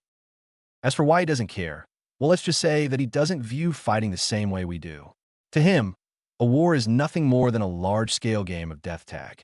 Trust me when I tell you that he can get pretty scary when playing that game, the blonde explained. So he's insane? Anko asked bluntly. I thought you would understand him a little better considering the fact that you both have a history with a certain snake, Kana said casually. Anko absent-mindedly raised her right hand to her neck, flinching slightly as she rubbed the curse seal that was permanently marked on her. I don't like to talk about that, even with others like me, she said quietly. You probably should talk to him. If you're really nice, he might even be able to do something about that seal on your neck, Naruto suggested offhandedly. The purple-haired woman's head snapped towards the blonde so fast it probably hurt. He could remove it? She asked hopefully. Naruto shook his head.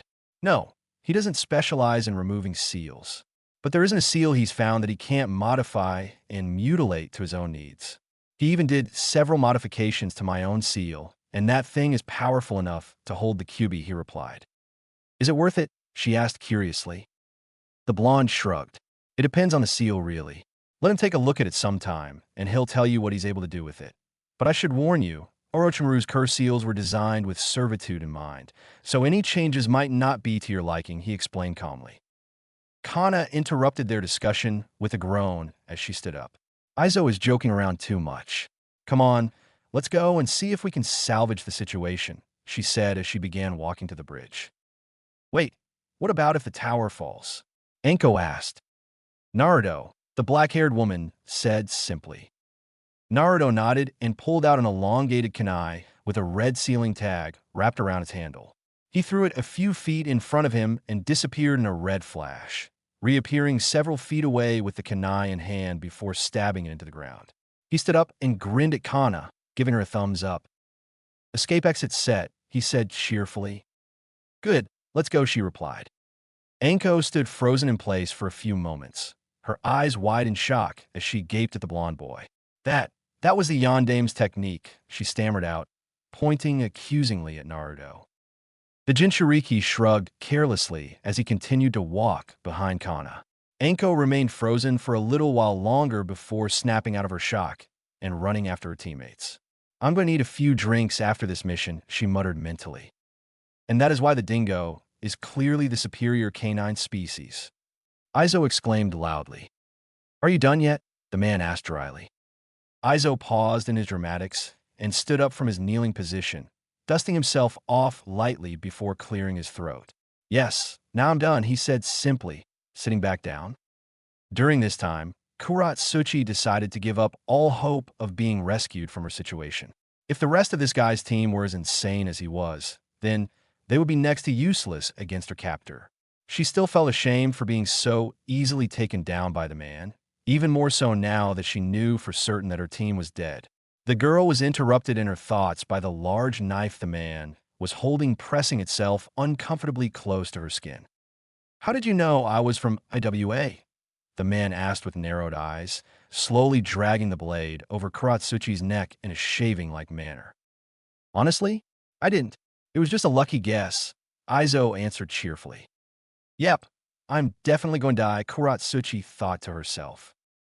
The man laughed lightly at Aizo's answer. What kind of ninja bases things like that on a guess? He asked mockingly. One of a kind, the boy exclaimed proudly. Oh well, not that matters. By the time your team gets here, you'll be dead, and this pretty little thing will go missing mysteriously. When IWA finds the bodies of her teammates and the blood of a Konoha shinobi, all hell will break loose, and any hopes of peace between our villages will be shattered, the man explained with a smirk. And how might I ask, do you intend to kill me? Not to sound cocky, but I am somewhat skilled, Aizo said in a bored tone. The man's smirk widened, almost into a vicious grin. For such a skilled sensor, you really suck at sensing proper genjutsu, he said darkly. Aizo didn't even have time to react as a knife was plunged deeply into his neck, the image of the man behind Kuratsuchi shimmering slightly before vanishing completely. I'll never forgive the Hidden Leaf for what they did in the war. Not after your Yondaime Hokage slaughtered so many of us, the man growled quietly from behind him. Kuratsuchi watched as the masked boy collapsed forward onto the table, his blood pouring over and off of the smooth marble surface. She detested herself for admitting it, but that boy was her only real chance of escaping her captor, even if he was from Konoha. She couldn't really blame the man for interfering with the meeting. She too didn't like the idea of offering peace between IWA and Konoha. But peace was not the purpose of this meeting, and she wished that her captor could realize that. The mission was so simple it could have been given to a genin team. They were to show up here, play politics for a little while, identify the Jinchuriki that Konoha were requested to send along, then use the tower's self-destruct to hold the other Uzumakis hostage until they were long gone with the QB container. That plan was now long since destroyed. Since her team was dead, she wouldn't have a hope in hell of figuring out who the Jinchuriki was on her own, and someone from her own village had decided to start a war because of a grudge. What a weakling. Figures Konoha would be pompous enough to only regard IWA as a minor threat. They should know better than to insult the likes of the Hidden Stone, the man proclaimed angrily. That wasn't very nice, Aizo said childishly, sitting himself back up in his chair, completely disregarding the knife and his own blood. The man took several steps back from the boy, his eyes wide in surprise. How the hell are you still alive? He shouted. Aizo looked down at the blood-covered table before reaching up and grabbing the knife, still stuck in his neck.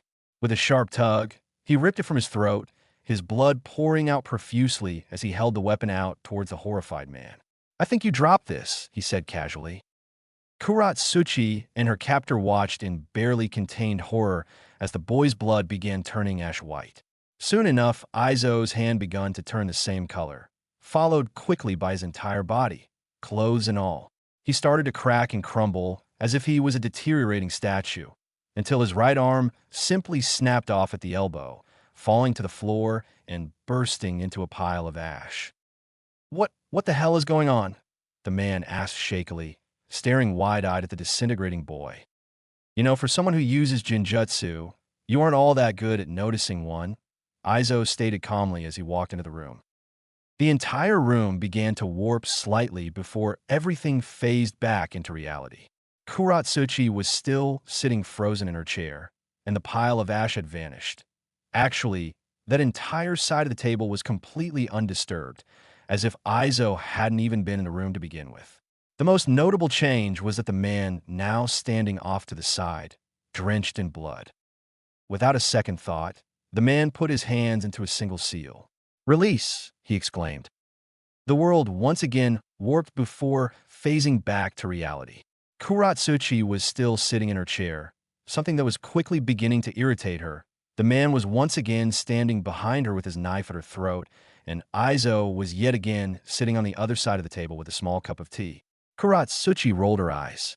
Figures he'd be a skilled lunatic, she thought dryly. Such a shame that you broke that one. I had such marvelous adventures planned. In a world all our own, Aizo said sadly, taking a sip of his tea. Where the hell did you get tea? The man asked in confusion. Why, from the coffee machine, of course, the boy replied cheerfully. This is another jinjutsu, isn't it? He asked bluntly. Oh wow, you're getting so smart, aren't you? I'll tell you what, you get a gold star for effort. Keep up the good work, and you'll get a cookie. Aizo exclaimed happily, giving the man a thumbs up. The man growled. I'll kill you, brat, he yelled, breaking the jinjutsu and charging forward. Aizo sighed in disappointment as his cup of tea disappeared and reality took over. He quickly extended his right arm towards the charging man, taking a brief moment of satisfaction when he found himself crushed down against the table by an invisible force. The masked boy stood from his chair and calmly placed his left hand on the man's head. Not moments later, the man's struggling was halted. What did you do to me? The man asked fearfully as he found all of his energy leaving him along with most of his chakra. You have a pitiful amount of chakra. I'm amazed you managed to kill Kuro-chan's teammates, but you probably had the element of surprise with them, Aizo said in disappointment, removing his hand from the man's head. Kuratsuchi glared at Aizo, a low growl escaping her lips. Kuro-chan, she asked dangerously. She didn't like it when he referred to her as Chan, and she sure as hell wasn't any happier about him shortening her name, as if they were best of friends. It was simply too embarrassing, and it needed to be stopped immediately. Yes, Kuro-chan, that's what I'm going to call you from now on, and no, you cannot convince me otherwise no matter how good-looking you are, Aizo replied, grinning at the girl. I will have you killed for this, she said irritably. I'm sure you will, but could you maybe hold that off until after our first date? I'd like to at least have a decent chance to get to know you first, he said casually. The girl stared at him with a deadpan expression. You do realize that we are enemies, don't you? She asked with a raised eyebrow. Sure do, but you know what they say, forbidden love is always worth it in the end, he exclaimed with a hint of perverseness. I got taken down by a moron, the still incapacitated man groaned depressingly. Aizo turned back to where the man was still being crushed against the table, the invisible force being strong enough to crack the marble surface beneath him. You're still alive? Your ribs should be crushed by now, the boy exclaimed in surprise. Huh, like you could crush me. We're built tougher in IW, not like your pansy Konoha comrades. The man spat hatefully, straining himself to breath under the crushing pressure. Well then, I'll have to remedy that. Now won't I? Aizo said irritably. Aizo extended his right arm towards the man again and clenched his fist. The man's would-be screams were caught in his throat as bloodied gurgles as his rib cage collapsed under the pressure, the marble table cracking in a spider web pattern around him. Kuratsuchi's eyes widened at the power the boy had so effortlessly displayed, his brutality striking a small amount of fear into her. She wasn't ignorant to the reality of being a kunoichi, and she was more than aware that the job entailed being surrounded by death. But this boy was on a whole different level than her. He had not only effortlessly slaughtered a man that had killed 3 Chunin-level ninja and captured her, but he had toyed with the man first. He had played around with him as if it were a game, and that made her worry for her own safety. Kuratsuchi knew that in her current position, there was literally nothing she could do to stop him should he decide to do anything unpleasant. If his earlier comments on her looks were anything to go by, then it was safe to assume that he found her appealing, and that was more than enough reason for her to panic. Every kunoichi knew the harsh reality of the world, the risk they were all taking, but it didn't make her feel any less nervous. Aizo nodded to himself at a job well done before turning on his heels and walking up to Kuratsuchi. He casually waved at her and sat himself on the table directly in front of her. Well, Kuro-chan, I think it's time for you to do something for me, he said calmly.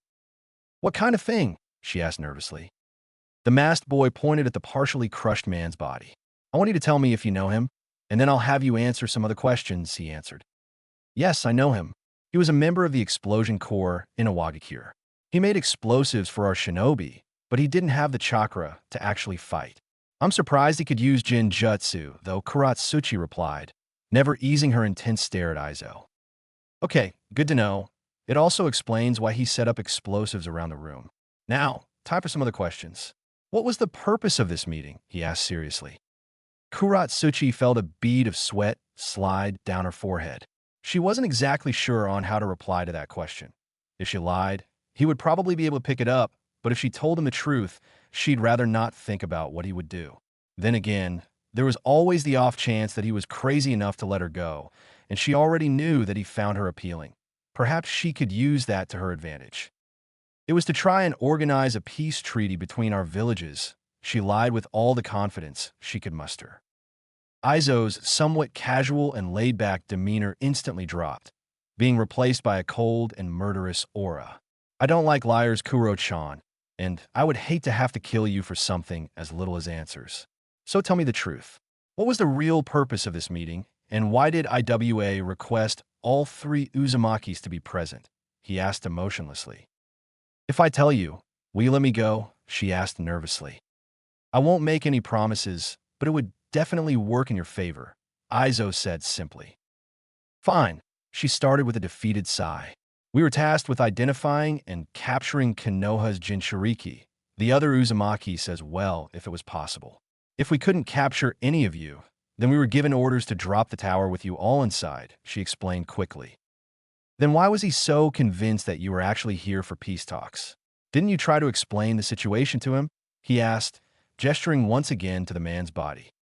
He made a bold assumption and had already killed my team before we could explain anything to him, the girl replied. And how does someone who can't even use jutsu manage to take down 4 IWA shinobi? Aizo asked curiously. He surprised us with some flash bombs and knocked me out. I don't know how he got my teammates, and I only woke up shortly before you got here, she admitted shamefully. All right, back to the main subject at hand. What was IWA planning to do with my little brother if you happen to catch him? He asked, glaring through his mask.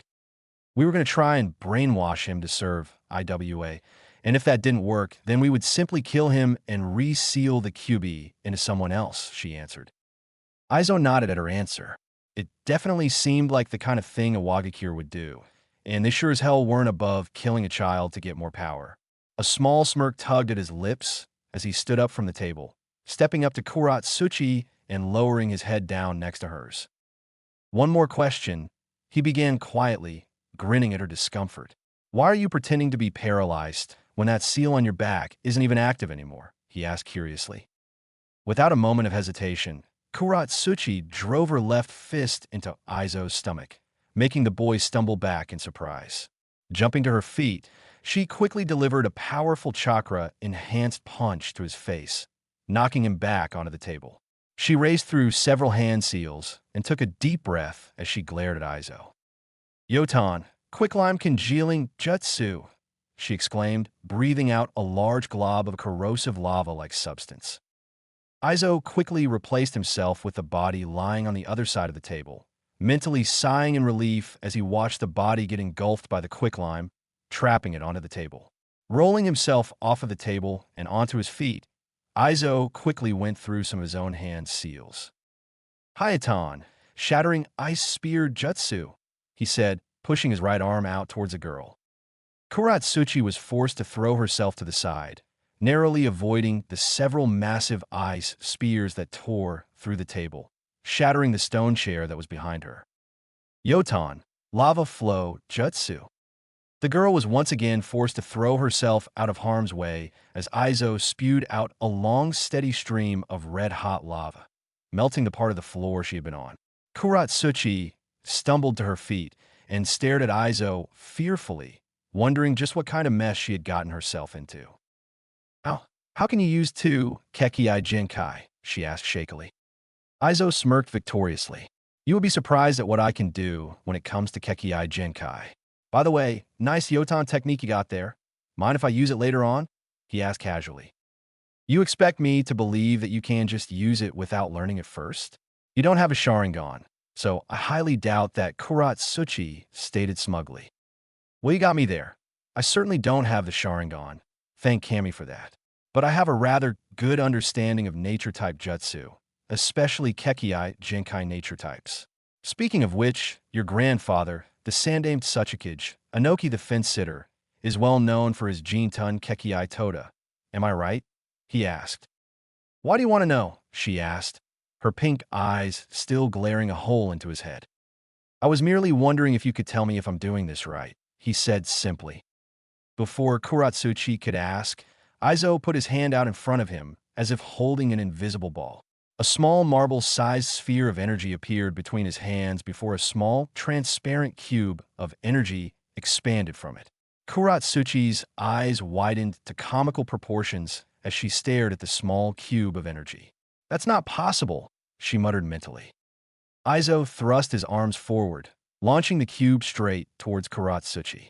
The black-haired girl reacted quickly, once again racing through hand seals and taking a deep breath. Yotan, quicklime, flow jutsu, she said quickly, spewing out a stream of the corrosive substance. The cube collided with the quicklime and instantly expanded in size, engulfing the entirety of Kuratsuchi's jutsu within itself and stopping mere millimeters in front of her. Jintun, atomic dismantling jutsu, Aizo exclaimed cheerfully. The sphere of energy within the expanded cube erupted in a bright flash of light before the cube simply disappeared, along with Kuratsuchi's jutsu and a small section of the floor. Aizo steadied himself by putting his hands on his knees, panting slightly in exertion. Using those 3 jutsu consecutively in such a short time was a terrible idea on his part. I can't go throwing Kekkei Jinkai techniques around like that. At this rate, it'll kill me, he thought tiredly. I need to limit myself and stop showing off like this. Nature shifting at this rate is just too damn costly. Kuratsuchi continued to stare wide-eyed at Aizo as she fell to her knees. Her breathing was a little haggard, but other than that, she was fine. She still had plenty of chakra left, but she couldn't use her Yotan anymore. She simply didn't have enough practice with it yet. She couldn't help but stare fearfully at her opponent, as if despite her own confidence, she knew she was going to lose. What the hell is he? He just threw 3 different Kekkei Jinkai at me, and he's only just now starting to feel an effect. The Hayatan should be long since gone, and there is no way he should know the Jintun, she thought in a slight panic. Even if he's tired, I can't counter him with Yotan anymore, and I'm screwed if he uses Jinjutsu. Kuratsuchi narrowed her eyes at the masked boy. She was a loyal kunoichi of IWA, and she would be damned if she allowed Konoha to have such a potentially powerful shinobi. Even if he wasn't actually the Jinchuriki that she was assigned to capture, he was still just as much of a threat. I won't let him leave here alive, she swore to herself. You know, Kuro-chan, I really don't want to kill you. So if you just do me a favor and surrender, that'd be great, Aizo said, his breathing slowly going back to normal. Kuratsuchi smirked smugly. Don't worry, you won't have to kill me, she said sweetly, putting her hands together in a single seal. Because I'm going to kill you, she finished. Aizo felt her quickly flare her chakra, which was followed by 2 massive explosions that rocked the entire tower. Gravity suddenly lost its effect as the large earth structure began to plummet into the ravine. Aizo looked over to Kuratsuchi and saw her drawing in as much earth as she could from around her, forming it into a large cocoon of sorts. You bitch, he yelled angrily. If he survived this, he was going to kill her. Outside the tower, just before the explosions. I'm going to kill him. Kana screamed. Calm down. I'm sure he had his reasons, Naruto said unconvincingly. He knew that Aizo probably just did it for a joke, but he had to at least try to get his brother off the hook. No one deserved the level of ass-kicking that Kana could dish out. Does he do this kind of thing often? Anko asked curiously. Kana and Naruto sighed. Yes, they answered in unison. The 3 of them were currently standing on the bridge connected to the tower, in front of the large passageway leading into the base. There was but one problem. Aizo had sealed the entrance with an earth wall. Normally, they would be able to blast it down, but they didn't want to accidentally break the bridge, and none of them were proficient enough with Earth Nature Chakra to take the wall down. So what are we going to do? The snake user asked casually. She personally didn't see a problem with Aizo locking them out of the tower. If he wanted to go lone wolf, that was his problem, just so long as he didn't fuck up the mission and get her killed for it. We could just wait for him to come back out. I doubt that anyone inside could actually beat him, unless he decides to show off, Naruto suggested. Knowing him, he's probably been showing off since the moment he found whoever's in there with him, Kana said, sighing irritably. We should get off the bridge now. We can't get into the tower, and I'd rather not be on this thing should IWA decide to blow the bridges, the blonde said seriously. He really didn't want to get blown up today, not when he still had to taste test Ichiraku's newest flavor of ramen. Yeah, good idea.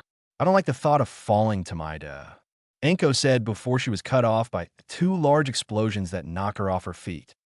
The bridge beneath them crumbled and collapsed, dropping them into a freefall. Naruto wasted no time in grabbing onto both Kana and a screaming Anko, all three suddenly vanishing in a flash of red and reappearing back where he had placed his kunai. Kana and Naruto landed on their feet while Anko fell on her ass. Well, there goes Aizo, Naruto said dryly. He best hope he dies down there, Kana muttered as she watched the tower fall down into the ravine. You guys are really messed up. Isn't he your family? Anko asked in shock.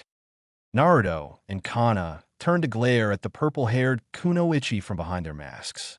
You don't live with him, you couldn't understand, they said in perfect unison, freaking Anko out quite a bit. You two are creepy, the snake mistress muttered under breath. And you scream like a bitch, Naruto replied casually, making her blush in embarrassment. I already miss Aizo, she grumbled sadly.